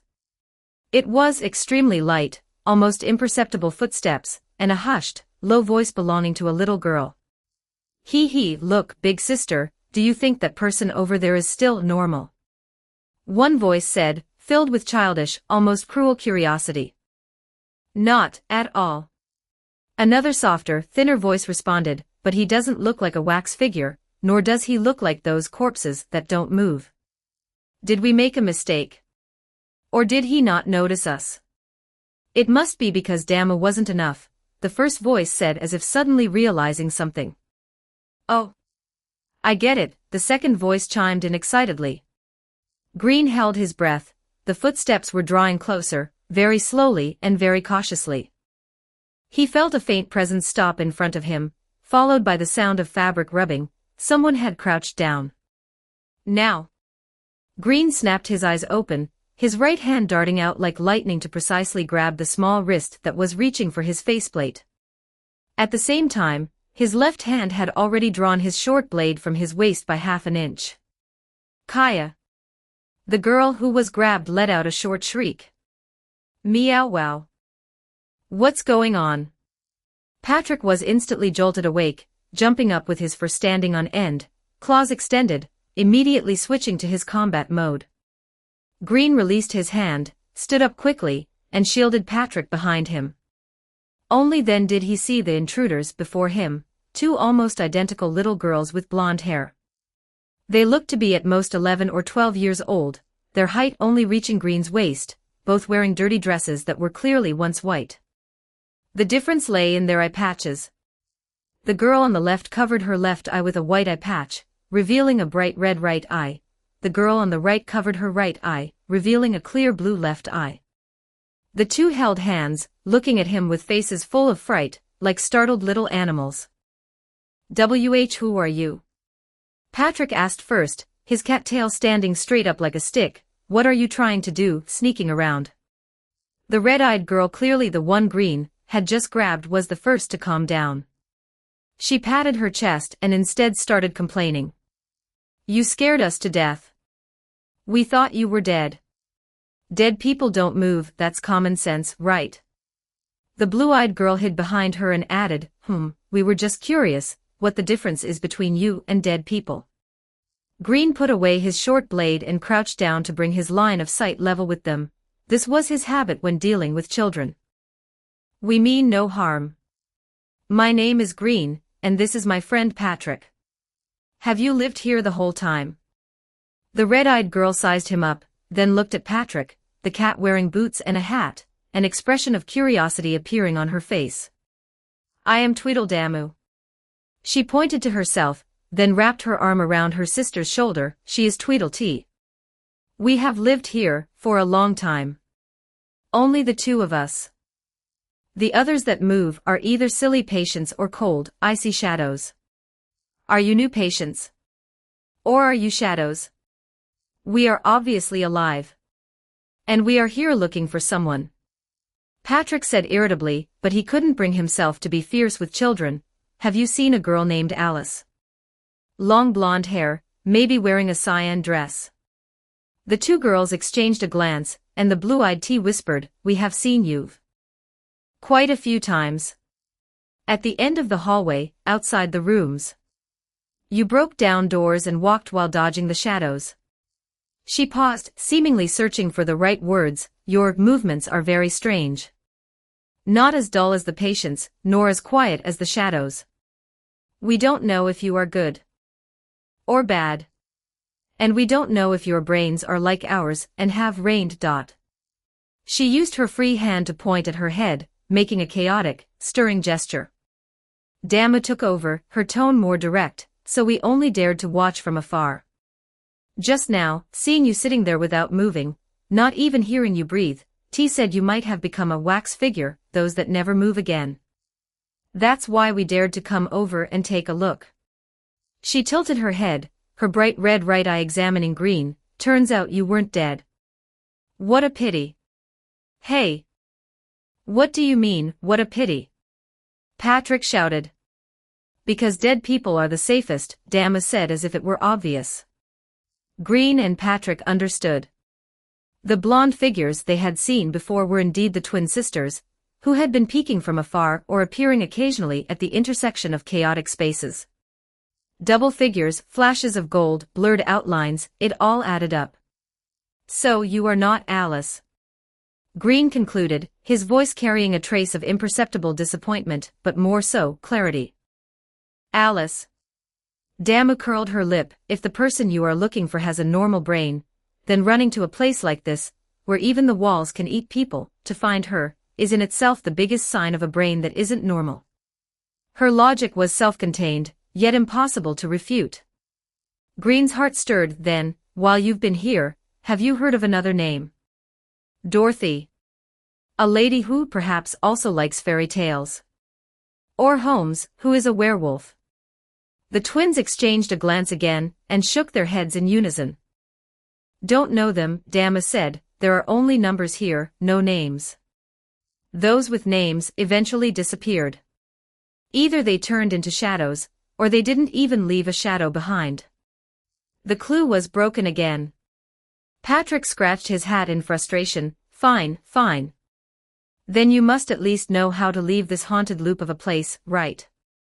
Please say something useful. Leave? T.I.'s eyes were somewhat dazed. Why leave? Outside, it's very noisy. And there are many different bad people. Once you go out, you might not even count as a person anymore. Dammu began to look around, answering irrelevantly, the path to leave is like a butterfly's wings, flapping one after another. Sometimes it's under the third drop of blood on the left, sometimes in the reflection of the tears on the ceiling.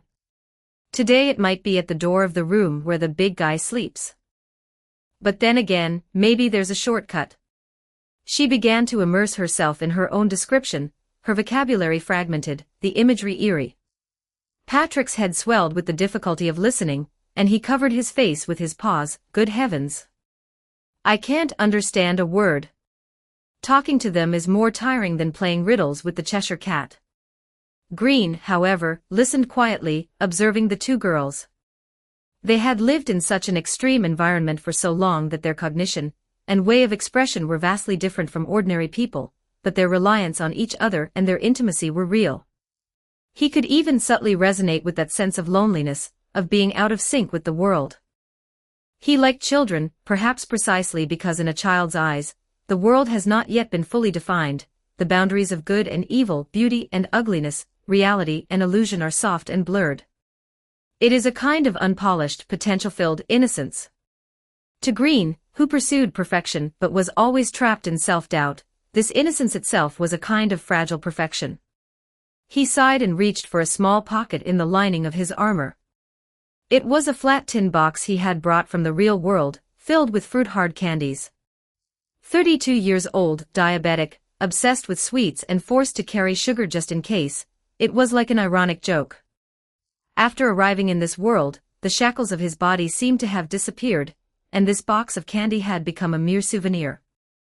He took out the tin box and opened it. Inside lay a few candies wrapped in colorful cellophane, refracting a faint, alluring luster in the dim light. Here.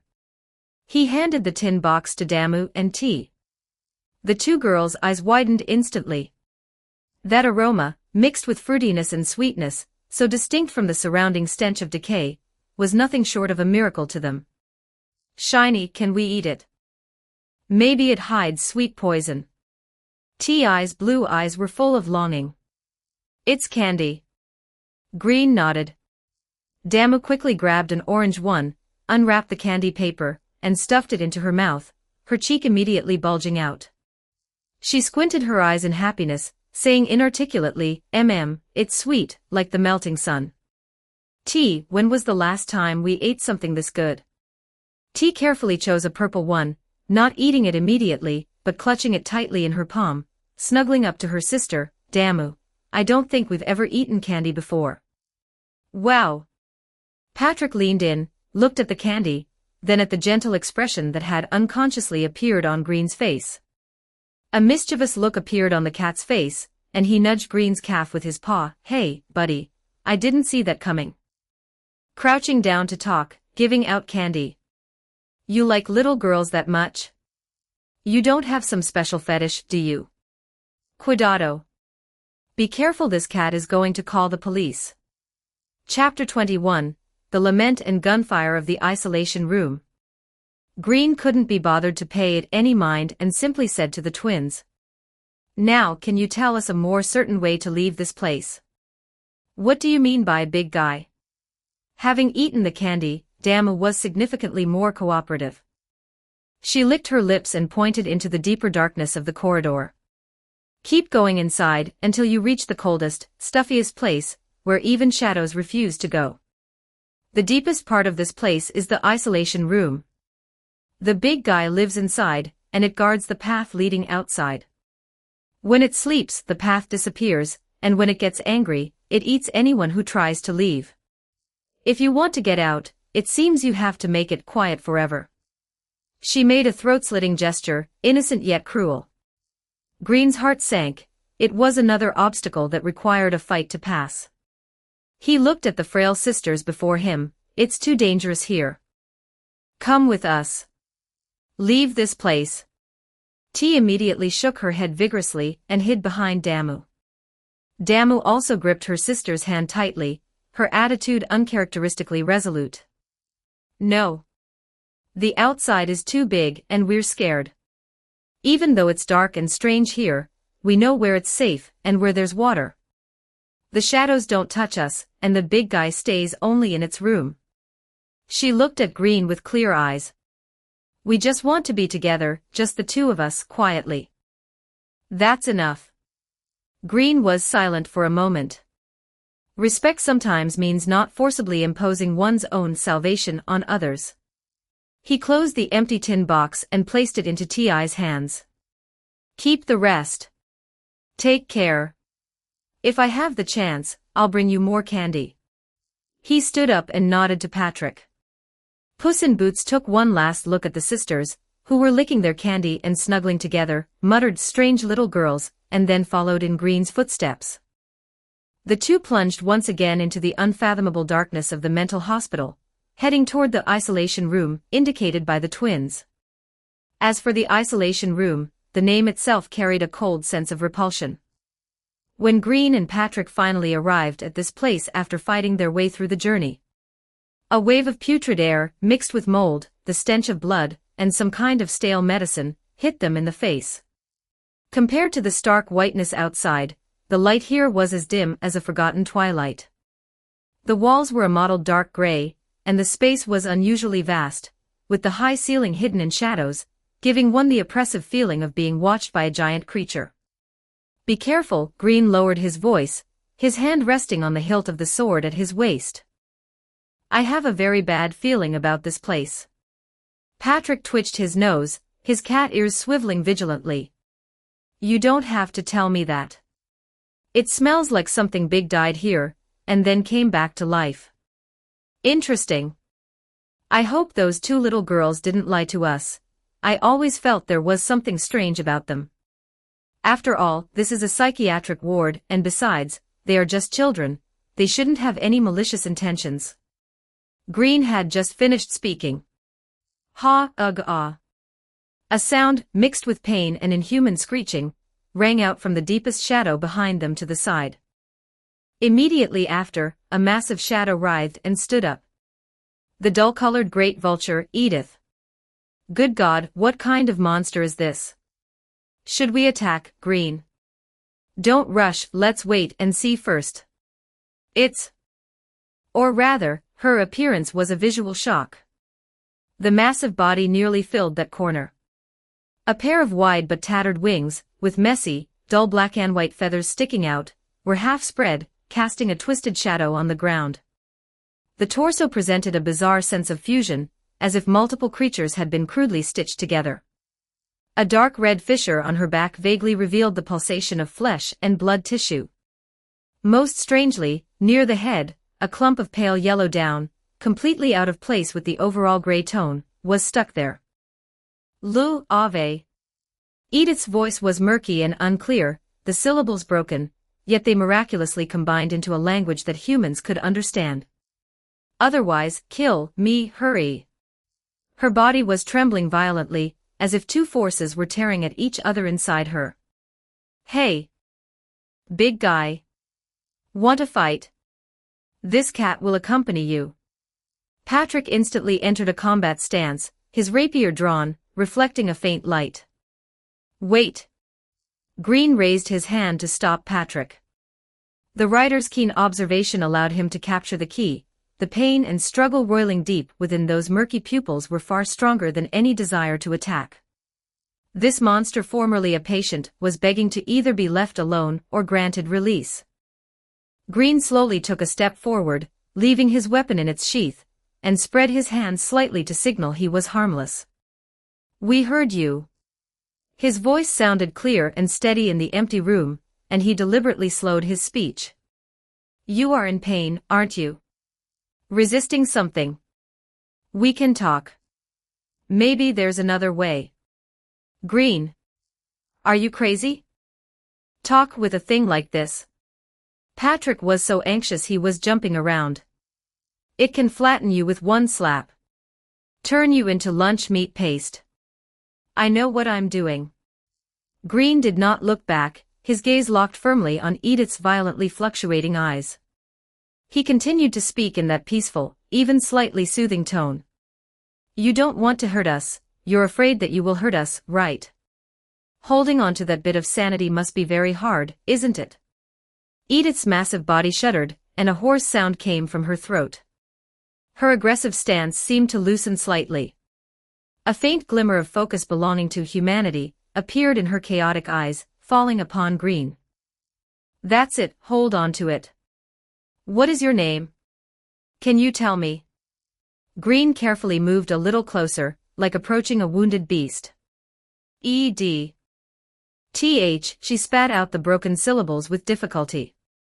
Just when Green thought communication was promising, and was preparing to ask more, Edith's head suddenly turned toward his waist, where the murderer's shotgun was hanging. Her murky pupils suddenly contracted, as if through that weapon, she had sensed something that made her nostalgic. A shriek filled with endless pain, resentment, and despair tore through the air, and Edith completely went berserk. That tiny bit of sanity was instantly drowned by a monstrous tide of emotion. Her massive wings flapped violently, whipping up a foul-smelling gale, and her sharp claws struck down at Green's head with a speed far exceeding before. But Green had been prepared. Almost the instant Edith's aura changed, he had retreated rapidly, the claws grazing his chest armor and sparking a trail of fire. The heavy attack smashed into the ground, sending stone fragments flying. Damn it. Still no good. Patrick cursed and rushed forward without hesitation. Looks like we have no choice but to beat it into submission first. Try not to kill her. She should still be salvageable. Green shouted while dodging Edith's relentless pecking and claw swipes. Edith's attacks were like a rainstorm. Although her form was bloated and painful, her speed and strength were terrifying. Every wing flap carried immense force, and her claws could easily tear through stone slabs. Left. She's going to pounce. Patrick yelled, stabbing his rapier from the side into the joint at the root of Edith's wing, attempting to disrupt her balance. Green took the opportunity to crouch and slide, slashing upward with his broken sword, leaving a wound on Edith's leg that was neither too deep nor too shallow. He had controlled his strength. The two began to coordinate better and better. Green was utilizing techniques he had absorbed from books and honed through numerous life-or-death struggles. His footwork was more flexible, his grasp of attack timing more precise, and he could even predict some of Edith's habitual movements caused by pain. Patrick took full advantage of his small size and high speed, constantly harassing and restraining her. Just then, an untimely, curious, and innocent voice came from a ventilation duct opening high above. Damu, look, the big bird seems to be dancing, but it's dancing a bit ugly, its wings are almost about to fall off. That man's clothes are so hard, every time he gets hit, it goes thud-thud. Could it be that he's actually empty inside? A new storm has arrived.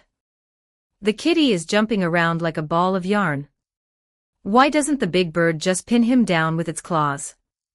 Is it because he's too small and not enough to fill the gaps between its teeth? Absolutely, that must be it. He remembered a line, who killed the robin? It was me. The sparrow said so. 22 Chapter 22 Her Dream.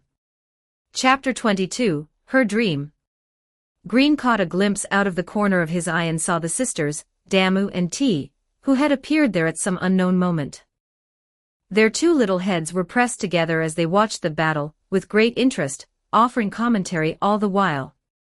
You too. How did you get here? It's dangerous here, leave quickly. Green said urgently, parrying a claw strike. Hey! Brat! Stop talking nonsense over there. Patrick was so angry he almost choked. This cat is fighting heroically. Also, who looks like a ball of yarn? Damu blinked her exposed red eyes. But you're fighting so slowly.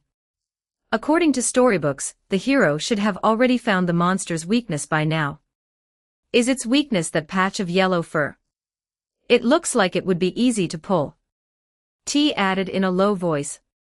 Or is it because this man is still thinking I can't kill her in his heart, so his sword has become soft? If it's raining in your heart, the sword in your hand will rust too. Their logic was bizarre yet hit the nail on the head. Green's heart skipped a beat. Edith let out another pained roar, a full-force swooping sweep that forced Patrick to take it head-on. Patrick barely managed to block the giant claw with the spine of his sword, but the immense force sent him flying, crashing heavily into the wall. He slid down, coughing incessantly, unable to climb back up immediately. Opportunity. A sharp glint flashed in Green's eyes. After Edith attacked Patrick, her massive body had an extremely brief moment of rigidity, and the soft side of her abdomen was exposed. This is it. He hesitated no longer and instantly drew the murderer's shotgun. The cold murderous intent from Jack the Ripper seemed to flow down the gun handle into his arm, mixing, burning, and transforming with the determination in his heart to shatter the offensive and end the pain. Gunfire route. Infusing the concept and principle of shatter into this weapon that symbolized the end, at the most opportune moment, he fired the decisive blow. Bang! Unlike the previous roars, the sound of this shot was more muffled and concentrated, and its power was clearly immense. The lead shot storm did not scatter, but under the constraint of some invisible force, it slammed hard into Edith's exposed side abdomen. Gaha! Edith let out an earth-shattering wail, her massive body knocked backward, stumbling. The armor on her abdomen shattered, and dark blood and indescribable mucus sprayed out. She swayed, temporarily losing the ability to move, and fell to the ground, gasping violently. The madness in her eyes was replaced by immense pain and weakness. Green also felt a numbness in his arm. The barrel of the shotgun was scorching hot, and he could not fire an attack of this intensity again for a short time. He gasped for breath and looked at Patrick, who had fallen and could not get up. Damu! T! He shouted toward the vent, his voice hoarse from exhaustion. Now's your chance. Help take Patrick to a safe place. Quick! The twins looked at each other. T, he's ordering us around, Damu said. Just like a doctor ordering a nurse, T nodded. But we aren't nurses, we can't do that, Damu shook her head. And the kitty looks a bit heavy. But he gave us a sweet son, T blinked. You can't be bought by just one piece of candy, T. All right, let's consider it the price for the candy, let's go. The two muttered to each other and instantly reached a consensus. Their petite figures were like two streaks of golden mist, skimming across the ground at an astonishing speed, grabbing the boots and the edge of the cape of the unconscious Patrick from the left and right. Heave-ho! So heavy. It's like dragging a corpse. Complaining, but their movements were not slow in the slightest. They dragged Patrick and whoosh, disappeared into the shadow passage nearby. The whole process took less than 10 seconds. Now, in the vast and oppressive isolation room, only Green remained, half kneeling on the ground, gasping and adjusting himself, and the giant bird Edith, struggling in a pool of blood and emitting pained moans. Dust drifted down slowly, and the smell of blood permeated the air. Green braced his knees and slowly stood up, drawing the sword at his waist. He looked at Edith, his eyes complex, but he no longer hesitated. Sorry, he whispered, if this is the release you desire. I will do my utmost. He stepped forward, ready to face this solitary battle to end the pain. Now, it was a battle that belonged only to him. Heavy breathing echoed inside his helmet, each inhalation carrying the sickly sweet taste of rust and rotting flesh. Edith struggled not far away, trying to stand up again. Dark liquid gushed from her abdominal wound, staining the filthy ground beneath her even deeper. Green didn't understand why that gun, the weapon left behind by Holmes, would make her lose control instantly. But now was not the time to investigate. The pain rolling in those murky bird eyes was so real, and every spasmodic twitch signaled the inhuman torture that this twisted body was enduring. It must end. Green gripped the broken sword in his hand tightly, the hilt was slick with sweat. He had a reason he could not lose. Patrick remained unconscious, and the twins were hidden in some unknown corner. An immortal body was his bargaining chip, but not an excuse to squander it recklessly. He moved. No longer waiting, he charged toward the struggling beast. Edith let out a screech mixed with pain and fury, and her huge wings flapped violently. Green ducked and charged forward, the edges of the feathers scraping against his helmet with a harsh, grating sound. He rolled to her side, his sword blade slicing across her relatively fragile leg joints. It wasn't a vital point, but it was enough to make her lose her balance. The battle alternated between silence and roars. Green's figure weaved around the massive monster like a dark green bolt of lightning. He utilized every bit of cover and every moment of sluggishness Edith displayed due to her pain. The shotgun was already overheated and couldn't be used again for a short time. He could only rely on his sword and this body, which was constantly tempered by the book and battle. In another clash, Edith's furious peck almost grazed his shoulder. Green dodged clumsily, and while rolling, he drew the murderer's shotgun from his waist again, not to shoot, but instinctively wanting to use his most reliable weapon to parry. The moment his fingers touched the cold gun body, a sudden change occurred. Hum. It wasn't a sound, but a vibration poured directly into his mind. Green's vision blurred, not from injury but from images, shattered, emotionally charged images, accompanied by Edith's pained wails, rushed into his consciousness. This is cold walls, a monotonous, maddening white. The air was filled with the smell of disinfectant and despair that never dissipated. On this side of the wall, there was a beastkin boy curled up in the corner. He had prematurely graying hair, and a pair of eyes reddened by fury and world-weariness. He was not born hateful, he had once believed in order, believed in karma.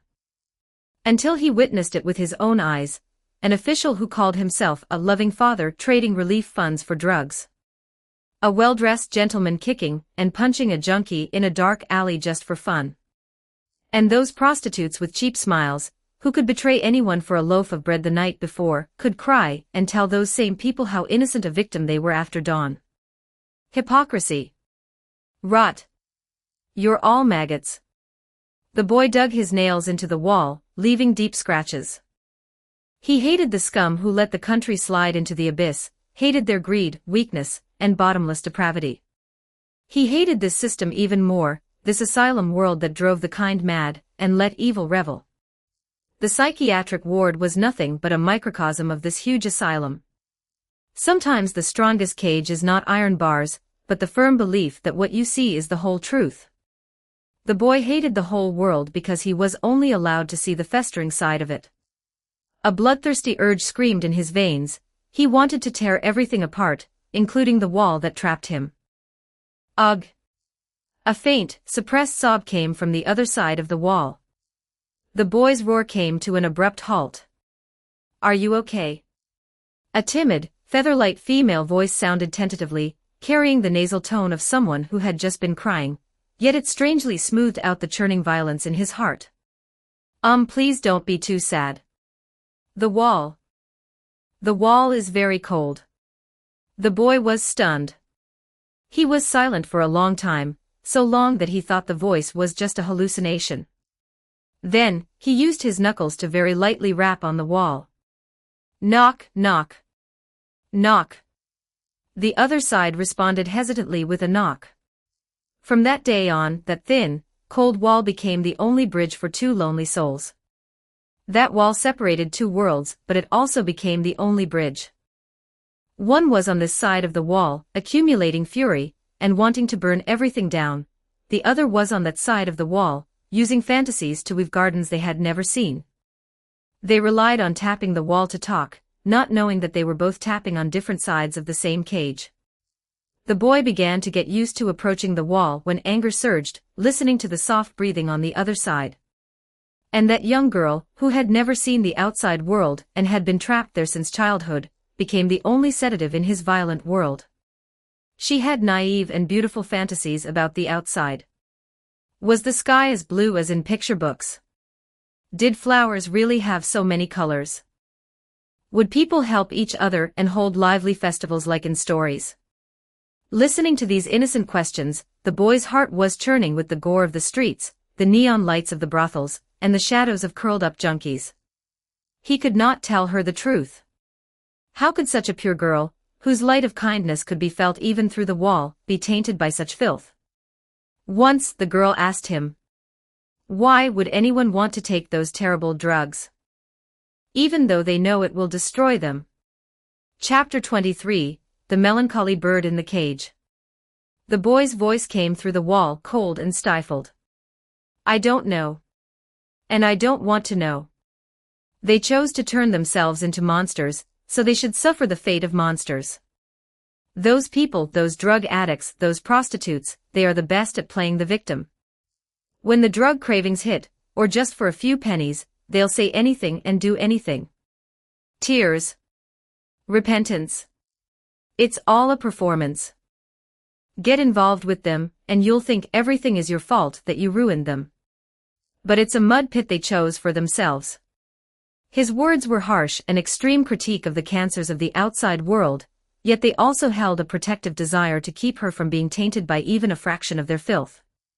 The girl was silent for a moment, then said softly, "But if no one pulls them up, will they be stuck in that mud pit forever?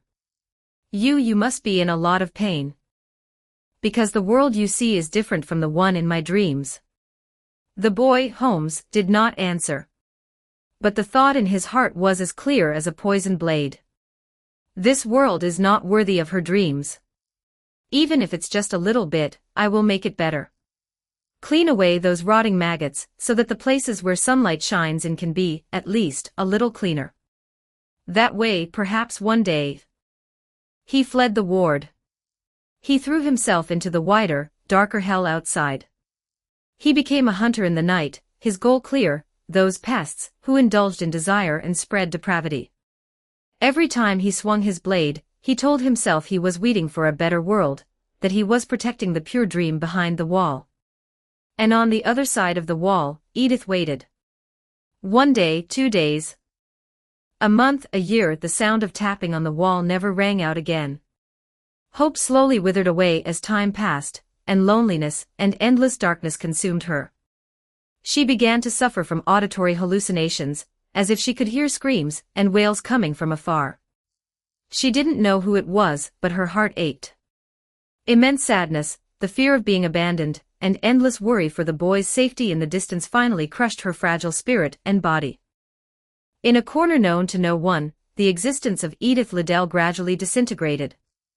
Her flesh and obsessions mutated, merging with the darkness deep within the ward, becoming the dazed monster guarding the exit, the silver great eagle Edith. She was still waiting.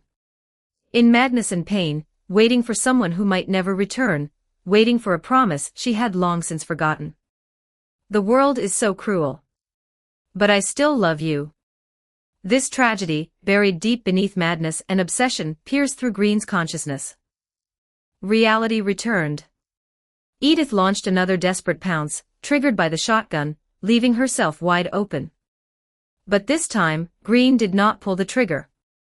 He loosened his grip on the gun, letting the weapon, a symbol of Holmes's slaughter and obsession, clatter to the ground. He gripped with both hands the plain, unremarkable longsword that had accompanied him all along. I understand. Holmes's final relief, Edith's rampage upon seeing the shotgun, everything had an answer. Some cages are built for each other by two people using their own obsessions. One wanted to build a garden with slaughter, while the other turned into a monster while waiting. And this was a double tragedy brewed by loneliness, misunderstanding, paranoid love, and an unbearable reality. Two souls wanting to save each other ended up drowning in their own respective abysses. Edith let out another roar, struggling to launch one final charge, with the determination to destroy everything including herself. This time, Green did not dodge, the blade reflected the firm gaze beneath his helmet. Run, accelerate. At the moment before Edith's sharp claws swung down, Green leapt up. Not relying on brute force, but using the techniques he had absorbed from the book, he stepped on the base of Edith's wing, which was moving sluggishly due to her severe wounds, and exerted force a second time, charging straight toward her most vulnerable spot, the neck covered in pale yellow down that he remembered from the memory vision. That place, perhaps, was where she had pressed her ear against the wall while listening to the boy's whispers. Rest in peace. Upon the broken sword, power that did not belong to Green seemed to coalesce. It was the will to shatter, the apology Holmes failed to convey, the end of Edith's long wait. The sword light traced a poignant arc. There was no violent collision, only the dull sound of a sharp blade cutting into rotting wood. Edith's massive body suddenly stiffened, the momentum of her charge carrying her forward a few more steps before she crashed to the ground, kicking up a cloud of dust. Those murky eyes took one last look at Green, the madness fading, leaving only boundless exhaustion before slowly closing. It was over. Whoa! In the shadows of the corner, Damu and T poked their heads out simultaneously, their two pairs of mismatched eyes wide open. Wow! You've got skills. T covered her mouth with both hands, her left blue eye flashing with unconcealed excitement. Did you see that? The storm has dispersed, and the giant dark clouds will be scattered by the clear weather. Damu's red eyes stared at the fallen giant bird, then looked at Green, who stood sheathing his sword and panting slightly, and curled her lip. TCH. I thought it would last longer. It's no fun at all. I wanted to see a river of blood. She snuck a glance at her sister, whose eyes were shining, then suddenly reached out to pull T behind her, making a childish, threatening face at Green. At this moment, a groan came from the other side. Ugh, my back, it feels like an elephant stepped on it. Patrick rubbed his head and stood up unsteadily. Seeing the fallen Edith and Green holding his sword, his cat mouth widened. Caramba! Good heavens! You took her down all by yourself. How did you do that? That jump just now was higher than a cat. Green did not answer, he simply walked silently to Edith's cooling body. He pulled out the blank copy of Alice's Adventures in Wonderland. The pages turned automatically, and a soft light lit up, enveloping the giant bird's body. A hazy phantom, vaguely discernible as the silhouette of a young girl, along with another blurry figure of a boy, emerged from the corpse. In the light, the two phantoms seemed to have finally crossed the wall that separated them, and gently held hands. They turned their heads simultaneously toward Green, revealing a calm, grateful, and faint smile, before merging into the pages of the book together. On the pages, new, blurry handwriting seemed to flash and disappear. Green closed the book, feeling a sense of fulfillment, more pronounced than ever before flowing into his body. Some fragmented realizations about resilience, persistence, and even postures of flight settled deep in his consciousness. He looked up at Patrick, who was curiously leaning in and seemed to have recovered a bit, and at the twins not far away, who were still having a small dispute over an ownership issue. Let's go, his voice was a bit hoarse, yet carried an unprecedented clarity. Let's get out of here. The exit of the corridor was just behind the isolation room, behind the heavy iron door that had originally been blocked by Edith's massive body, and was now clearly visible. Outside the door, air that was different from the decaying atmosphere of the ward seemed to flow in. There was still a long night ahead, but at least the story about the cage and the melancholy bird had finally reached a chapter where the book could be closed. 24 Chapter 24 The Underlying Tone of the World.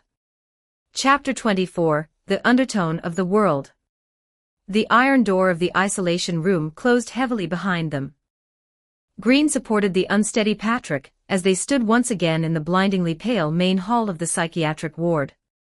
Not far away, Tweedledamu and Tweedletee were standing hand in hand at the edge of the shadows, as if seeing them off, or perhaps waiting for something. We are leaving, Green said. Damu's red eyes blinked. Oh. The big bird is dead, the door is open, we don't have to fear being beheaded anymore, and you are going to the outside. Her tone was as flat as if she were stating the weather. T hid behind her sister, her blue eyes peeking out from above Damu's shoulder. The outside is so noisy. There are many different people. You must be careful, oh, don't go and die by accident. Patrick bared his teeth, muttering while enduring the pain in his ribs. Careful. The ones who should be most careful are you two brats in this hellhole. Ouch.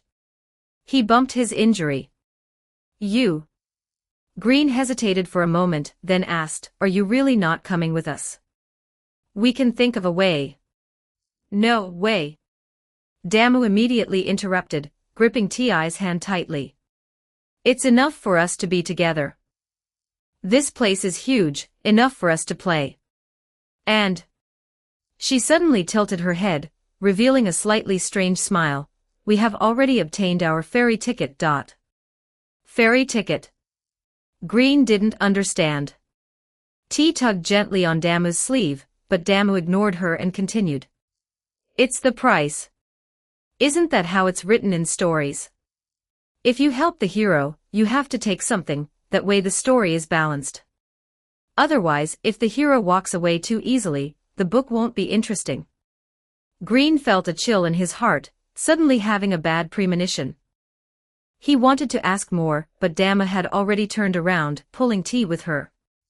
Goodbye, Stiffman, and furry Mr. Cat.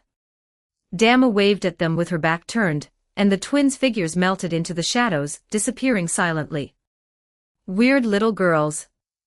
Patrick muttered, then sucked in a cold breath because of the sudden movement. Hiss. Quick, Green, get the medicine out, I think my ribs might be broken. Green hurriedly helped him sit on the nearest relatively clean bench and reached out to feel for the canvas bag that Patrick had been carrying, which held their food and medicine. It was empty. Green's hand froze. He quickly looked around and patted himself down again. Nothing. That sizable, heavy backpack was gone. Patrick, where is the bag? Where did you put it? The bag? Wasn't it on my back the whole time? Patrick instinctively reached for his back and froze as well. His expression shifted from confusion to bewilderment, then to sudden realization, his cat ears standing up in anger. Caraho. Damn it. It was those two little brats. When we were saying goodbye just now, didn't T lean over and pull on my cloak? Dama was standing next to you at that time. Both of them recalled the details of the farewell at the same time.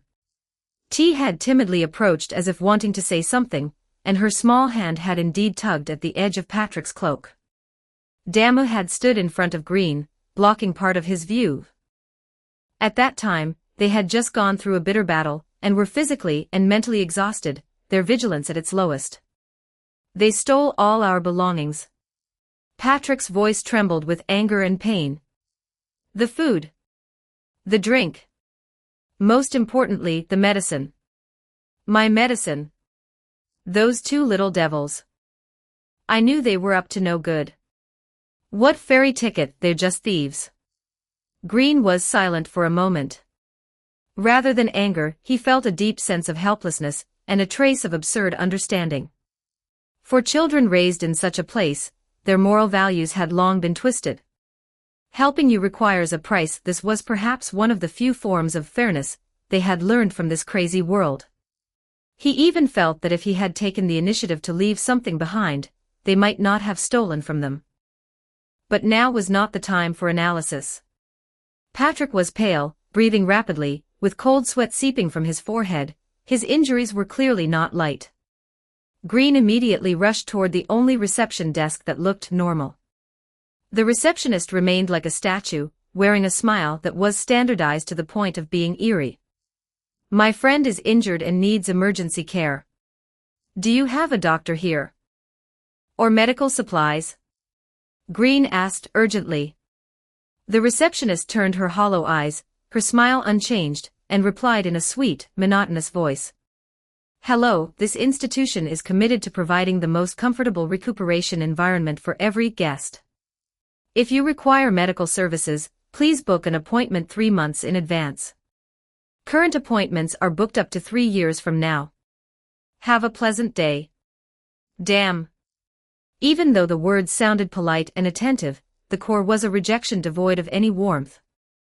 Looking at this fake smiling face, Green was suddenly not surprised.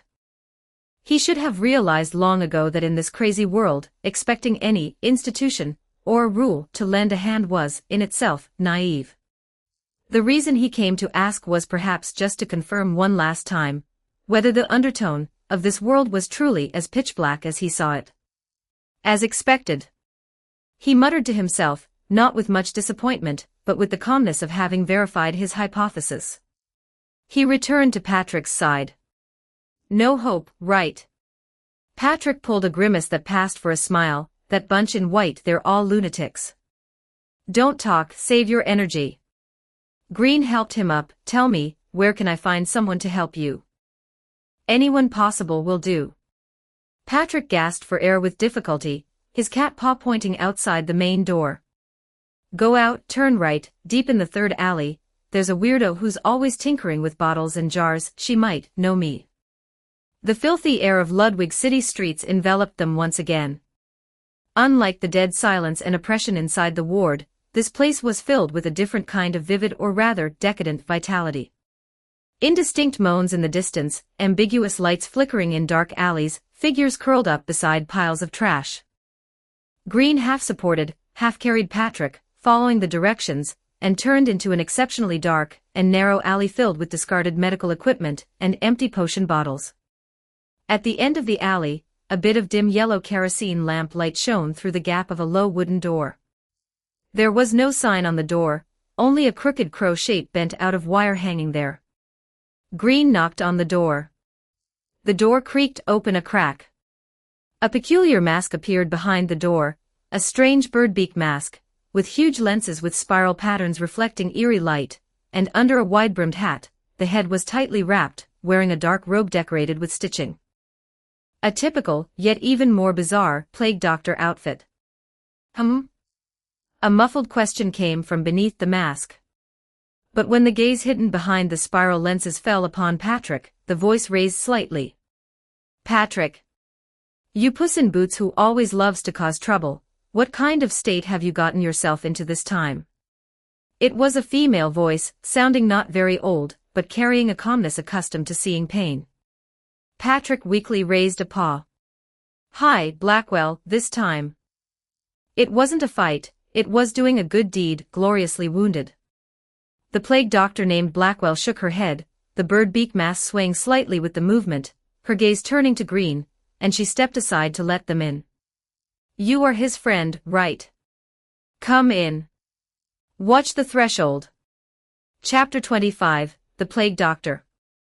The interior of the clinic was more spacious than it looked from the outside, but it was also surprisingly cluttered. The environment here was dim, yet it strangely gave one a sense of professional reassurance. Blackwell directed Green to place Patrick on an operating table which looked more like a sturdy old table covered with a clean, relatively speaking, white cloth. Her technique for examining the wounds was quick and skillful. The bird beak mask was almost pressed against Patrick's body, occasionally emitting a tisk sound. Rib fracture, moderate internal bleeding, multiple soft tissue contusions. Playing the hero again? While taking several small jars from a shelf to mix something, she said in that helpless tone of a parent scolding a child.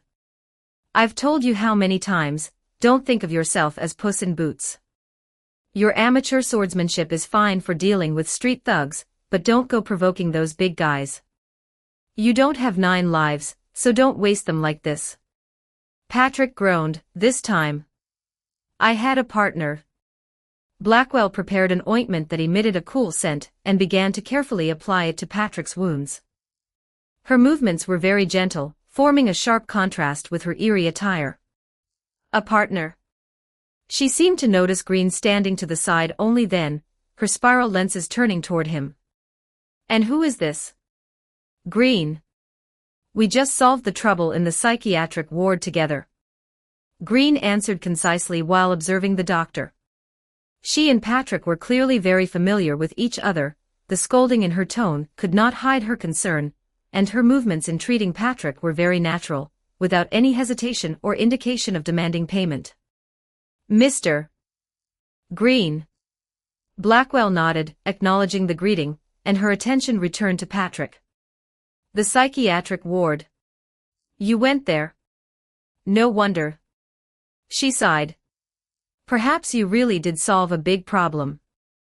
That lethargic bird, she was a pitiful person too. Ending her suffering is for the best. After dressing the wounds and forcing a bottle of pungent medicine down Patrick's throat, Blackwell stood up straight. Stay here for observation tonight. There are 2 empty rooms upstairs where you can rest. Keep the wounds dry, and we'll check the situation again tomorrow morning. She led Green and Patrick, who was still having trouble moving, up the steep stairs to a small but tidy attic room, which contained a simple bed and a chair. Get some rest. If you need anything, come downstairs and call me. After saying this, she turned and left, her bird beak mask flickering in the dim stairwell before disappearing downstairs.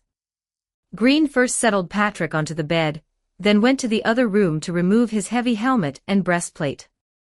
There was a blurry copper mirror in this room. He glanced at himself in the mirror. His dark green long hair was stuck to his cheeks and neck due to sweat. His face certainly looked younger than his actual age, but the exhaustion and weathering were unconcealable between his brows and eyes. Long-term writing life and recent life and death battles hadn't left too many wrinkles, but they had precipitated a complex sense of vicissitudes. He lay on the bed, but his thoughts could not stop. He took out the blank copy of Alice's Adventures in Wonderland, feeling its weight and temperature. Before he could ponder the current functions of this book, he wearily closed his eyes. His goal was clear: become stronger, find the four nightmares and defeat them, change this twisted world, and finally, find Alice and unravel all the mysteries. He needed strength, he needed clues, he needed companions. His thoughts gradually blurred, and his consciousness sank into a pitch-black deep pool. He had another dream, and this time he dreamed of Alice. 26 Chapter 26 Where do people go after they die? Chapter 26 Where do we go after we die? Green sat in a comfortable armchair, messy manuscript pages spread before him, his fountain pen rolled onto the carpet. Outside, a light, drizzling rain was falling. He had just finished a grueling session of writing, his head throbbing, feeling a familiar sense of frustration and emptiness as he looked at the pages full of crossed-out paragraphs. A pair of warm hands placed a steaming cup of milk beside him. It was Alice. She sat quietly on the wide armrest of the armchair, not disturbing Green's contemplation, simply keeping him company. Green gazed at the endless curtain of rain outside the window, his voice sounding a bit hoarse. Alice, tell me, where do we go after we die? Those unfinished stories, those words left unsaid, are they just like this rain, falling to the ground, mixing together, never to be found as that original drop again? Alice gently pushed the milk cup a little closer to him, her fingertips unconsciously drawing circles on the moisture-covered tabletop. She smiled, that smile appearing exceptionally gentle in the dim, warm light. The library, she said. The library. Alice nodded. Every person is a unique book. Written from the very first cry, breath is the ink, heartbeats are the punctuation, experiences form the paragraphs, and emotions paint the illustrations. When we are here, and with a snap, we close the final page. She gently closed her fair palms together. We will be reshelved in the library of another world. This metaphor struck a chord somewhere deep within Green. He sat up a little straighter. What is that library like? Alice leaned back against the high back of the chair, falling into a gentle and distant description. The dome is so high you cannot see the end, as if built from a solidified starry sky. The bookshelves aren't made of wood, they are grown from living ancient trees. They grow upward, toward the light, so there are always new empty spaces left for the books that arrive. As for the light, it's soft, the color of an eternal twilight, golden and tinged with warm orange. Because light that is too bright would wake the sleeping stories, and light that is too dim would make one lose their way. She paused, leaned in toward Green, and lowered her voice mysteriously. Most importantly, there is no concept of overdue books there. Green couldn't help but chuckle. It sounds like some department of heaven. And what about the readers? Who reads these books? Alice blinked, her eyelashes trembling in the light and shadow. We do. Her voice had a dreamlike rhythm. You can stroll through the endless corridors of bookshelves and take down any book at any time, your own, anyone you know, or a stranger you've never met but have always been curious about. You can revisit any chapter that made you smile or cry, or skip to that page you once missed or were incredibly curious about. As a reader, you can finally understand those characters who were just passing through your story, and realize how heavy and intricate their own title pages truly were. Green fell into reverie as she described it, as if he could truly see that magnificent, silent library. Then, his gaze fell back upon the person beside him. Then, what if I want to find you? In such a vast sea of books, if one day you were gone, how would I find you? Alice's smile became incredibly soft. She extended her index finger and gently tapped Green's chest. My dear sir. Her fingertips seemed to carry warmth. Our books, from the chapter where we met, are gently and tenderly tied together by an invisible golden thread. With the fingers of her other hand, she elegantly mimicked a winding motion in the air. No matter how many bookshelves or corridors apart we are later, as long as you calm your heart and follow that thread within, the end of the thread will warm slightly, guiding your way. Then you will find, she gazed into his eyes, my book is always right next to yours, spine against spine. Green grasped the hand she had placed on his chest, his palm warm. And what if I wrote it badly? His voice dropped, tinged with uncertainty. Like these rough drafts of mine tonight, the story is dull, full of loopholes, and even filled with irreparable regrets and foolish mistakes. Does such a book deserve to be placed in such a sacred library? Alice shook her head immediately, gripping his hand back, her tone firm and gentle. That library collects everything real, not perfect. Green, every sheet of paper wrinkled by tears, every stroke of the pen made in anger or despair, even those blank, wandering paragraphs that were written and torn up, never to be continued, they are all part of the texture of the story, the lines of the soul.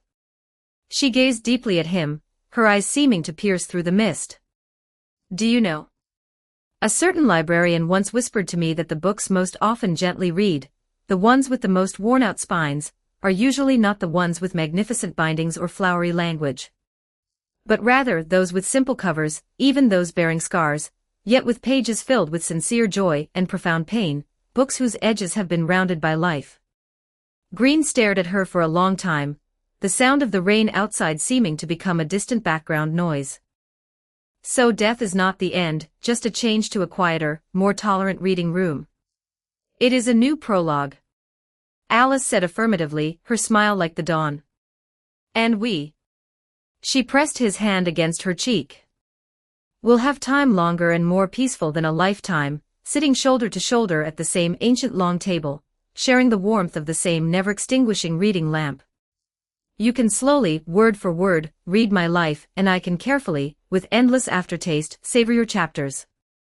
Until our stories, in silent resonance and understanding, naturally grow a shared, brand-new appendix. Green felt the pent-up melancholy in his chest dissipate, replaced by a calm longing. I think I am looking forward to that library a little now. At least there. He tried to make his tone lighter.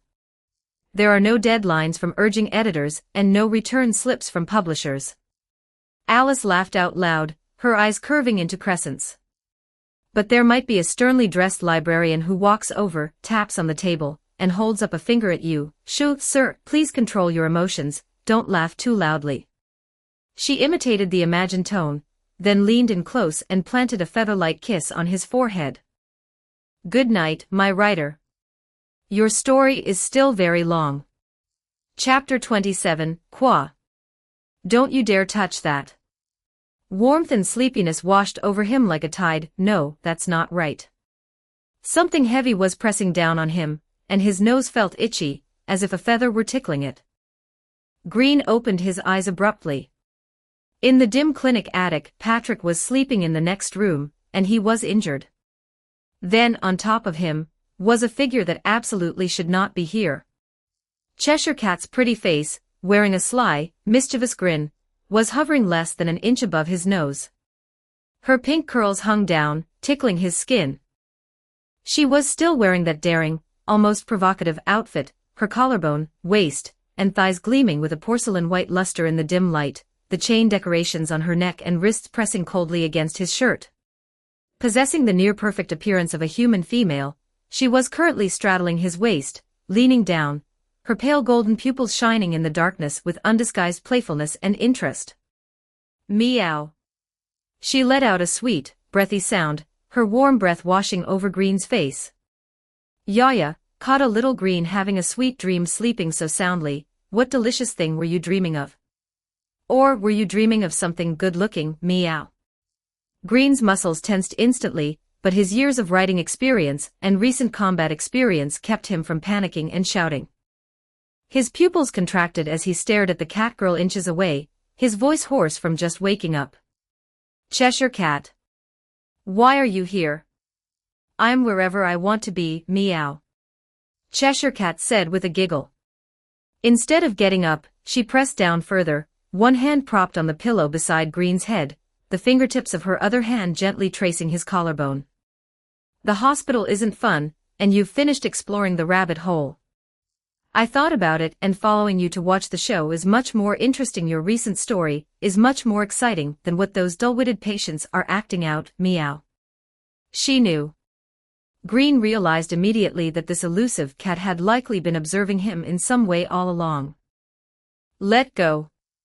Green's voice turned cold as he tried to push her shoulders away, but his hands met smooth, delicate skin, and an unexpected, underlying sense of strength and elasticity.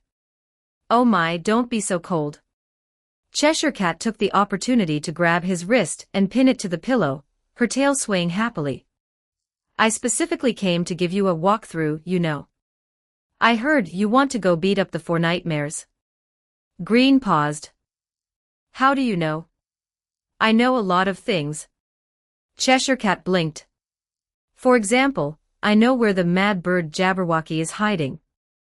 That noisy, crazy big bird sheds her feathers everywhere, and it's so loud I can't sleep.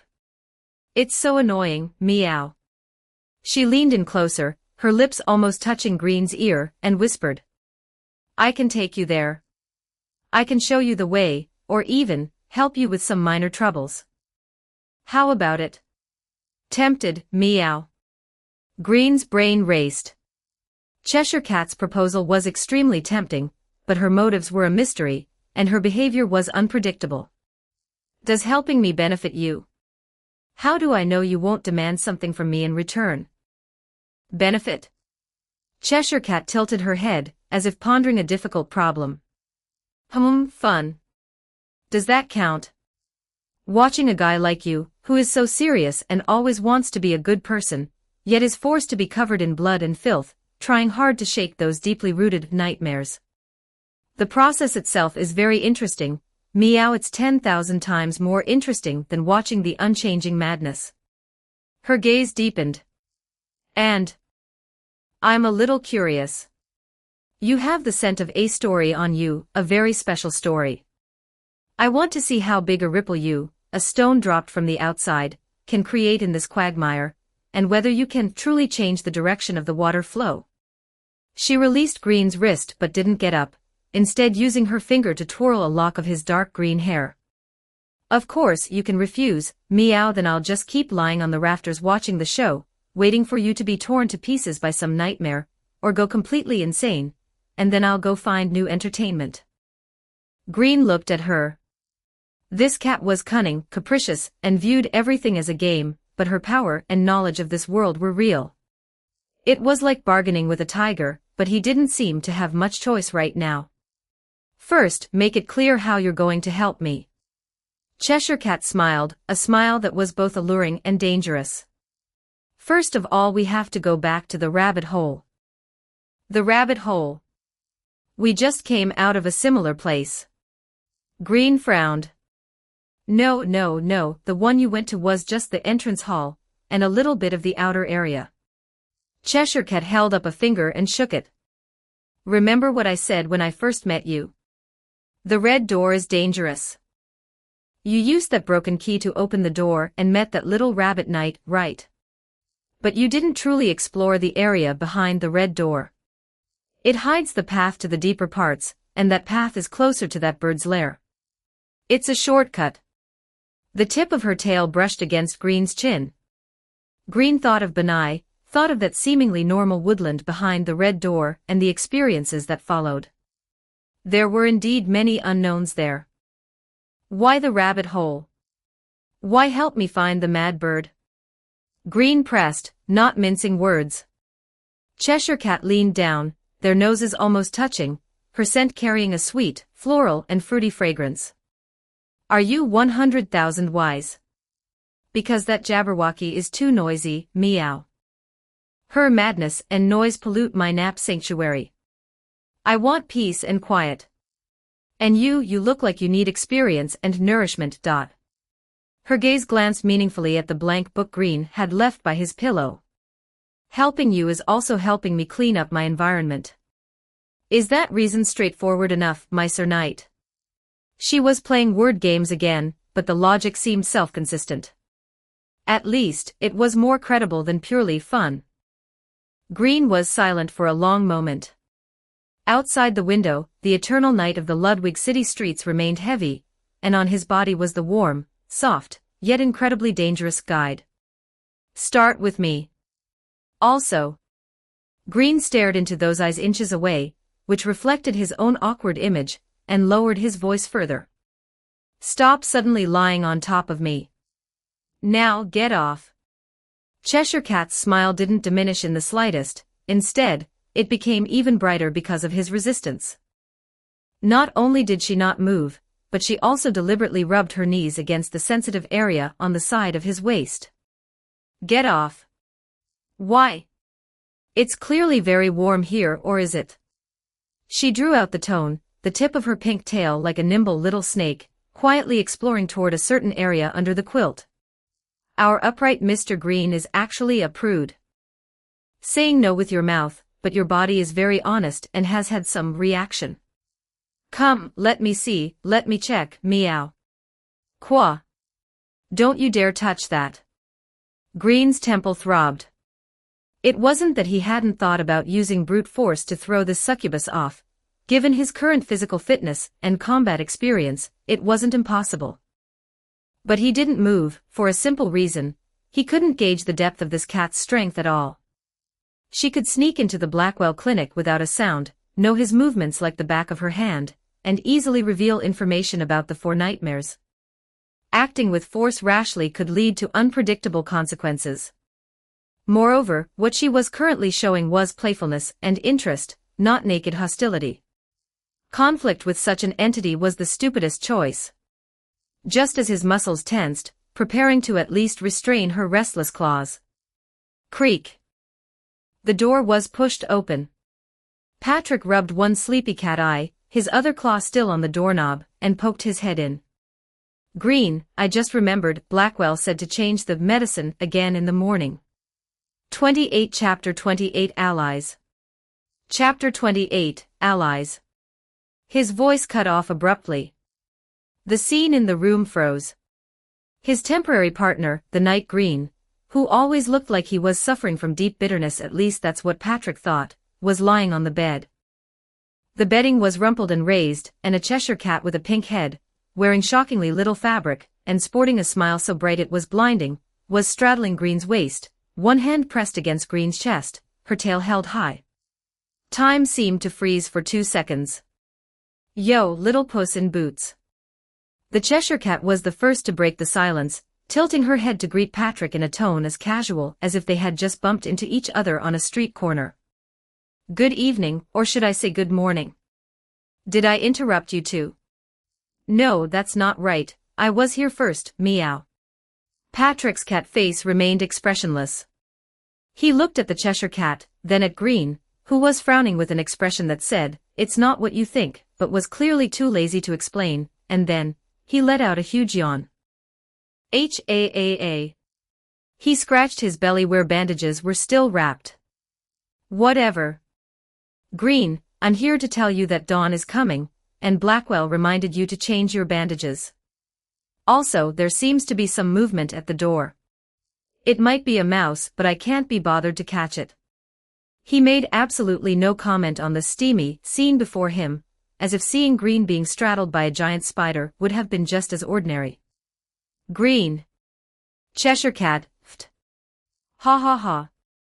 She laughed until she was shaking, almost rolling off Green. Little Puss in Boots, you're still so boring. At least give some reaction when you see a scene like this. Something like, Green, you beast, or Miss Cheshire Cat, please have some self-respect, or something. Meow, ha ha ha. Patrick rolled his eyes. Boring. Are you two done playing? If you're done, let's talk business. Cheshire, what are you doing here? Here to cause trouble again? There's no fun to be found here for you. Wrong, I'm here to join the team. The Cheshire Cat finally moved off Green, jumped lightly onto the floor, put her hands on her hips, and puffed out her impressive chest. I heard about it, you know, you're going to teach the four nightmares a lesson. Count me in. I know where the mad bird Jabberwocky is, and I can lead the way. I can also keep things entertaining on the road. What a bargain. Patrick looked at Green and raised an eyebrow. Green had already sat up, adjusting his wrinkled pajamas, his face returning to a calm expression. That's what she says. We need intelligence and potential shortcuts. Patrick shrugged a cat-style shrug. Hey, I'm the local expert here, and you're looking for someone else. What, don't you trust me? Fine. Another guide is good, even if it is a troublesome one. He seemed completely unsurprised by the Cheshire Cat's inclusion, and showed no signs of the resentment or hostility one would expect from a love rival, which was abnormally calm. The Cheshire Cat seemed very satisfied with their reaction and leaned in to blow into Green's ear. Then, I'll see you at the entrance of the rabbit hole, after dawn, don't be late. If you're late, I'll release all the little surprises behind the red door to welcome you, meow. Accompanied by a mist-like light and a few soft chuckles, her figure gradually faded and disappeared, leaving behind only a faint, sweet scent. The room fell silent again, leaving only Green and Patrick. Don't you have anything to ask? Green looked at Patrick. This guy was too calm. Ask what? Why she crawled into your bed in the middle of the night. Patrick walked to the window and used his paw to push open a crack in the curtains. Outside, it was still a gloomy gray, but a sliver of pale white seemed to be seeping into the skyline. She's always been like that, elusive, doing whatever she feels like. If she wants to follow, there's no stopping her. As long as she doesn't stab us in the back, having an extra combatant is never a bad thing. You said you liked her, that you wanted to pursue her, Green pointed out the key point, but the way you look at her is no different from how you'd look at a rock on the side of the road. Patrick turned around and leaned against the window, his cat face somewhat blurred under the brim of his wide-brimmed hat in the dim light. Ah, that. He tugged at the corners of his mouth in an arc that held no smile. That was a lie, Green. Or rather, a lame excuse. Why? Green wasn't too surprised, he had already sensed it. Patrick's obsession with the Cheshire Cat was superficial, more like a scripted line for a character. Patrick was silent for a few seconds, seemingly organizing his words, or perhaps hesitating about whether to reopen an old wound. Finally, he sighed, his voice dropping. Because I needed a reason that wasn't so heavy and ridiculous, to approach you and form an alliance. Couldn't you have just said you wanted to join forces to deal with the four nightmares? No. Patrick shook his head. Back then, I didn't know you yet.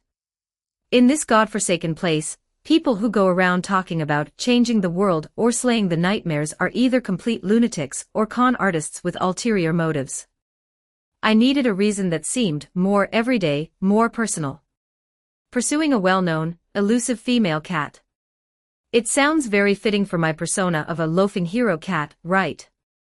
It explains why I'm helping you while lowering your guard. He paused, his cat eyes looking at Green. But the real reason I approached you was because I had been observing you at the tavern for a long time. The way you look at those lunatics and monsters, it's not numbness, not greed, not the excitement of complicity, but a kind of anger, a kind of bewilderment, and also, a stubborn sense of this shouldn't be like this. You're different from everyone else here. You have your bottom line. I heard from the Cheshire Cat about what happened at the rabbit hole. Even in life or death situations, you hesitate to sacrifice others. In this rotten place, that quality is as rare as a diamond. So you wanted to find an ally with a moral compass. Green understood. Not just an ally. Patrick walked back to the bed and sat down, his paws unconsciously rubbing the metal buckle on his boots. I wanted to find someone who wouldn't turn into another kind of monster halfway through, out of temptation or despair. His voice carried a deep exhaustion, not physical, but a wear and tear stemming from his soul. Green didn't speak, just waited quietly. Do you know what Puss in Boots means? Chapter 29, You believe in the light, don't you? Patrick asked suddenly, and without waiting for Green to answer, he continued on his own. It is not a species, Green. It is a name, a title. A title that should have belonged to my best friend.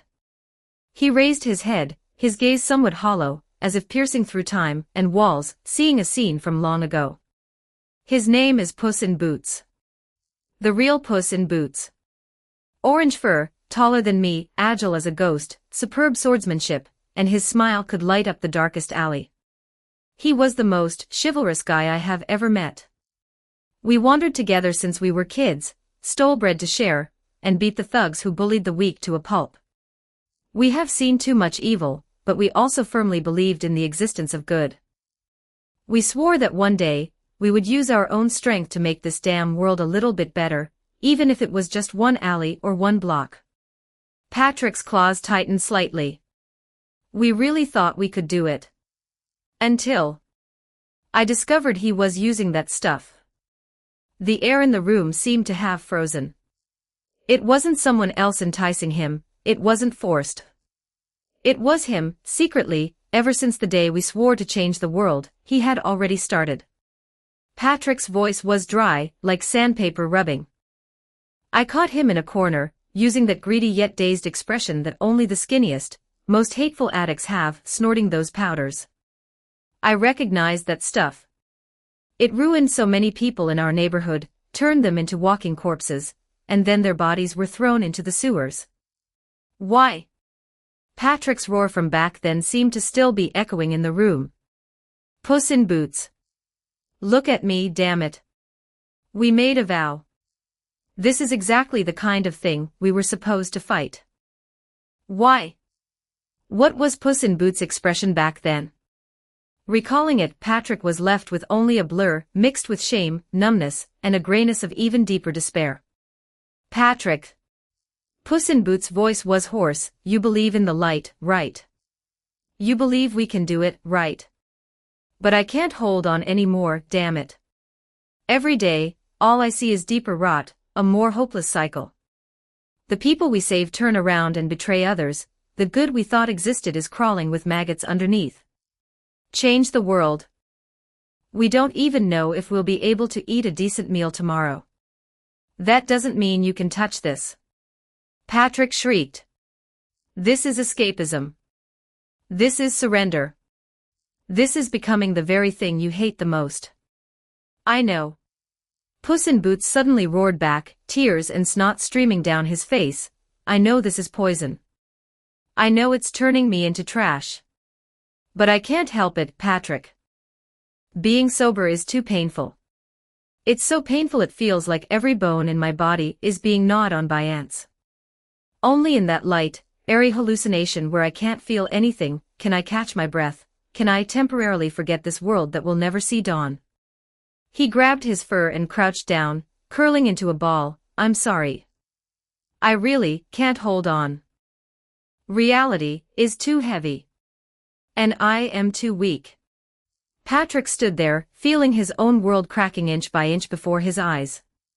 His best friend, his role model, the companion he had vowed to change things with, was not brought down by external forces, but from within, corroded by despair, actively embracing the poison of nothingness. Arguments, tugs of war, desperate crying, powerless dissuasion. In the end, whether it was an accident or an overdose, Patrick didn't want to think about it anymore. In any case, Puss in Boots died. He died in the depths of some filthy alley, empty medicine bags scattered around him, his face wearing the illusory peace brought by those substances. Patrick buried him. Then, he put on the polished high boots Puss in Boots had left behind, donned the wide-brimmed hat with the feather, and picked up the rapier. He became the new Puss in Boots. Not to act but to remember and to fulfill that unfinished vow, which now only he remained to keep. Puss in Boots lost, defeated by despair and his own frailty. But he, Patrick, had not lost yet. He would walk on, using his friend's name and image, continuing that seemingly impossible war. Inheritance is sometimes the cruelest form of remembrance. So Patrick finished his narrative, his voice calm now, though the weight of it permeated the small room. So when Jack the Ripper was out there cleaning up that scum, somewhere in my heart, the word serves them right flashed through. But his actions and methods, I have never been able to agree with. Until later, when I saw you in the tavern. An outsider, with light and stubbornness in your eyes that didn't belong here. You needed help, and I needed a companion who wouldn't break down halfway. Chasing the Cheshire Cat. That was just a convenient pretext. My true purpose, from beginning to end, was to change this damn world. And I can tell, you also have things you want to do, people you want to find. We have a common direction. He looked at Green. The playfulness and flamboyance usually in his cat eyes were gone, leaving only a determination that had been shattered and forcibly pieced back together. So, Sir Knight, now you know. A ridiculous cat who approached you with lies, and bears the vow of a deceased friend. Are you still willing to continue this alliance? Toward the four nightmares, toward the truth of this world. Green gazed at Patrick for a long time. He saw the deeply hidden pain, the near-paranoid persistence, and also the cautious probing. He remembered the guilt he carried, the obsession with finding Alice, and the comfort and encouragement he received in Dorothy's illusion. He reached out, not for a high five, but to gently pat Patrick's furry shoulder.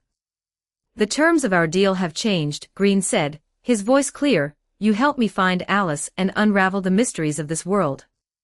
I will help you, and together we will change this world.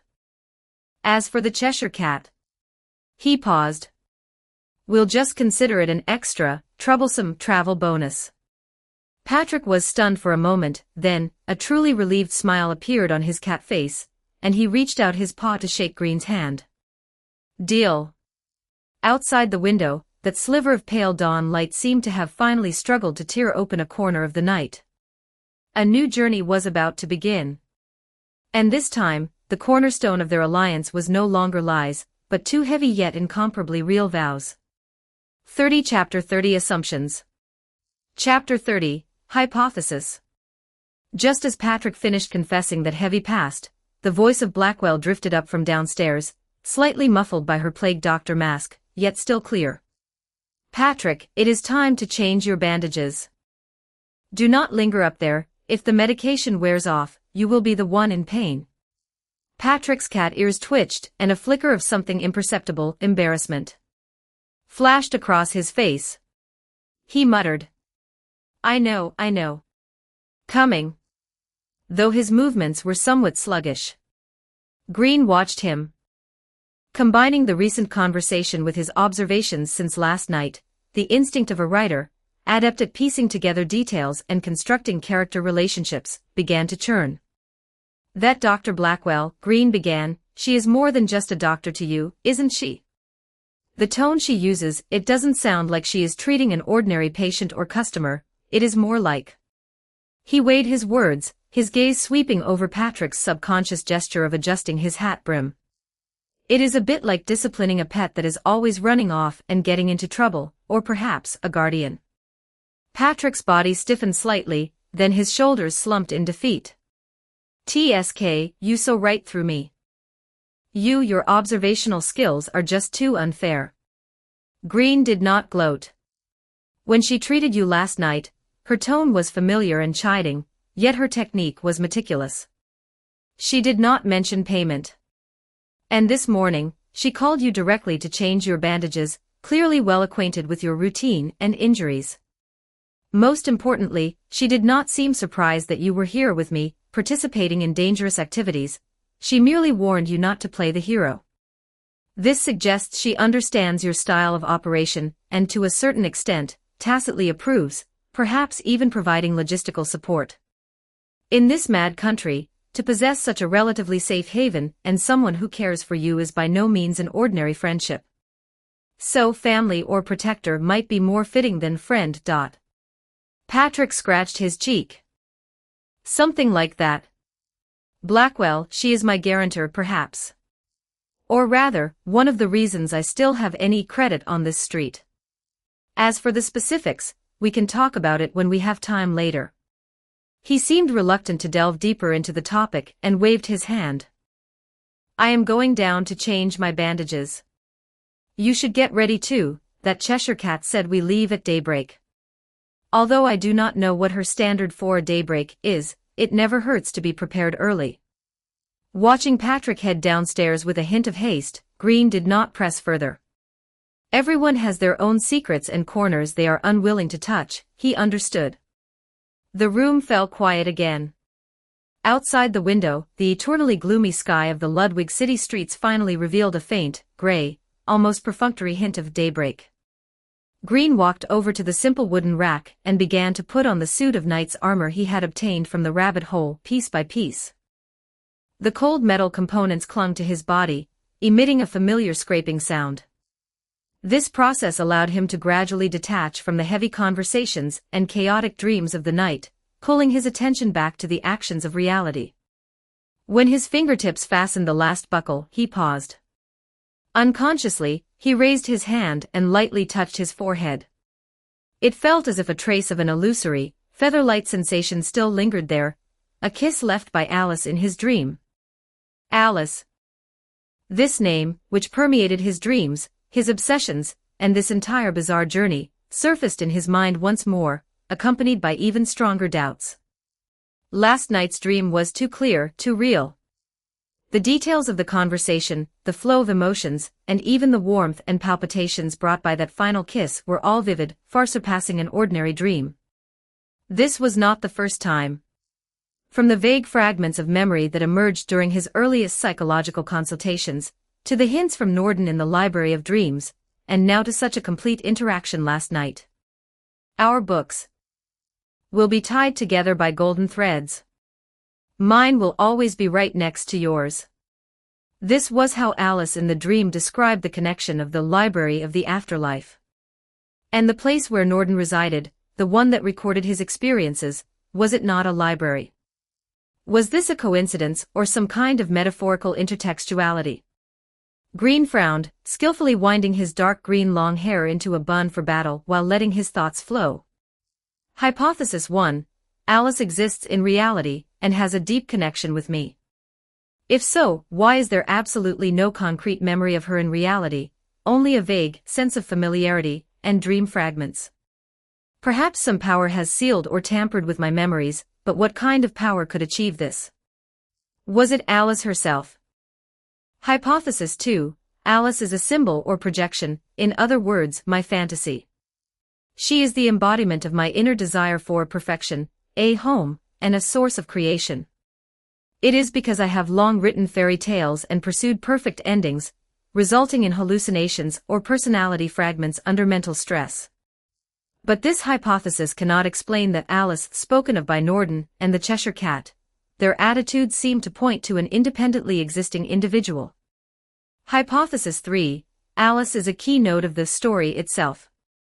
Whether it is Norden or the twisted appearance of this world, which is clearly based on Alice's adventures in Wonderland, but mixed with a large number of dark fairy tale elements, it all suggests that this world has a core.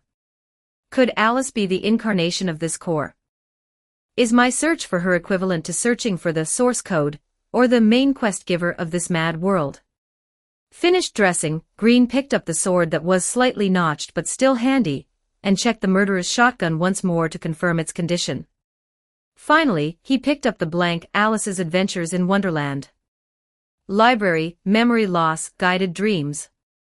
Green muttered to himself, connecting these clues. A bolder idea emerged. What if my memory is not the problem, but reality itself? What if what I consider reality is actually a grander, more elaborate story or experiment? And Alice is the person who knows my original script, or a player who, like me, is trapped in this story. This thought was somewhat chilling, but combined with his experience of crossing over here, the characteristics of an undead, and the various illogical madnesses of this world, it did not seem entirely impossible.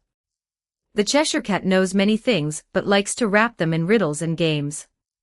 Norden seems to know everything but is restricted by certain rules from speaking directly. Patrick wants to change the world, born from personal pain and betrayal. And he himself, Green, a frustrated writer, has been thrown into the center of this dark fairy tale, searching for a woman who might be fundamental to his own existence. No matter who you are, Alice, Green said to the air, and to the increasingly intense longing within his heart, whether we have forgotten each other or someone has deliberately separated us. I will find you. Not just for the answers but also to. He paused, recalling the metaphor of the library in his dream, Dorothy's encouragement, and the heavy oath in Patrick's eyes. To find a different, or at least not so desperate, annotation for this story filled with tragedy. He pushed the door open and walked down the stairs. The first floor of the clinic was filled with the scent of herbs and disinfectant. Blackwell was carefully changing the dressing on the abdomen of the grimacing Patrick. The sky outside the window seemed to have brightened a fraction, though it remained gloomy. The daybreak moment promised by the Cheshire Cat was almost here. The Library of Dreams is forever bathed in a constant, soothing, dim yellow light. Norden walks barefoot, her fair feet stepping silently on the smooth, warm wooden floor. Her curvaceous figure is wrapped in a simple white robe, the golden pocket watch on her chest swaying gently with her steps.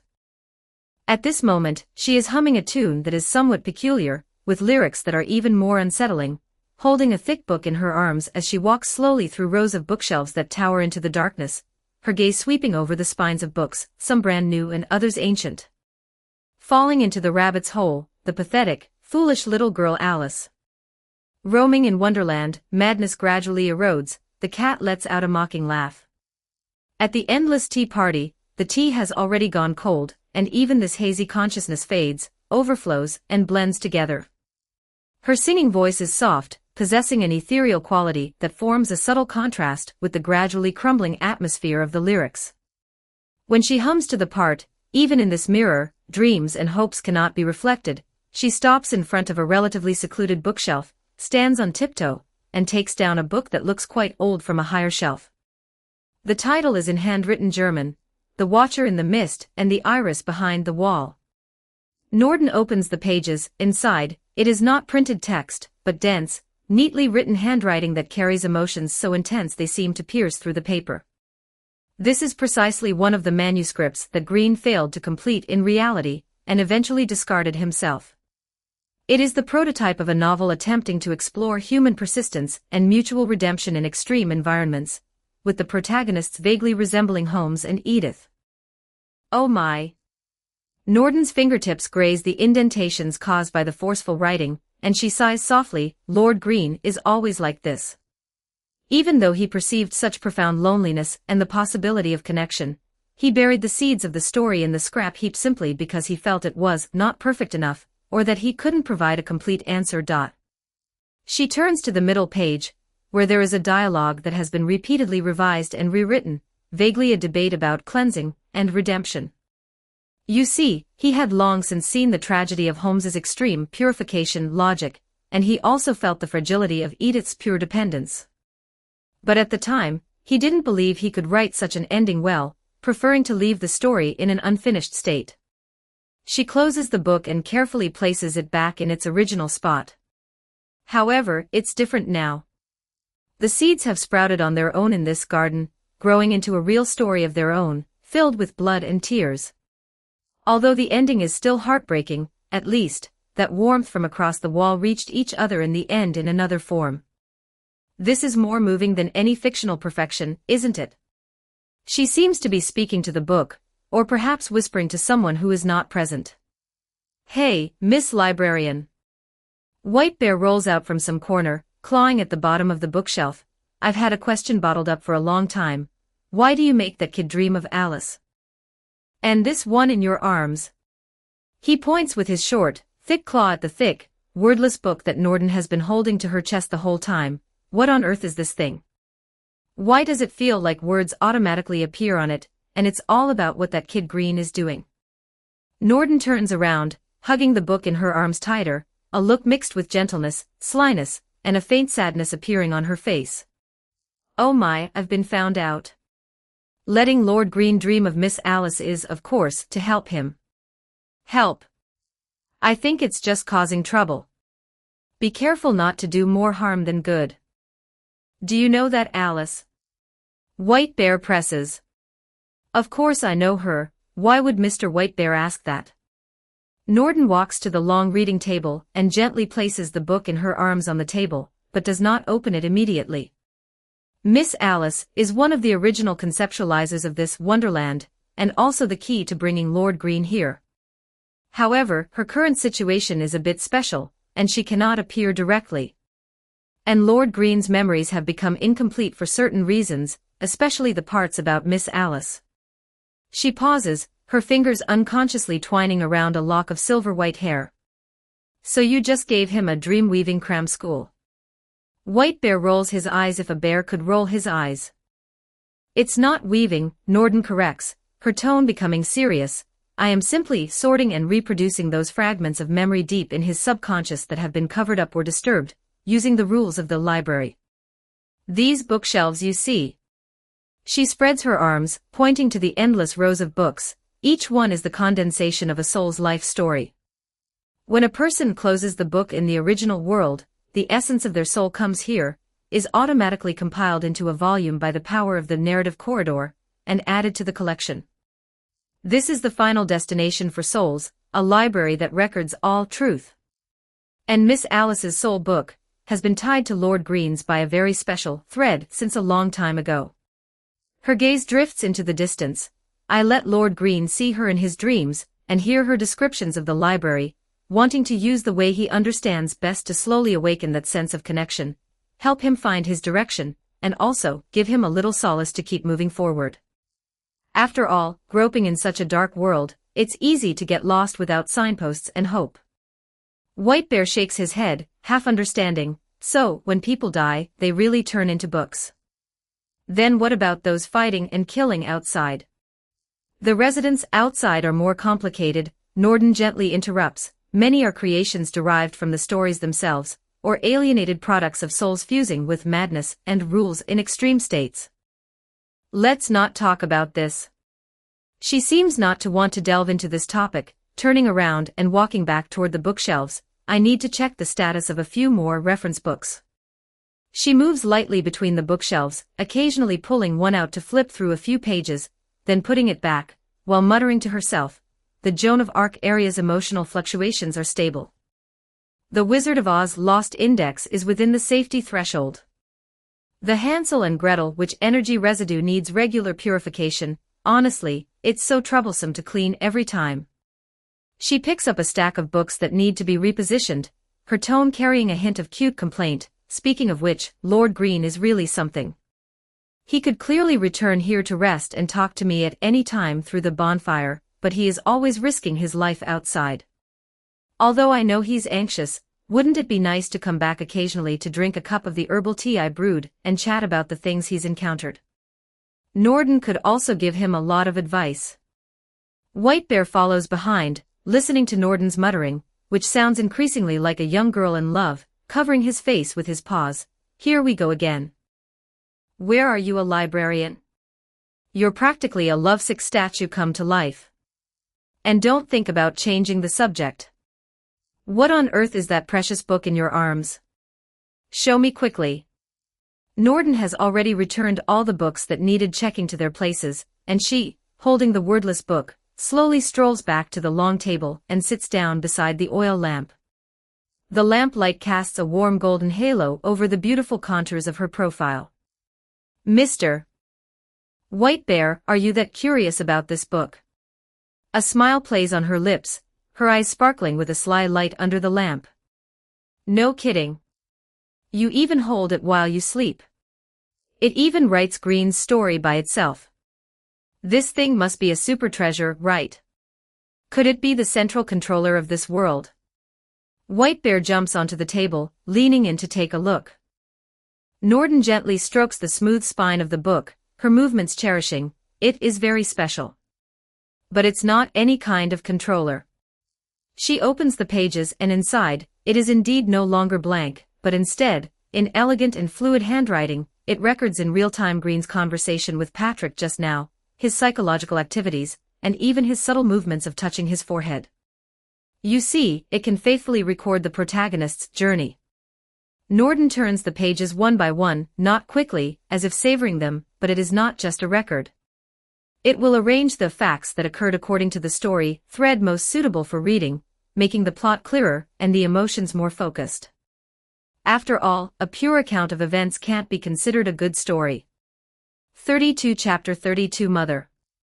So it is an automatic novel generator. Using Green as the protagonist. White Bear was even more confused. More like a rough draft of a book of the protagonist's destiny. Or perhaps an original manuscript of an ongoing epic. That sounds a bit too fantastical. Norden tapped her fingertip on the newly generated text on the page, the passage where Green analyzed Alice's dream, a smile playing on her lips. Its content is based on reality, but the presentation carries a touch of literary embellishment. More importantly, it can reflect the potential and direction of the story itself. She turned to the latest page. The text above perfectly described the scene from a short while ago in the clinic's attic, where the Cheshire Cat had suddenly appeared, sprawling over Green to tease and probe him. It was described in quite some detail, even capturing the moment the tip of the Cheshire Cat's tail brushed against Green's chin, and the warmth of her breath spraying onto his face. White Bear leaned in to take a look, and his bare face, if one could call it that, immediately wore a lecherous, if a bear could be lecherous, expression. He. This part is brilliant. Miss Administrator, aren't you jealous seeing this?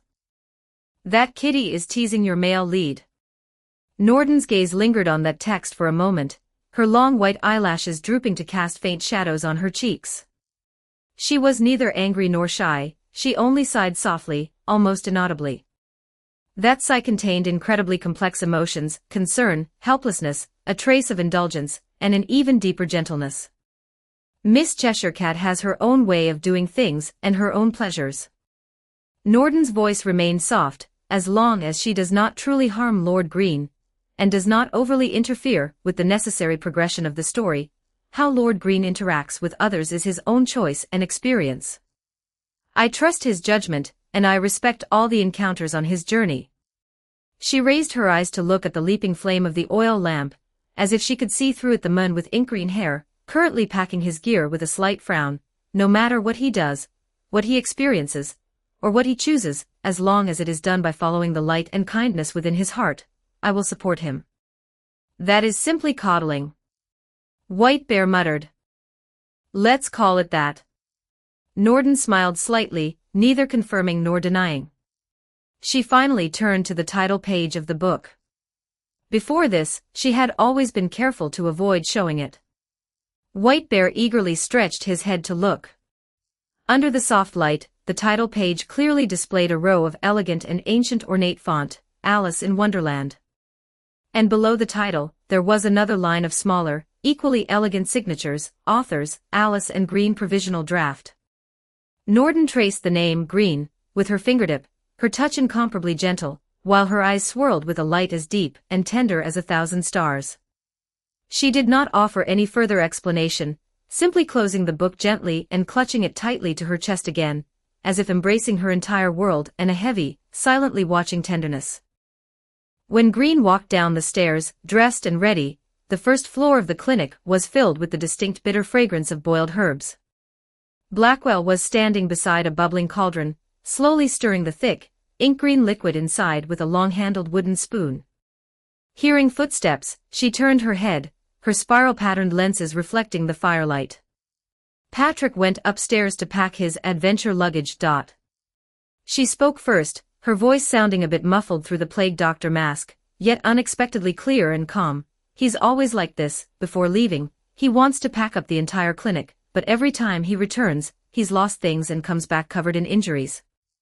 There was not much blame in her tone, but rather a sense of habitual helplessness, much like a mother nagging a playful child. Green took a few steps closer, and the medicinal scent grew stronger. Dr. Blackwell, he began tentatively, regarding what Patrick is going to do with me next. I assume you know something about it. That place is probably no safer than the Ludwig City streets. Blackwell stopped stirring and turned around, her bird beak facing Green. Even through the mask and lenses, Green could feel a scrutinizing gaze landing on him. I know, she said briefly, walking to the wooden shelf nearby to begin organizing dried bandages and herbs with efficient movements. I can probably guess 7 or 8 parts of what that Puss in Boots is thinking. Change the world. Heh. That's quite the claim. But it's better than cowering in a corner, watching everything rot away. Green was somewhat surprised by her directness and support. You aren't worried? I mean, about his safety. Worried? Blackwell let out a short, airy sound that was half laugh, half sigh. Ever since the first time he snuck back to me covered in bruises to beg for medicine, worrying has become a daily routine. But this child has a fire in his heart that won't be extinguished. If I stop him, that fire will burn him through from the inside. Let him go and venture out, hit a few walls, at least the fire will be directed outward. She put a bundle of bandages into the cupboard and turned around. I know you have some skill, Mr. Green. Patrick's judgment of people is occasionally accurate. He only opens his heart to those who are truly principled. Principled. Green repeated the word. Yes. Having a straight, unbending scale in one's heart, knowing what should be done, and what one would never do, even if beaten to death. Blackwell picked up a clean soft cloth and wiped some glassware on the table. These days, the streets are full of madmen drifting with the tide, or bastards who claim to be sober, while doing even crazier things. Someone like you.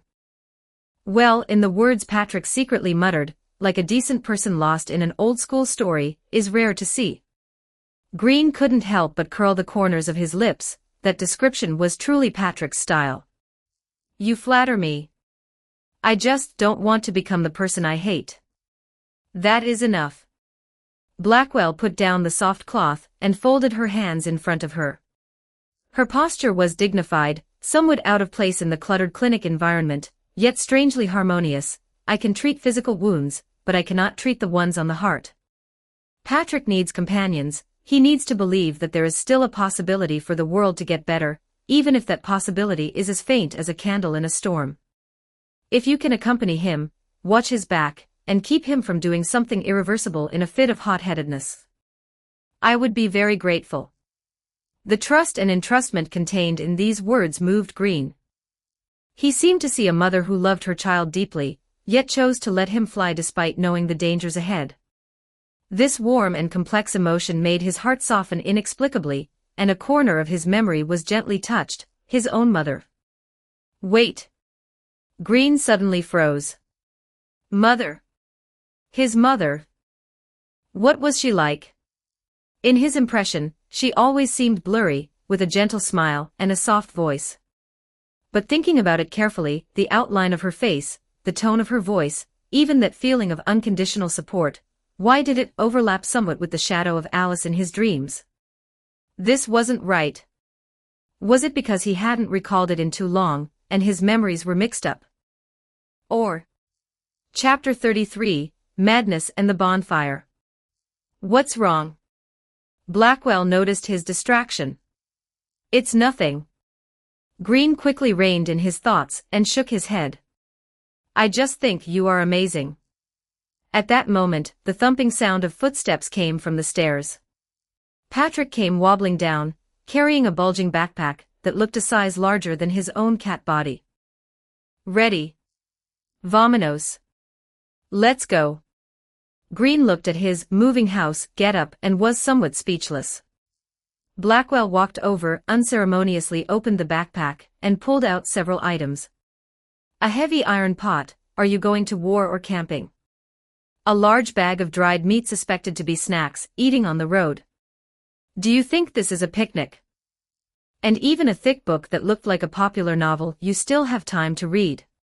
Patrick winced as he was pinched, but he didn't dare to resist, only arguing in a low voice. It's better to be prepared. In the end, the backpack was streamlined to a reasonable size. The two walked to the clinic entrance, with Blackwell seeing them off. The cold wind of early morning, if it could be called that, blew through the alley, bringing the vague clamor from afar and the more common smell of rot. Be careful on the road. Blackwell's voice sounded somewhat low behind her mask. It hasn't been peaceful lately. A group of sneaky guys has been active nearby, specifically targeting those who are alone or look like easy prey. They seem like human traffickers, but not quite. In any case, keep your eyes peeled. Green nodded solemnly. I'll remember that. Thank you for the reminder. Patrick waved his paw dismissively. Don't worry, don't worry. Whoever dares to target yours truly will get a taste of the Gale's power. Let's go. He was the first to stride into the alley. Green nodded slightly to Blackwell and followed. Walking out of the alley and merging into the murkier air and light of the main street, Patrick leaned closer to Green and lowered his voice. Blackwell just loves to worry. Sneaky guys, my foot. It's probably just some black market clinic here to steal business, or petty thieves stealing medicinal herbs. It never hurts to be careful. Green looked around. The street was still dirty and dilapidated, but it did indeed seem a bit cleaner than when they arrived before. Not in terms of hygiene, but the number of indiscriminately discarded corpses in varying states of decay, as well as wandering monsters, had visibly decreased. Come to think of it, Green asked. Some things on the road seem to be missing. I remember when I came yesterday, there were a few fresh ones around the corner. Upon hearing this, Patrick's cat face revealed an expression mixed with mockery and disdain. Oh, that is the grace of our great Queen of Hearts. He mimicked the tone of some royal proclamation, sounding strange and weird. In order to maintain the beauty and order of the Ludwig city streets, cleaners will regularly come out to tidy up, dragging corpses that can still be identified to be collectively burned or buried, and casually clearing away those things that have completely succumbed to magic and only know how to wander around. How about that? Sounds very diligent and loving to the people, right? Green heard the sarcasm in his words, so they only clean up the surface. What else? Patrick kicked a piece of broken brick at his feet. The source. The source is this omnipresent madness. Queen of Hearts wouldn't touch that stuff. Perhaps she herself is one of the biggest sources of its spread. Madness, what exactly is it? How was it born? Green pressed. This was a question he had always wanted to figure out. Patrick's expression became a bit more serious. He looked around, signaled Green to speed up, and said while walking. No one knows the exact origin. Some say it is the crazy thoughts dissipated when some god fell a long time ago. Others say it is the negative sediment naturally produced by this world. There are even more mysterious theories, saying it is the despair, pain, jealousy, and greed accumulated by all the lives living here. After these negative emotions reach a certain concentration, they materialize, turning into a chi that can be perceived and even infect others. He paused, his voice dropping lower. But one thing is universally acknowledged. After Queen of Hearts Lorena took the throne, the concentration and activity of the madness have significantly increased. Her tyranny, her madness in taking pleasure from beheading, her indulgence and even encouragement of depravity, it's like constantly adding fuel to a dark fire. The cleaning crews only sweep away the ashes after the fire has burned, but turn a blind eye to the fire that is burning brighter and brighter, and perhaps are even secretly pouring oil on it. Green silently digested this information. This world was even more fundamentally sick than he had imagined. While talking, they had already arrived at the bonfire spot. Green remembered where it had been lit. The pile of ashes was still there, with a few unburned dead branches scattered about. All right, we're here. And then? Patrick looked left and right. Where is that pink-furred cat? She wouldn't stand us up, would she? We aren't waiting for her. Green walked to the pile of ashes and crouched down. We'll get there faster. Through the bonfire. Patrick looked confused. Bonfire? This pile of ashes. Green, are you still not awake? Or were you fumigated silly by Blackwell's medicine? How could this thing? Before he finished speaking, he saw Green reach out and touch the cold embers with his fingertips. The moment Green's fingertips touched the ashes, a faint spark suddenly lit up in the pile of dead ash, and immediately, a warm orange-red flame reignited out of thin air, jumping happily. Wha? Patrick jumped back in fright, his cat for bristling. What kind of magic is this?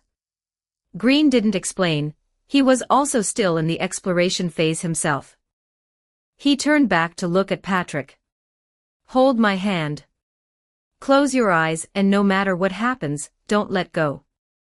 Patrick was skeptical, but he still extended his furry paw and grabbed Green's wrist tightly. Green took a deep breath, pressed his other hand onto the bonfire, closed his eyes, and cleared his mind. Destination, rabbit hole. Path, bonfire link. Carrying, Patrick. He recited silently in his heart, while simultaneously, inevitably, the image of that warm, quiet, book-filled place flashed through his mind, the Library of Dreams. Nordon's gentle smile and white rabbit ears seemed to flash by. Why did he suddenly think of her? It felt a bit out of place given the current situation. Immediately after, the familiar feeling of weightlessness and the warm enveloping sensation, as if passing through a thin film of warm water, struck him. Success. Green felt a surge of joy. However, this feeling only lasted for a short 2 or 3 seconds before it suddenly faded away. Green opened his eyes. There was no damp, bloody air of the rabbit hole, no twisted walls, and no white rabbits gnawing on corpses. Before his eyes was a soft, constant, dim yellow light, the air was filled with the faint scent of old book paper and ink, and beneath him was a soft, comfortable seat. Wooden bookshelves towering to the dome were neatly arranged, endless and boundless. He was sitting at that long table in the Library of Dreams. And beside him was empty. Patrick had not teleported over with him. Green stood up abruptly, looking around this silent, boundless palace of knowledge. It was a success, but not entirely. He had teleported himself back, but had left Patrick behind at the bonfire in Ludwig City streets. Damn it. He cursed in a low voice. Bonfire teleportation, it seems, cannot carry other people. Or was it because he subconsciously flashed the thought of the library that caused the destination to shift? Come to think of it, why did he suddenly think of the library? 34 Chapter 34 Pocket Watch. Chapter 34 Pocket Watch. The light in the library was as gentle and languid as always. Klein looked down at himself, no longer wearing that cold, heavy suit of knight's armor, but the clothes he often wore before transmigrating. This left him dazed for a moment, but then, his sense of reality returned. He looked across the long table. Nordon was sitting there quietly, her head slightly tilted to one side. Her long, silvery white hair draped over her shoulders and the back of the chair, and her thick white eyelashes covered her eyelids, her chest rising and falling in a rhythmic, gentle motion. She held that thick, heavy book in her arms, her sleeping face looking unrealistically beautiful under the warm light of the oil lamp, like a meticulously carved jade statue, yet possessing a living, tranquil aura. Klein had indeed come with a belly full of questions he wanted her to verify, but looking at such a peacefully sleeping face, those questioning words became stuck in his throat.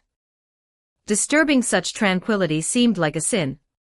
He carefully stood up from the chair, trying his best not to make a sound, intending to go straight to the bonfire to attempt teleportation again. The moment he stood up, the corner of his eye seemed to catch Nordon's fingertips, which were resting on the pages of the book, move ever so slightly. Was it an illusion? Or had she been disturbed by him? Klein paused, his gaze subconsciously sweeping toward the corner. The stuffed bear was lying on a pile of cushions, its paws covering its face, but its shoulders were suspiciously shaking, clearly trying to hold back laughter. Discovering that Klein was looking over, it immediately lowered its paws, put on a dull expression of "I am just an innocent plush toy," and even pretended to whistle, which came out as a leaking wheezing sound. This reaction was too deliberate. The bit of embarrassment in Klein's heart vanished. He sat back down, but this time, instead of sitting opposite her, he sat directly in the chair next to Nordon. Then, he turned his body to the side, propped his chin on one hand, and let his gaze fall openly onto Nordon's face at close range, carefully observing her.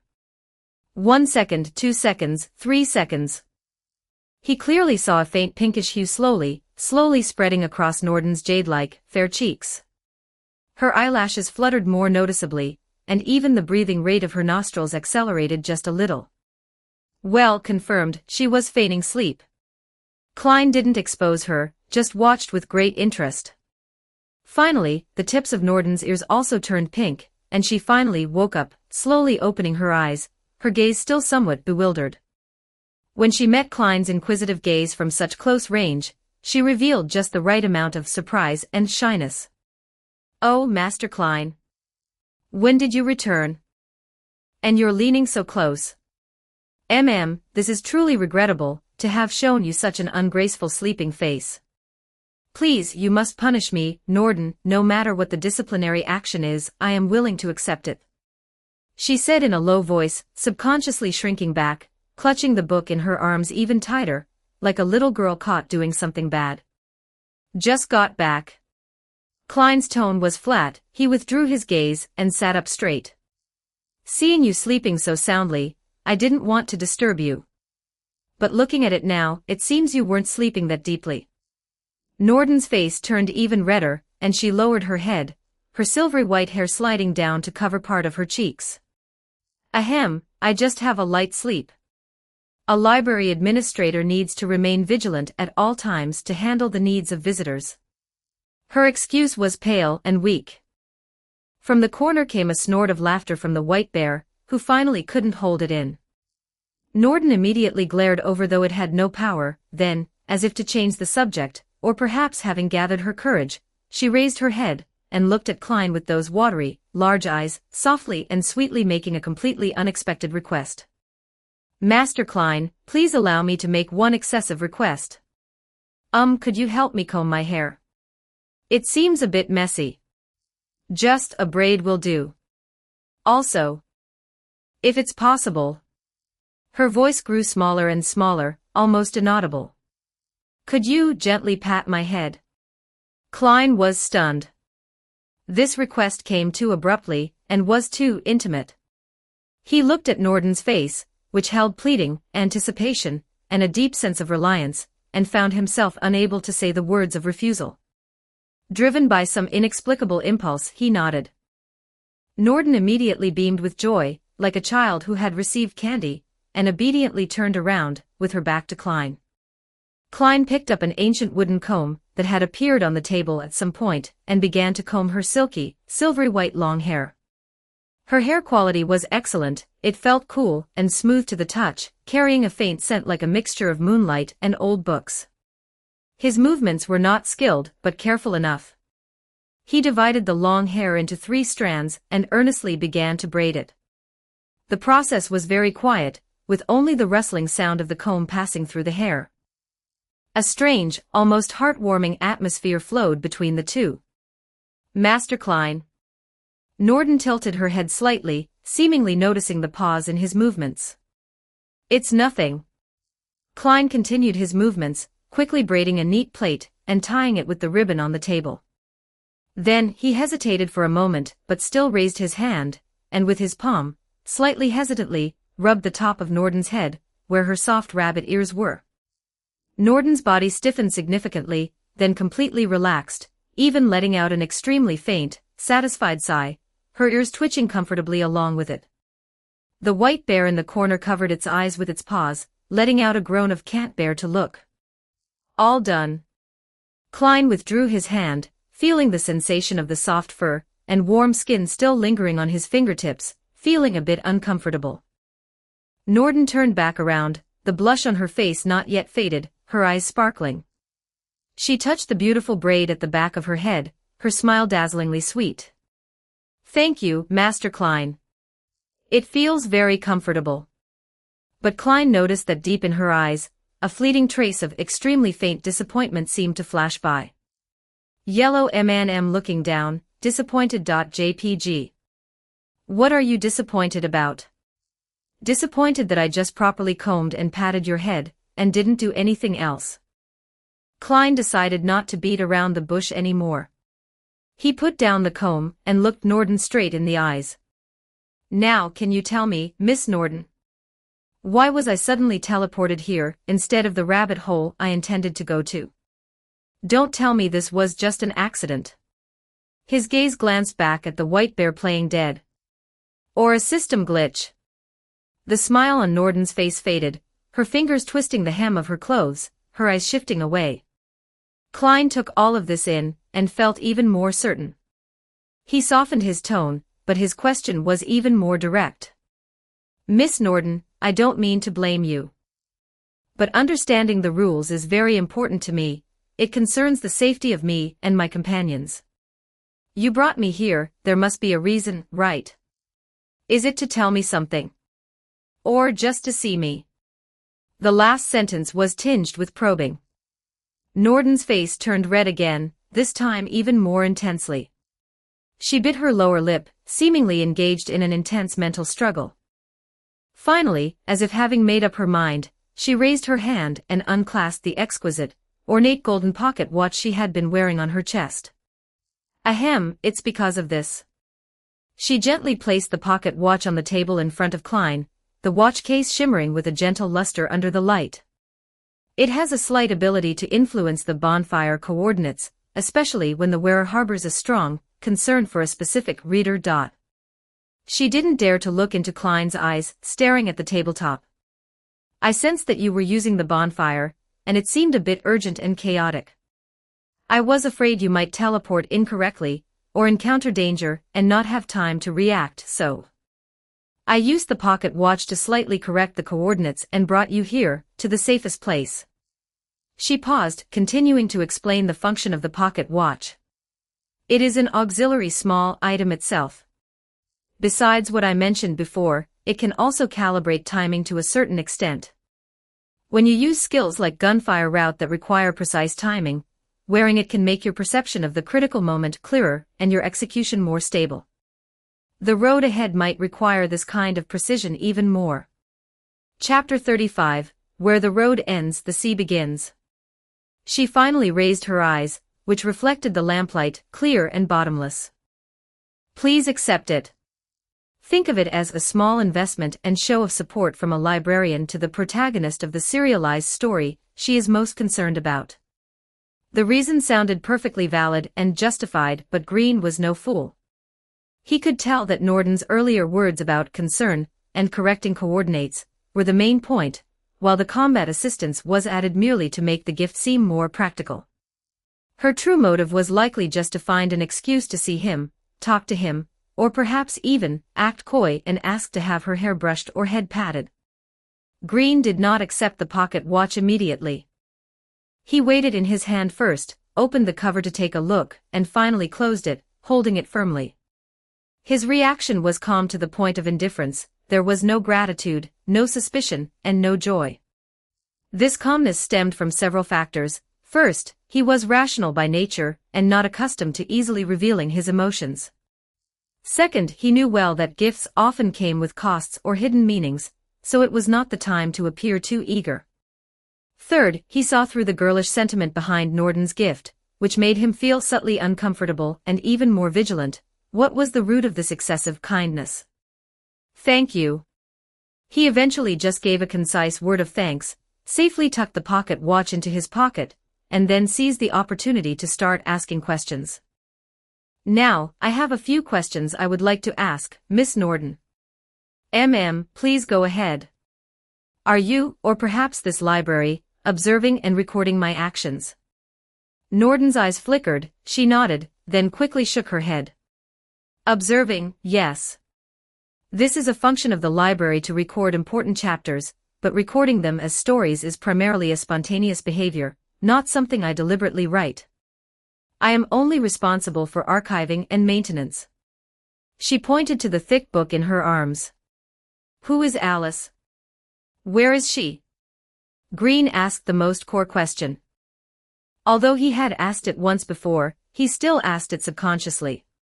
Norden's expression visibly stiffened.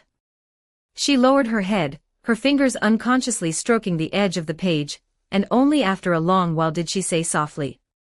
In my impression, Miss Alice is just an ordinary child. Her state is very special, she cannot be directly located. I can only say that your search direction is not wrong. Continue to explore and crusade against the four nightmares. When the conditions are met, you will naturally see her. Any more? I really cannot say right now. Her tone carried a plea, as well as a trace of imperceptible pain.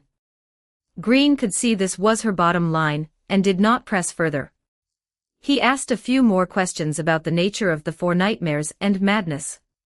Norden's answers were mostly based on objective descriptions from the library's existing records. Regarding the deeper origins and the direct purpose of the Queen of Hearts, she similarly stated that the records are incomplete, or involve locked permissions. Green sorted through the information he had just obtained and suddenly remembered something. Speaking of which, Miss Norden, I have 2 more questions. Please ask. Green pointed at her, then at the surroundings, his gaze sharpening. I once heard Alice describe a library that serves as a resting place for souls after death in a dream, and its description has many similarities to this place. What is the connection between the 2? Is this just a coincidence, or is it that this is the place she spoke of? And you, Miss Norden, are you really just a librarian? Norden's arms holding the book tightened slightly. She lowered her eyelashes, avoiding Green's probing gaze.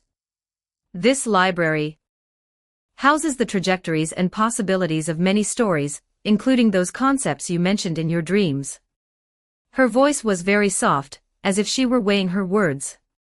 As for me, aside from managing these books and guiding visitors like you, I am indeed just an ordinary reader immersed in these stories. Sometimes a reader sees the outline of a story earlier than the author, yet cannot change the words already written. This is a kind of fortune, and also a kind of helplessness. She raised her eyes, her pupils reflecting the dancing lamplight, and also reflecting a clear sense of powerlessness, bound by rules. I am very sorry, Master Green. The answers to some questions may be hidden in the chapters you are about to read yourself. And all I can do is to ensure the bookshelves are stable and the lights do not go out, so that those looking for answers do not lose their way in the darkness. Green looked at her. Her answer cleverly skirted the core, but that subtle helplessness was real. She admitted that her knowledge was limited, or at least that what she could say was limited. This did not answer his doubts, but it also made further pressing seem unnecessary. She clearly had restrictions she could not break. I understand. Green said finally, his tone devoid of dissatisfaction, only the calmness of having accepted this information. During the Q&A, Green's assessment of Norden became clearer. She was like a librarian and system assistant, who possessed high-level permissions but was bound by strict rules. She could provide information and limited help, but could not directly interfere with the main plot of this story, nor could she reveal key spoilers. It was about time. Green stood up. I should go. Patrick is still waiting for me. Norden also hurriedly stood up, hesitated for a moment, and asked. Master Green, I also have a question I would like to ask you. If the Miss Alice you eventually find is not what you expected, if she might even hurt you, or if her very existence is a form of pain, would you still continue to look for her? This question was abrupt and heavy. Green stopped and looked back at Norden. When she asked this, her eyes were extremely complex, filled with concern, worry, and a deep, hidden sadness that seemed to know fate. Green was silent for a few seconds, then replied. I do not know. But if she is the key, then no matter what she is like, I need to face it. Avoiding it won't solve the problem, neither hers nor mine. Norden did not seem surprised by this answer. She nodded and offered a faint, strained smile. Preliminary trust was established, even though both sides knew the other had reservations. Thank you for your answers and for the pocket watch, he said finally, his tone softer than before. Norden seemed to breathe a sigh of relief and offered a gentle smile. It is my honor to be able to provide you with some clarity. Where the road ends, the sea begins, your journey is far from over. Please be careful, Master Green. Green did not hesitate any longer and turned to walk toward the bonfire. At this moment, he needed to focus on the goal before him. To rendezvous with Patrick, head deep into the rabbit hole, and face the Jabberwocky directly. He gripped the pocket watch, closed his eyes, and clearly recited the destination in his mind. The light engulfed him. This time, the coordinates were correct. Green did not delay any longer and walked to the small bonfire that was always burning in the center of the library. He took one last look at the White Rabbit librarian, who was standing quietly in the light and shadow holding her book, then closed his eyes, gripped the pocket watch in his pocket, and clearly recited in his mind. Destination, Rabbit Hole. The warm light rose again, enveloping him. This time, there was no deviation. After Green teleported, Norden looked up at the 10 lamps above. Compared to the one that had been lit before, 3 were now lit. 36 Chapter 36 Back to the Rabbit Hole. Chapter 36, Return to the Rabbit Hole. The air inside the rabbit hole remained murky, mixed with the stale stench of blood, and a certain cloying scent of madness. Green steadied his footing and confirmed the steady warmth emanating from Norden's rabbit pocket watch in his hand. It had successfully brought him back precisely. He scanned his surroundings. The rabbits gnawing on corpses were still there, but the atmosphere was clearly wrong. How could this be? How could this be? This is terrible. A rabbit with fur-stained dark red seemed to have just learned something. It suddenly dropped the half-eaten intestine in its paws, stood up on its hind legs, and waved its forepaws wildly, its voice sharp and shrill. Our hero actually got killed. In that case, here and now, what else can we do but dance? Wah-wah. Afterward, it began to spin around pointlessly. The few rabbits beside it also stopped chewing, turned their heads blankly, and then followed suit, letting out unintelligible howls. Some really began to learn phantom spinning on the spot, while others continued to bury their heads in eating, as if howling and feeding were two non-interfering programs. Green recalled the skull-hunting beast that he and Benai had finished off. In the twisted perception of these mad rabbits, that monster was actually a hero. He had no time to delve into it. That Black Rabbit Knight, Benai, who aspired to travel to various countries, must have long since left this place of trouble. He intended to pass through this area as quickly as possible to rendezvous with Patrick. However, when he attempted to pass through quickly, dozens of pairs of red eyes, previously unfocused or fixated on food, turned toward him in unison. The hunger and malice in their gazes were undisguised. The ingredients scattered on the ground seemed to have indeed decreased significantly. Some corpses had been gnawed down to nothing but broken bones. Green stopped in his tracks and placed his right hand on the murderer's shotgun at his waist. If you don't want to die, get lost. He warned in a deep voice and simultaneously fired a shot, bang, into the empty space diagonally above. The huge roar echoed within the cavern, shaking down some dust. The gunshot made the rabbit pack shrink back collectively, but only for a second. Immediately, dominated by hunger and madness, they let out even sharper shrieks, and, like a grey tide, pounced from all directions. Tisk! Green cursed under his breath, put away his gun. Close quarters melee was not suitable, and drew his sword. He would have liked to teleport directly to Ludwig City streets to find Patrick, but there was no bonfire here. The battle erupted instantly. Green fought while retreating, his sword flashing. Every swing sought to be precise and lethal to conserve stamina.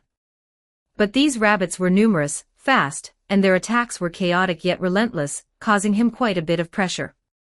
Just then, he concentrated his mind, pressed the pocket watch, and triggered the active effect of the rabbit pocket watch. In an instant, a strange perception enveloped him. It was not that time had truly slowed down, but rather that his thinking speed and dynamic vision seemed to have been briefly boosted by a notch.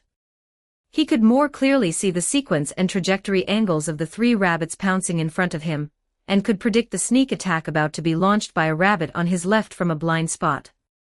The passive effect enhancing timing perception was also continuously in effect, giving him a more exquisite grasp of the connection of his own moves and stamina allocation.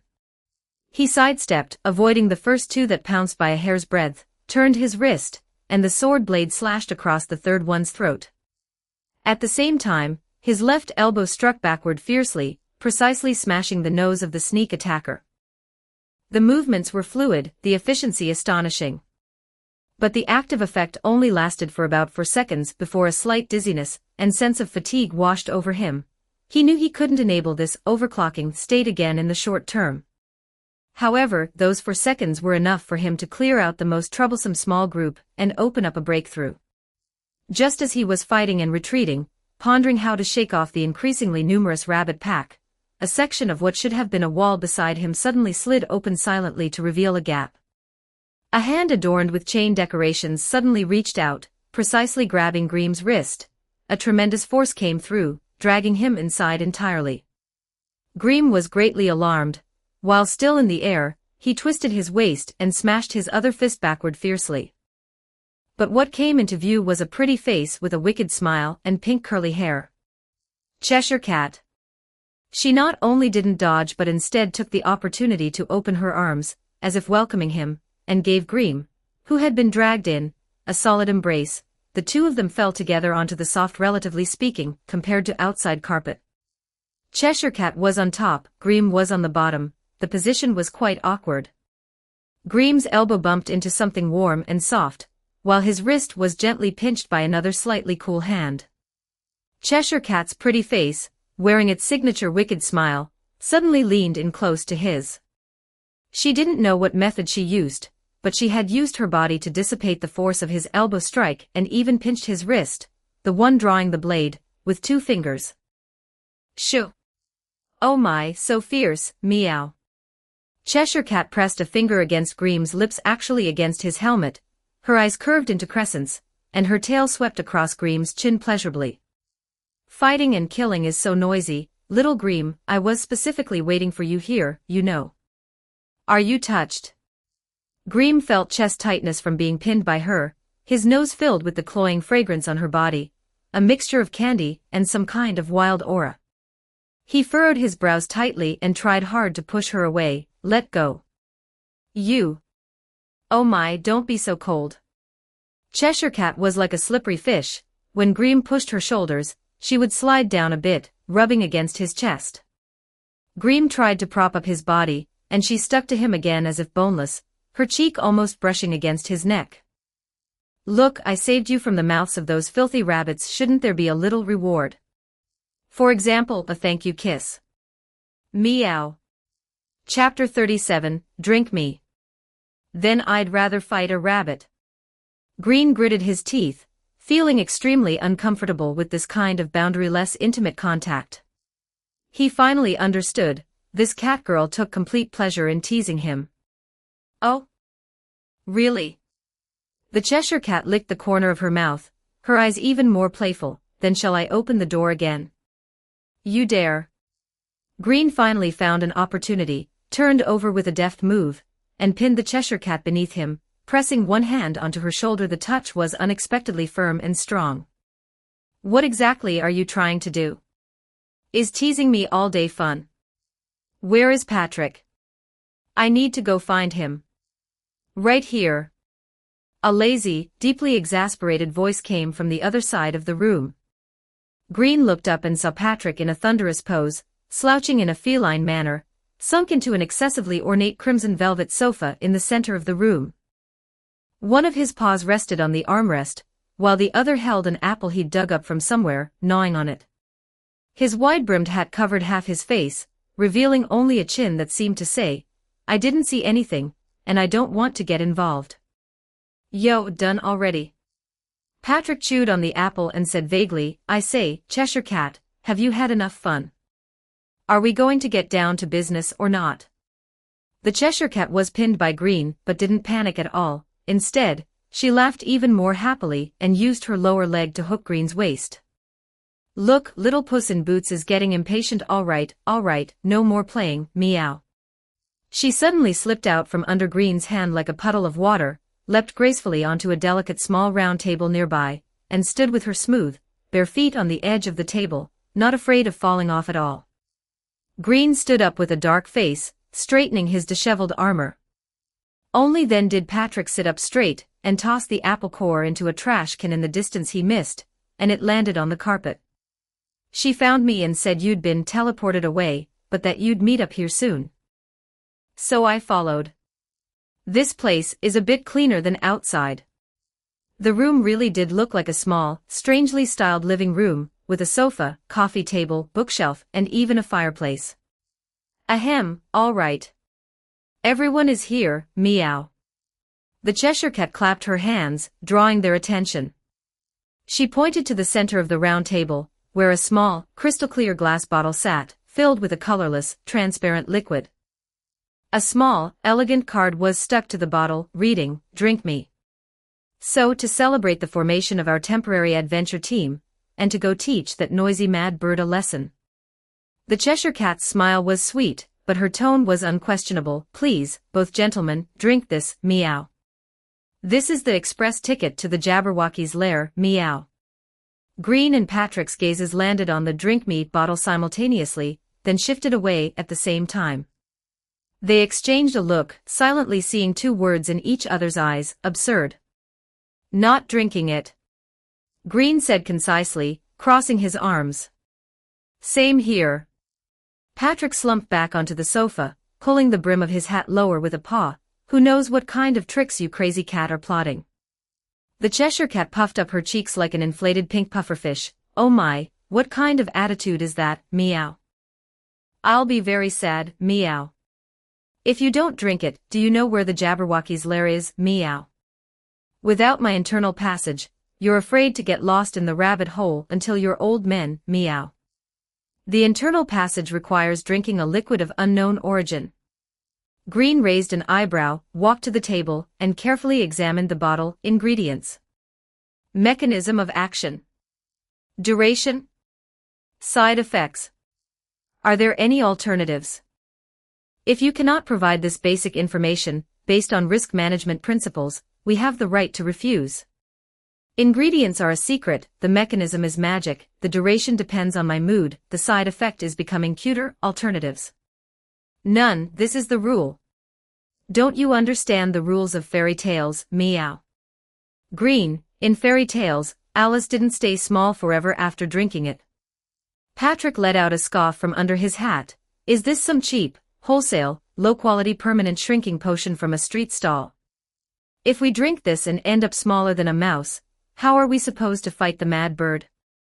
We wouldn't even be enough as toothpicks for her." "That is slander, that is libel, meow." The Cheshire Cat's fur stood on end literally, the hair on her tail puffed up a circle. "My source is legitimate, anyway. Drink it, and you can go to the specific area. Don't drink it, and you can forget about going. You choose, meow." The atmosphere was deadlocked. Green pondered for a moment, then suddenly asked, "You insist we must drink it. Is that to fulfill the condition of consuming this liquid itself, or do you merely require the liquid to come into contact with us?" The Cheshire Cat blinked. "Is there a difference, meow? If it's the former, there is no room for negotiation. If it's the latter," Green picked up a clean, empty teacup from the table, "we can discuss other contact methods, such as the liquid touching our skin, or drinking a small amount after dilution. You claim this is a rule, but rules often only dictate the result, not the specific form." The Cheshire Cat was stunned, her cat ears swiveling, as if she were thinking rapidly about how to bypass this logical loophole. She suddenly pointed at Patrick. Hey, hey, hey, little Puss in Boots. You say something. Are you a man? If you're a man, stop dawdling. Look at Green, although he's long-winded, at least he has the guts to question things. Are you just going to shrink into the sofa and play dead, meow? Patrick jumped up as if his tail had been stepped on. Actually, he accidentally pressed the spacebar. Ha! Trying to goad me? On me? Are you trying to fool an idiot with a stick? I, Patrick, rely on wisdom when walking the world. On style. Not on the courage of a brute. Besides, does being a man have anything to do with whether I drink this stuff or not? The Cheshire Cat, oh. Is that so? But I heard that true hero cats are brave enough to try the unknown and dare to adventure. Just like the legendary predecessor Puss in Boots, he even dared to steal a taste of a dragon's fine wine. You won't even touch a cup of water now, and you have the nerve to inherit his name. TSK, it seems the reputation of Puss in Boots is going to gather dust here, meow. Patrick's whiskers twitched with anger, stop bringing up Puss in Boots. Him tasting the dragon's wine was a strategic necessity. It was to drug it. Yes. To drug it. This of yours is a meaningless adventure. The Cheshire Cat put her hands on her hips, then prove it's meaningless, meow. You won't even dare to taste it, so how do you know it's not a strategic necessity? What if drinking it grants you hawk eyes to see through weaknesses, meow? What if your strength increases dramatically, meow? If you miss the chance to become stronger, don't regret it, meow. Patrick, do I need to rely on this crappy water to get stronger? My swordsmanship. My sword. And this clever cat brain of mine. These are my greatest assets. The Cheshire Cat wore a look of pity. Oh, poor cat, still superstitious about muscles and cold weapons. Times have changed, little Puss in Boots. Look at Green, he understands. He's analyzing, looking for loopholes. But you only know how to bluff. No wonder he has the look of a protagonist, and you're destined to be a sidekick, meow. Patrick, we are equal allies. Strategic partners. Green, tell me, isn't that right? Green, who was carefully observing the bottle and even dipped his finger in the liquid to sniff it on his nose, didn't even look up. Theoretically, we are currently in a temporary collaborative relationship under information asymmetry. Patrick, she is deliberately distracting you. Don't fall for it. Patrick, see. Green said it. You are distracting me. Despicable. The Cheshire Cat, oh my seen through, meow. But even if I am distracting you, so what? You're anxious, aren't you? You're anxious, which means you're guilty, and being guilty means you actually want to drink it but are afraid. You're afraid, which means subconsciously you think it might actually be useful, right, meow. Patrick's brain CPU overloaded, and he fell into a brief stupor. Wait, slow down, let me sort this out. I'm guilty. I want to drink it. I think it's useful. That's not right. I clearly don't want to drink it. TSK, so confusing. Green sighed, put down the cup and looked at the Cheshire Cat. If we insist on not drinking, will you choose to give up leading the way, or will you take other coercive measures? Based on your previous behavior, you seem to have some kind of need or interest in pushing us to go to a specific location. Continuing to deadlock will only waste everyone's time, including the time you spend waiting to watch the fun. 38 Chapter 38 The Pool of Tears. Chapter 38 The Pool of Tears. Cheshire Cat's smile froze for a split second. She really wanted to see them drink it and become small. If they kept deadlocked, there would be no show to watch. Meow, suit yourself. Cheshire Cat curled her lip. Fine, fine. Rules are rigid but cats are flexible. Actually, you don't necessarily have to drink it. Letting the liquid fully contact the main parts of your body counts too, meow. But oral consumption is the fastest and most stable method, meow. Fully contact the main parts. Green caught the keyword. If it's just contact, perhaps there is a safer method. For example, soaking gloves or cloth in it, then holding or wearing it for an extended period. Or we each drink a tiny dose, keeping the total amount within a safe threshold. Patrick finally crawled out of the logical vortex and immediately raised his hand. I choose the first option. Soaking cloth. Cheshire Cat's eyes rolled, and she wanted to cause trouble again. But how do you define main parts? What if it requires skin contact? What if a small dose isn't enough to trigger the teleportation, and you get stuck in the wall? That's very dangerous, meow. Green remained unmoved. Then we test it. You define the range of the main parts first. We will use the corner of Patrick's cloak to conduct a small area skin contact experiment and observe the reaction. If there are no adverse effects, we will then consider expanding the area or consuming a microdose. This is the most scientific procedure. Cheshire Cat scientists are so annoying. I hate people with culture, meow. She realized her fun was being smothered by rigorous procedures. But then she thought, watching them carefully conduct experiments seemed quite interesting too. Fine, the main parts mean, covering at least a palm-sized area of skin, or drinking one mouthful. "Are you happy now, meow?" After some fuss, Patrick wiped the back of his hand with the soaked cloak corner. Apart from feeling a bit cold, he felt nothing. Green cautiously let a drop of the liquid fall onto the skin in the gap of his gauntlet. Similarly, nothing happened. In the end, for safety and efficiency, the three reached an agreement, split the bottle of liquid, and each drink only the amount equivalent to a small mouthful of red wine. The next second. A strange sense of dizziness arrived, the field of vision rapidly elevated, or rather, the body was shrinking rapidly, and the surrounding furniture instantly became colossal. Clothes and equipment shrank proportionally. Green felt like he was standing in a model of his former room. Patrick looked at his small, furry paws. Is this quite chic? Cheshire Cat had already adapted well. She hopped twice and shouted toward the sofa leg, which now looked like a cave tunnel. "Don't just stand there. The effect lasts a long time, keep up, meow." The opening she pointed to now looked like the entrance to a deep mine. Cheshire Cat rushed in first and looked back to make a face. "If you're too slow, once those big rabbits outside tear the door down and get in, we'll really become thumb-sized snacks.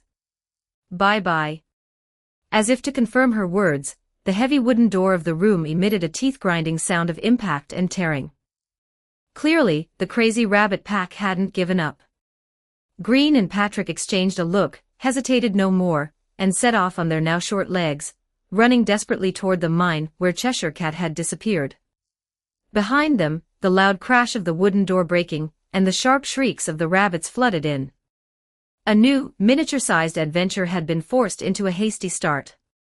And the culprit behind all this was in the darkness ahead, letting out a happy, mischievous chuckle as if her prank had succeeded. The feeling of passing through the wall hole wasn't like piercing through. It was more like being wrapped in a lukewarm, water flow that carried a metallic, sweet, and fishy scent, sliding for a short distance. When their feet touched solid ground again, the lingering feeling of shrinking disappeared. Green looked down and saw his restored hands and feet stepping into a pool of dark red, viscous liquid, the depth just covering his ankles. Land of blood and tears. Patrick spat, his boots making a squelching sound in the bloody water. "Damn, it really is this place. Legend has it that a madwoman cried here every day, slitting her wrists to create this pool. I didn't expect it to be so pungent." The air was filled with a heavy, bloody scent and an indescribable salty, astringent odor, like tears that had gone sour. Sparse, withered and twisted trees stood around, their branches like hands stretched out in despair. Scattered under the trees were sporadic bones that had been bleached white by the blood, the feeling of oppression even worse than in the rabbit hole. Over here, Cheshire Cat's voice came from not far away. She had returned to her original size, and was leisurely lying on the side of a horizontal branch of a crooked, dead tree. Her pink tail hung down, swaying. On her face was the eternal, teasing smile. "You adapted quite quickly, meow. 2 gentlemen, next up is the appetizer before the main course. The lair of the Jabberwocky is not far ahead, meow." She leaped lightly from the tree, and the blood splashed into dark red flowers at her feet. Facing Green's questioning gaze, she blinked. "Just follow me. That crazy bird is this big." She exaggeratedly spread her arms, outlining a silhouette comparable to a small house. "Its cry can shatter glass, its feathers are hard enough to be used as knives, and when it gets angry, it can whip up a storm. It's terrifying." Patrick listened, his cat ears pressed flat against his scalp, his claws instinctively pressing onto the hilt of his sword. Hey, are you serious? A monster of this caliber, and it's just the 3 of us." Green didn't speak, only silently checked the ammunition of his shotgun. Although it seemed infinite, it was a habitual action, and the position of his pocket watch. He was immortal and had the capital to trial and error, but Patrick did not. He secretly decided that if the situation really became more dangerous than expected, he would make sure Patrick retreated first. Cheshire Cat led the way, chattering on about the various terrifying rumors of the mad bird, such as it can swallow 3 adults in one gulp, the wind whipped up by its wings can blow people to the moon, it loves collecting adventurers' skulls as decorations. The more Patrick listened, the paler his face became. Green also raised his vigilance to the highest level, spreading his perception to the maximum range. Just then, tap tap tap tap tap tap tap. A dense and brisk sound of footsteps approached from afar, coming from the mist on the other side of the blood pool, and was rapidly approaching their direction. There were many of them. Enemy attack. Patrick let out a low roar, instantly drawing his slender sword Gale, hunching down, and assuming a fighting stance. Chapter 39, Mad Bird. Silly Bird. And running in circles. Green also immediately gripped his weapon, staring intently. However, what rushed out of the mist was not the monster they had expected, but a group of animals with a peculiar style. Running at the very front was a panting fox, followed by a proud-chested rooster, a string of fluffy chicks, a raccoon holding an acorn, a hopping squirrel, a waddling duck, an owl gliding low while flapping its wings, chattering magpies, and even a large crab crawling sideways at high speed. The group could hardly be called organized, but their goal was clear. They swept past a few meters in front of them without sparing them a single glance. Wait! Green stopped Patrick, who wanted to rush out, and the Cheshire Cat, who seemed to want to add fuel to the fire. Their target isn't us. Patrick was also stunned. Is this an animal migration? Or a group morning exercise? The Cheshire Cat, however, suddenly let out an "ah" pointing at the group of animals. It's them. The mad bird's kin. If they are here, it means the mad bird must be nearby. Quick, let's. Before she could finish, a tall shadow, accompanied by a whoosh of wind, descended from the sky and landed with a crash on a small stone platform slightly higher than the blood pool, splashing up a large amount of blood. It's here. Green and Patrick instantly entered battle mode, staring fixedly at the descending figure. However, after landing, the figure did not display a berserk attack stance. Instead, she danced about and in a clear, lively, and even slightly noisy teenage girl's voice, shouted to the animals running below. Go. Keep running, my little ones. Run around the horizon. Go. Reach the sky. Let the sky and the universe become one. Run with spirit. Run with style. Wahahaha. Green and Patrick. They squinted their eyes and finally saw the true appearance of this mad bird. Nearly 3 meters tall, certainly tall. Beige long hair, a striking streak of black dyed at the front, a pair of small brown bird ears on either side of her head, and a pair of huge, light brown wings unfolded, currently flapping excitedly. Her figure was exceptionally hot. The prominent curves were simply irrational, visually larger than Green's head. She wore a mixed-style outfit, a white puff-sleeve shirt with a red bow tie, layered with a dark gray cinch corset vest and a matching skirt, and a gray top hat decorated with feathers. Overall, it was a mix of gothic style and fantastic creature features, but paired with her current pose, hands on hips, head held high, and an arrogant "I am the best" expression, it just felt overly lively, even a bit silly. Green and Patrick slowly and synchronously turned their gazes to the Cheshire Cat beside them. There were no words in their eyes, but they were filled with silent questioning. You call this the mad bird that swallows 3 adults in one bite, has feathers as hard as knives, and stirs up storms? The Cheshire Cat pretended not to see it. Taking advantage of the moment Green's attention shifted, she stuck to him like glue again. Her finger accidentally brushed against the location on Green's waist where he kept his items, and her voice turned cloyingly sweet. Look, that is Lord Jabberwocky, the mad bird. Isn't she imposing? If you're scared, you can hide behind me, although I'm very scared too, meow. As she spoke, she used her body to subtly block part of Green's view. At this moment, the bird-person girl on the platform seemed to finally notice the 3 uninvited guests. She stopped flapping her wings, tilted her head, and her huge wings gave a flap as they beat, bringing up a gust of wind mixed with the scent of powder and birds. Who are you? Why are you spying on our universe sprint seminar here? She spoke, her voice crisp and loud, carrying a kind of dramatic, exaggerated tone. No need to say it, I already know. You must be here to participate in my meeting-style race. I see through everything. Green took a deep breath, suppressing his anger toward the Cheshire Cat, and stepped forward, attempting to communicate. We mean no harm. May I ask, are you the mad bird Jabberwocky? Upon hearing this, the bird-person girl immediately puffed out her exaggerated chest, put her hands on her hips, and raised her chin high. Humph. What did you say, mad bird? I am Dodo, Dodo. If you ask why, it's because there is nothing in this world that I do not know. I can answer all the questions of heaven and earth, I can teach all the truths of the world. Wahahaha, I am very amazing, right? You must also want to worship me. She paused, flapping her wings excitedly, and the blood pool was splashed again. Not only that. I also have special abilities. I am powerful and can talk to any object. It's just that they... Her voice suddenly dropped an octave, her eyes drifting a bit. It's just that they have never responded to me. But this does not affect my erudition and power. Green and Patrick were silent again. The silly bird Dodo, the prototype, is clearly the Dodo who hosted the meaningless race in Alice's Adventures in Wonderland.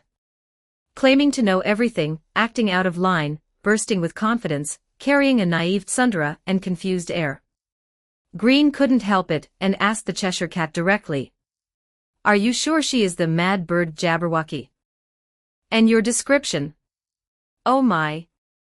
The Cheshire Cat lightly tapped her own forehead with her fist. It seems I remembered the name wrong. This is the silly bird Dodo. Not the Jabberwocky, meow. Look at my memory.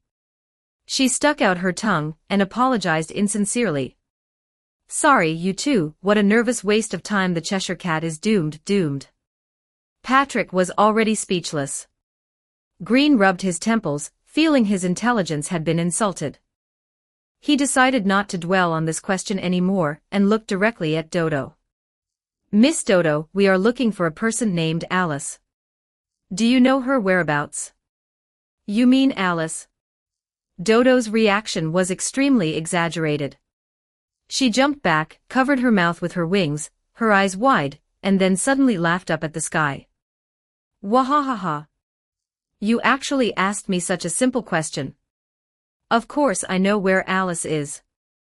There is nothing in this world that I do not know. Then it would be troublesome to tell me. Green's eyelid twitched wildly. You actually came to ask me so humbly, that's really hard to refuse. You are really lucky. Wahahaha. Green and Patrick's spirits lifted. Did they hit the jackpot? Where is she? Green pressed. She is. Dodo suddenly stalled, her eyes began to drift and cold sweat seemed to seep from her forehead. She began to spin in place, 1 circle, 2 circles, 3 circles. After finishing 3 circles, she stopped abruptly, looking suddenly enlightened. Oh. What's going on? Do you know the old saying a bird forgets after turning 3 times? So, regarding Alice, I suddenly forgot everything. You'd better give up on her. Wahahaha. Well, this bird not only loves to brag, but her intelligence is also impressively high, using the stupidest way to cover up the fact that she doesn't know. Patrick rolled his eyes and pulled Green. Let's go. Why waste time with this silly bird? Cheshire, take us to the real mad bird. Cheshire? The two turned back and found that the Cheshire Cat, who was just beside them, had disappeared. There was only a lingering trace of sweet scent in the air, and a fleeting, cool, soft touch that Green suddenly felt on his face. As if he had been kissed quickly by something. Green frowned and subconsciously reached into his inner pocket, where he kept the blank Alice's Adventures in Wonderland. It was empty. The book was gone. 40 Chapter 40 You're just lusting after his body, you're despicable. Chapter 40 You just covet his body, you shameless thing. Patrick. Green's expression darkened. Did you see what the Cheshire Cat took from me just now? Patrick looked blank. Huh? No? I was too busy watching that silly bird spin in circles. What did she do this time? Green's heart sank. The Cheshire Cat truly had other motives. She had deliberately led them to meet Dodo just to create chaos and steal the book while they were distracted. Just then, the group of small animals still racing in circles began to chatter noisily. We saw it, we saw it. The pink-furred cat stole the book. She swiped it in a flash. She ran that way. The fox raised a paw and pointed in another direction across the blood pool. The mist was thicker over there, and in the depths of the twisted, withered forest, the outline of some building could be vaguely seen. That's where Miss Shisha stays. Miss Shisha is there. There are bugs, the duck added. Let's go. Green didn't hesitate and immediately chased in that direction. Although Patrick didn't understand what was going on, seeing Green's grim expression, he realized the situation was serious. He cursed, "Damn thieving cat," and immediately followed. Dodo froze on the platform, watching the two figures run off like the wind. She waved her hand. Leaving already? Aren't you going to ask me questions? I really know everything. For example, the direction you're heading in is the forest of spores where Miss Shisha is. The paths there are very complicated, be careful. After shouting, she watched them disappear into the depths of the blood-colored withered forest without looking back. She blinked, then turned around gleefully and clapped her wings at her animal friends. All right. The irrelevant parties have exited. My Universal Sprint seminar continues. Come on. Run. For glory and for the sake of running itself. Wahahaha. The land of blood and tears returned to its absurd and oppressive normalcy, leaving only Dodo's energetic and meaningless commands echoing in the viscous air. As they sprinted in the direction the animals had indicated, the blood pool under their feet was gradually replaced by a grayish-white, soft soil, like humus. A sweet yet pungent, musty odor began to permeate the air. The forest of spores lived up to its name. The world before them became bizarre and surreal. A gray fungal carpet covered the ground, and mushrooms of all sizes and strange shapes formed the main landscape. Some looked like open umbrellas, some like bloated coral, and some had surfaces covered in eerie fluorescent spots. There were even a few that were ridiculously huge, with caps like houses and stalks as thick as ancient trees, thrusting straight toward the low-hanging sky, which also glowed with a grayish-purple halo. This place, breathing too much of the air makes you a bit dizzy, and you might even hallucinate. It doesn't hurt to breathe less of it, it's not like it's meth anyway. Patrick covered his nose, his cat eyes vigilantly scanning the excessively quiet fungal colonies around them. Green also felt slightly uncomfortable, but his gaze searched like a hawk. Soon, he spotted that pink figure on the edge of the cap of a giant fluorescent mushroom that was 3 or 4 stories high. The Cheshire Cat was lying leisurely on her side, legs crossed, one hand supporting her head, while the other hand casually flipped through that blank copy of Alice's Adventures in Wonderland. She was humming an off-key tune, occasionally letting out questioning sounds like hum, or her pink tail swinging leisurely behind her. Hey! Crazy cat! Give it back! Or I'll beat you until you're blooming like a field of flowers, and you won't even know why they're so red. Patrick shouted upwards, his claws resting on his sword hilt. The Cheshire Cat lowered her head upon hearing the sound. There was not a trace of surprise or guilt on her face, she still wore that radiant "so what? What can you do?" smile. She shook the book in her hand. You got here pretty fast, but this book doesn't seem to be anything special, does it? Except for a line on the first page that I can't understand at all, which looks like garbled code, the rest is all blank.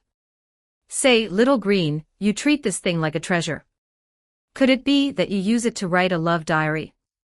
TSK, how innocent. Her voice drifted down from above, filled with obvious mockery. Green looked up at her, his expression unusually calm. He didn't even lash out immediately. He asked, why steal this book? Just because it's fun and you're curious. His purpose in asking this was clear, to probe her true intentions. In fairy tales, the Cheshire Cat is Alice's guide. Her actions might seem nonsensical, but they often hide deeper motives like leading them to meet Dodo earlier. Directly asking, "What is this book?" or "What do you know?" might instead expose his own ignorance. Starting with her motives might offer a glimpse into it. What else? The Cheshire Cat blinked, closed the book, hugged it to her chest, and struck a rapturous pose. Seeing interesting people holding interesting things, and wanting to play with them, isn't that natural, meow? It's like a cat seeing a dangling feather. The paw just reaches out on its own as for tricking you into finding that stupid bird. Of course, it was also to see your nervous expressions when you realized you'd been duped. Super fun, meow. She laughed until she shook, lying on the edge of the mushroom. Her already low-cut clothes became even more precarious due to this position, revealing her cleavage. Are you done playing now? Give the book back. Patrick roared impatiently. Give it back. Sure. The Cheshire Cat tilted her head, her smile becoming ambiguous. Her fingers lightly traced her own collarbone. But since it's a transaction, there has to be give and take. How about this, little Green? She looked at Green, a mischievous glint in her eyes. You take off that hard armor and come over here to let me study you properly. I promise to hand the book back to you intact. How about it? That's a good deal, right? Maybe there will even be an extra surprise. She licked her lips, full of suggestive intent. Green's face darkened instantly. Patrick jumped up in agitation. Damn it. You shameless cat, have you no shame? You just covet his body, you're despicable. Green, don't listen to her. I refuse. Green's voice was as cold as ice. Hand over the book, or suffer the consequences. As he spoke, he used his gaze to stop the agitated Patrick. This catgirl was deliberately provoking them, climbing to such a high place just to hold the high ground. If they climbed up rashly, she could jump away or trip them at any moment.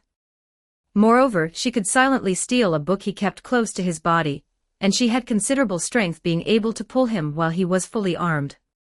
Her true strength was unknown, and taking it by force was too risky. Chapter 41, This is my true escape route. Oh my, how boring, meow. The Cheshire Cat pursed her lips and shifted into a more languid pose. You're already in your 30s, yet you're still so uptight. Could it be, oh? Could it be that you're still a little virgin? Meow, ha ha ha ha. She acted as if she had discovered a new continent, pointing at Green, and laughing loudly. No wonder you're so obsessed with Alice. You've never tasted a woman's touch, so you've turned your fantasies into a crutch, right? How pitiful, meow. Pfft. Patrick couldn't hold it in, and burst out laughing. He immediately covered his mouth, but his eyes couldn't help but dart back and forth across Green, filled with the gossipy glint of seriously, bro. Is that for real? A vein throbbed on Green's forehead, a wave of intense speechlessness and embarrassment washed over him. Reasoning with someone who spouted nonsense and had no filter was a complete waste of time. His patience was exhausted. He stopped wasting words, drew his murderous shotgun, raised the muzzle, and fixed his gaze, channeling his intent for gunfire route. Bang! The gunshot shattered the silence of the forest of spores. The thick lead pellets condensed into a torrent of destruction, slamming fiercely into the middle of the stalk of the giant mushroom beneath the Cheshire Cat. Crack! Boom! A large gap was blown into the tough stalk. Losing its support, the giant mushroom cap, along with the Cheshire Cat on top, tilted and collapsed amidst a toothacheing sound of breaking. Whoa, meow. You're playing for real. The Cheshire Cat leaped lightly the moment the mushroom collapsed, landing precisely on the cap of a slightly shorter mushroom a dozen meters away, as if weightless. She was unscathed and even had the leisure to dust off non-existent dirt from her body. Green's eyes narrowed, and he pulled the trigger repeatedly. Bang, bang, bang. The shotgun pellets whistled through the air, but the Cheshire Cat's figure was like a ghost amidst the mushroom cluster, always dodging by a hair's breadth. Her pink afterimage flickered uncertainly, accompanied by teasing laughter of can't hit me, can't hit me. Tisk. Green's mind raced, and his finger quietly pressed the rabbit pocket watch in his pocket. Focusing his mental energy, the active effect triggered, everything around him seemed to slow down by a frame in his perception, and sounds became distant. The trajectory of the Cheshire Cat's next dodge, the slight vibration of the mushroom she would land on, and even the path of the spores floating in the air all became exceptionally clear. Now. The instant the Cheshire Cat was about to leap to the next mushroom, Green predicted her landing spot, adjusted the muzzle slightly, and pulled the trigger. Bang! This time, the gunshot and the sound of impact rang out almost simultaneously. The Cheshire Cat's figure noticeably stalled in midair. She had been hit. She let out a soft cry and fell into a cluster of smaller mushrooms below in a slightly disheveled pose, kicking up a cloud of glowing spore dust. Nice. Patrick couldn't help but cheer, though he didn't understand how Green had suddenly become so accurate. Green stepped forward quickly, his muzzle pointed at the area filled with spore dust. As the dust cleared slightly, he saw the Cheshire Cat sitting on the ground, clutching her shoulder. No, the clothes where she was clutching were torn, revealing the fair skin beneath, but there was no obvious wound, only a small red mark. The already skimpy clothing on her body now appeared even more disheveled and alluring due to the damage and her falling posture. She raised her eyes, which were shimmering with watery light. It was unclear if it was feigned, her lips slightly pouted, and her voice was soft and aggrieved. Woo, it hurts so much. Little Green, you're so heartless, you don't know how to cherish a girl at all. You even broke my clothes, it's so cold, meow. An average person might have been bluffed by this tearful and revealing scene. But Green just looked at her coldly, his muzzle steady as a rock. Last warning. Return the book. If you pull any more tricks, the next shot won't just hit your clothes. There was not a hint of wavering in his voice, only unquestionable severity. Do you think this is just a game? Theft, deception, provocation. My patience is limited. Meanwhile, Patrick had already tacitly circled to the side and rear, his rapier drawn, blocking the Cheshire Cat's most likely escape route. His face was written with, "I'll make you fly for acting so smug." The Cheshire Cat looked at the dark muzzle in front of her, then glanced at the gleaming sword tip behind her. The aggrieved expression on her face vanished like magic, and she pursed her lips. "TCH, no fun, I was just joking, meow, why so serious?" She seemed to finally feel she had gone too far, and sullenly pulled the blank book from her bosom, tossing it casually toward Green. "Here, take it back. It's just a broken book, is it really worth all this?" Green caught the book with one hand and quickly checked that the text on the title page was intact, no damage. He felt slightly relieved, but his gaze and muzzle did not waver. However, the moment he caught the book, a sudden change occurred. The Cheshire Cat, who had seemed to give up resistance, had a flash of cunning light in her eyes. The action of throwing the book was just a feint. Her true purpose was to use the moment the book blocked Green's vision to spring up like a compressed coil, her speed so fast she left only afterimages. She wasn't attacking Green, but pouncing directly at the wrist holding the gun. Her long, slender nails flashed with cold light, aiming to knock it away or pull the trigger. All of this happened in the blink of an eye, but Green had been on guard when he caught the book, and the passive effect of the pocket watch made his perception of danger far exceed that of an ordinary person. The moment the Cheshire Cat moved, he reacted almost simultaneously, not by retreating, but by taking a fierce step forward, bending his knees, and delivering a swift, powerful front kick, slamming it squarely into the Cheshire Cat's unguarded lower abdomen. Ugh! The Cheshire Cat hadn't expected the opponent's reaction to be so decisive and swift. She took the kick solidly, her petite body hit like a battering ram, flying backward 7 or 8 meters, smashing several fluorescent mushrooms before rolling to the ground, coughing incessantly. However, while this kick severely injured the Cheshire Cat, it also gave her the opportunity to use the impact to get away. Clutching her stomach, she raised her head, a smile of success, slightly pained yet gleeful, appearing on her face.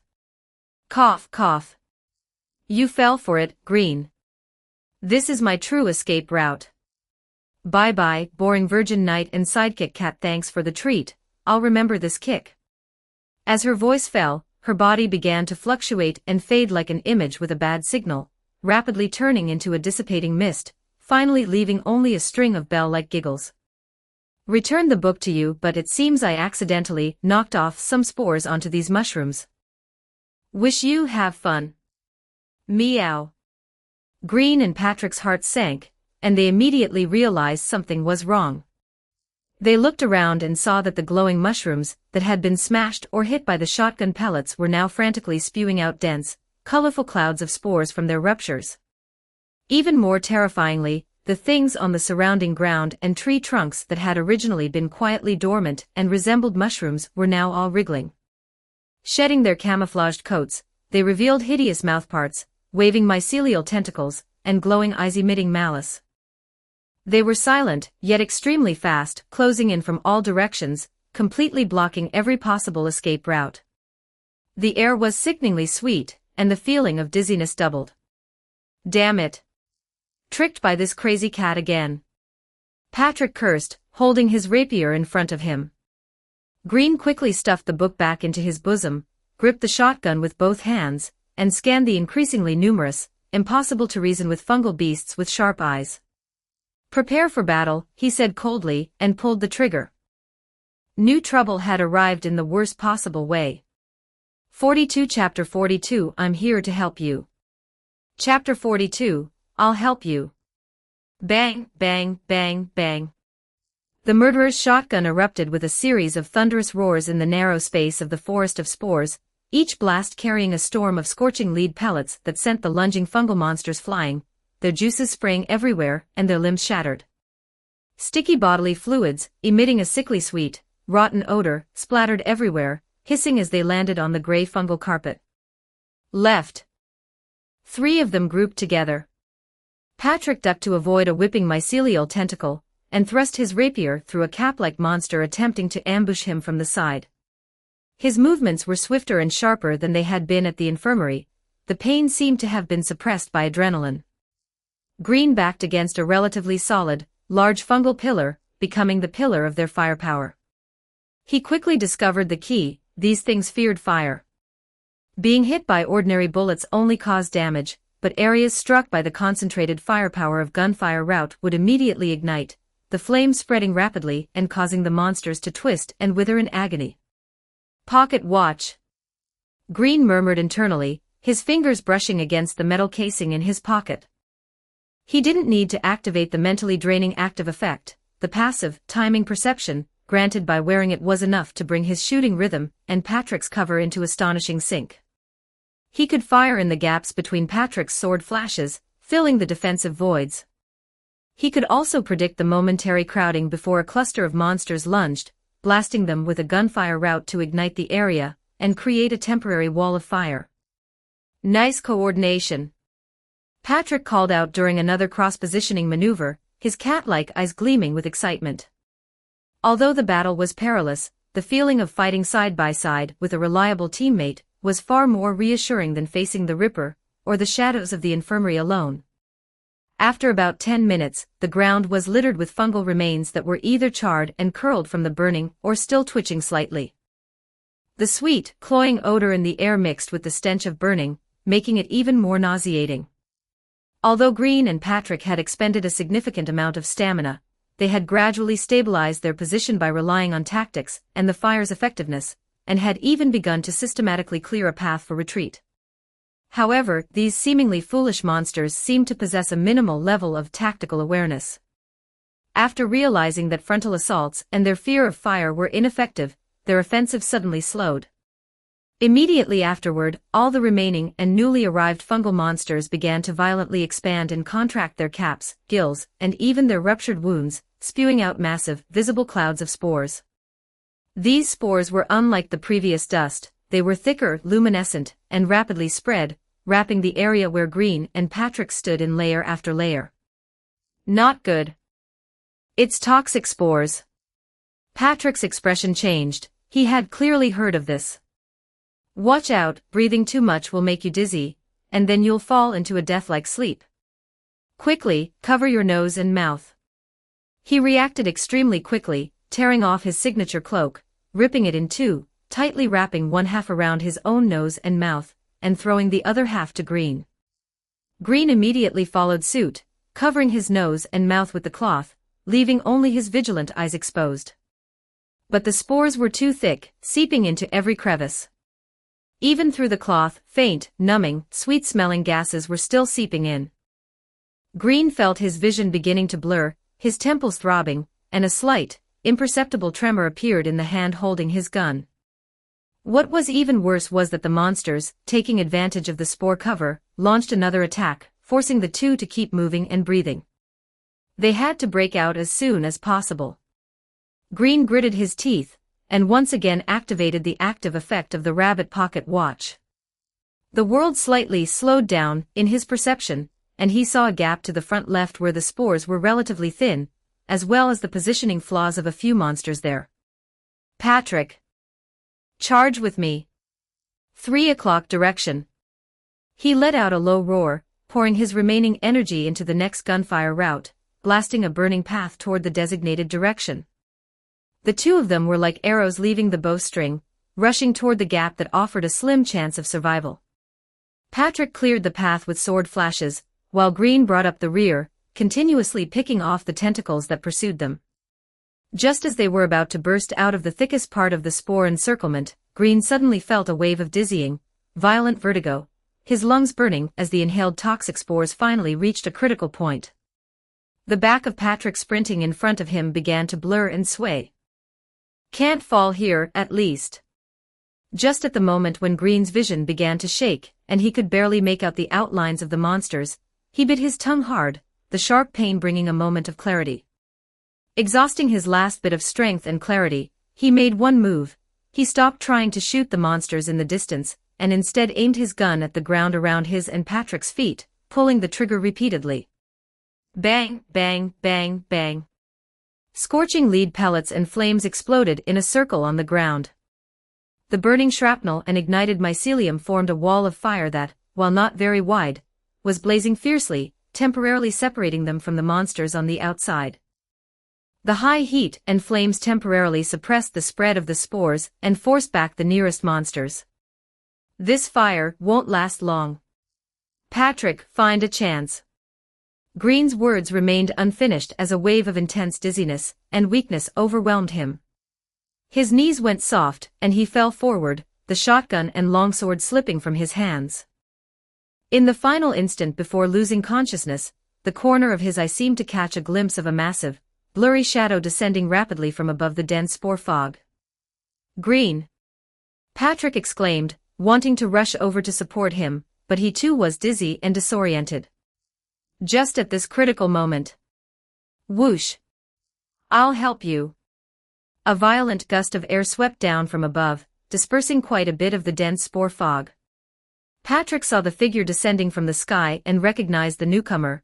It was that foolish bird Dodo, who referred to herself as this one.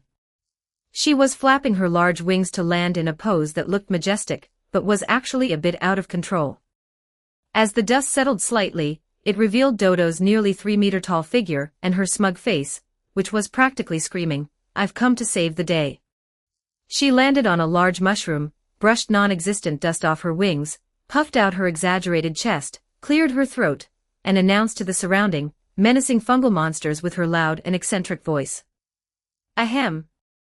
Ignorant mushrooms. Listen well to this one. This one is the noble, wise, gorgeous, and all-knowing Dodo. The guardian of this forest, this area self-proclaimed. Seeing this one, why haven't you retreated yet? Otherwise this one will get angry.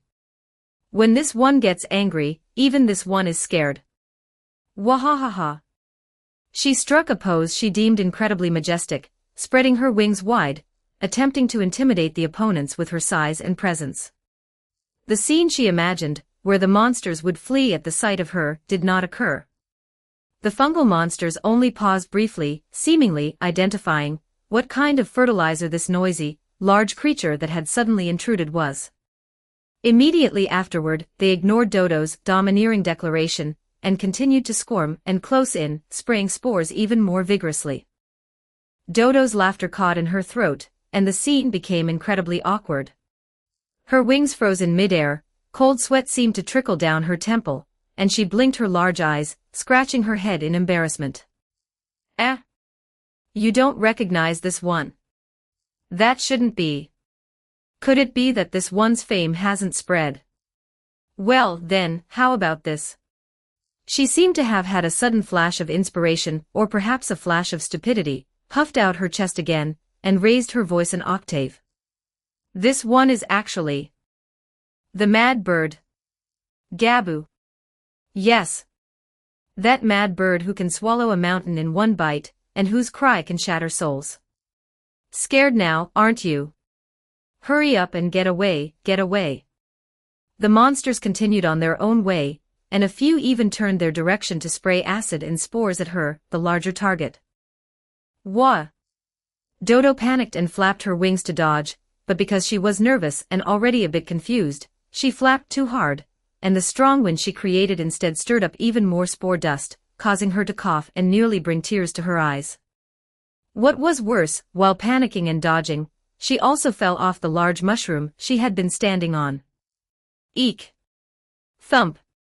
The nearly 3-meter-tall bird girl landed hard on her bottom, falling right inside the circle of fire Green had ignited, not far from the unconscious Green and the struggling Patrick. The wall of fire was beginning to weaken as its fuel ran low. Chapter 43, I Love You. Fungal monsters. Continuing to close in and spraying more spores. Although the situation was critical, Patrick almost laughed at this scene. What on earth did this silly bird come here for? To throw its life away.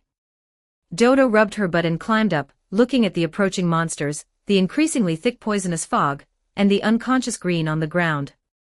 She finally realized that posturing was useless, and the situation was critical. It's over.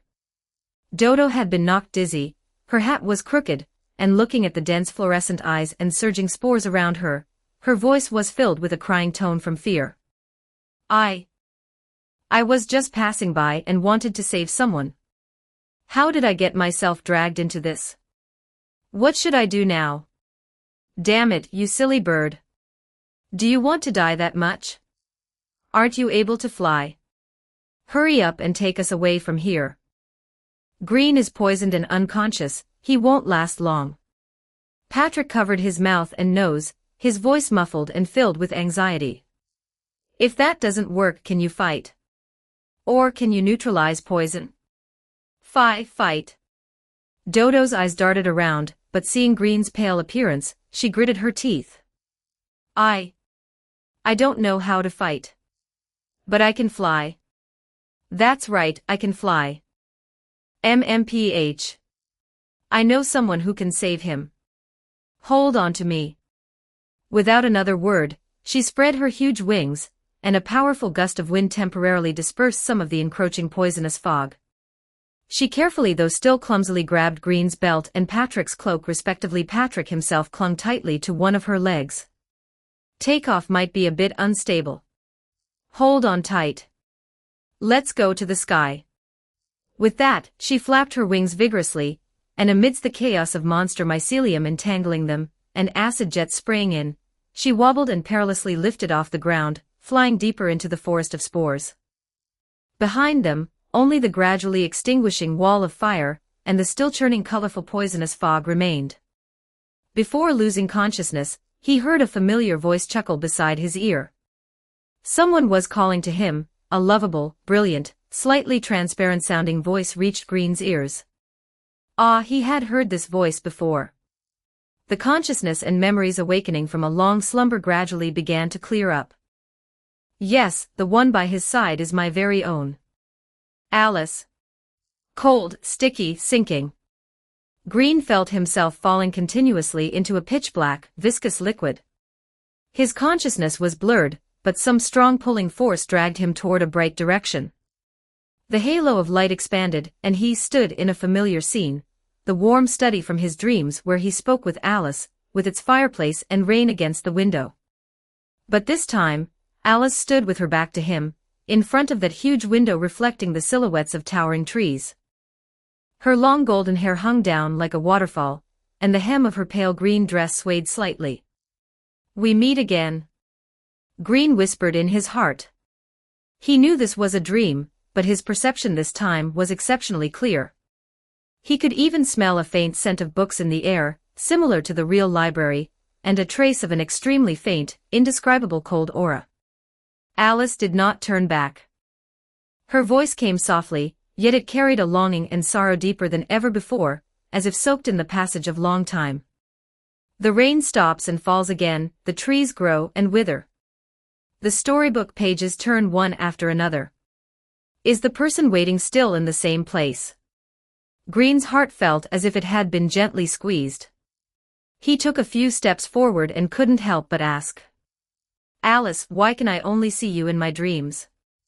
Everything happening in this world, my experiences, searching for you. It all has to do with you, right? Where exactly does this near instinctual urge to find you come from? Where are you, and how can I truly find you?" The questions poured out like a barrage, and the long-accumulated confusion and desire became direct in the dream. He paused, looking at that slender back that seemed to carry infinite weight, and asked the most core question. "And also you and me, between us, what exactly is our relationship?" Unknowingly, he moved a few steps closer, almost able to see the luster of her hair. He desperately wanted to see her face, and find the answer in her eyes. Alice seemed to chuckle softly, that laughter gentle. "You are always like this." Her voice came, still gentle, yet carrying an indescribable trace of longing and exhaustion, while simultaneously revealing a strange, hollow feeling that made Green's spine chill. Wandering in the cracks of stories, searching in the faults of memories. You are clearly already very tired, yet you refuse to stop. Is it because of me? As for the relationship, we are the bookmarks of each other's stories, Green. You turn my chapters, I gaze at your page numbers. We are entangled by the same thread, from the beginning to the endgame we have to face. I have always been here, in your heart, and in the next door you can never truly reach. I have always loved you to the point. Her voice became lighter and more ethereal, the last few words almost merging into the subtle, noisy static gradually rising in the background. Green heard clearly the last sentence the other party said. No.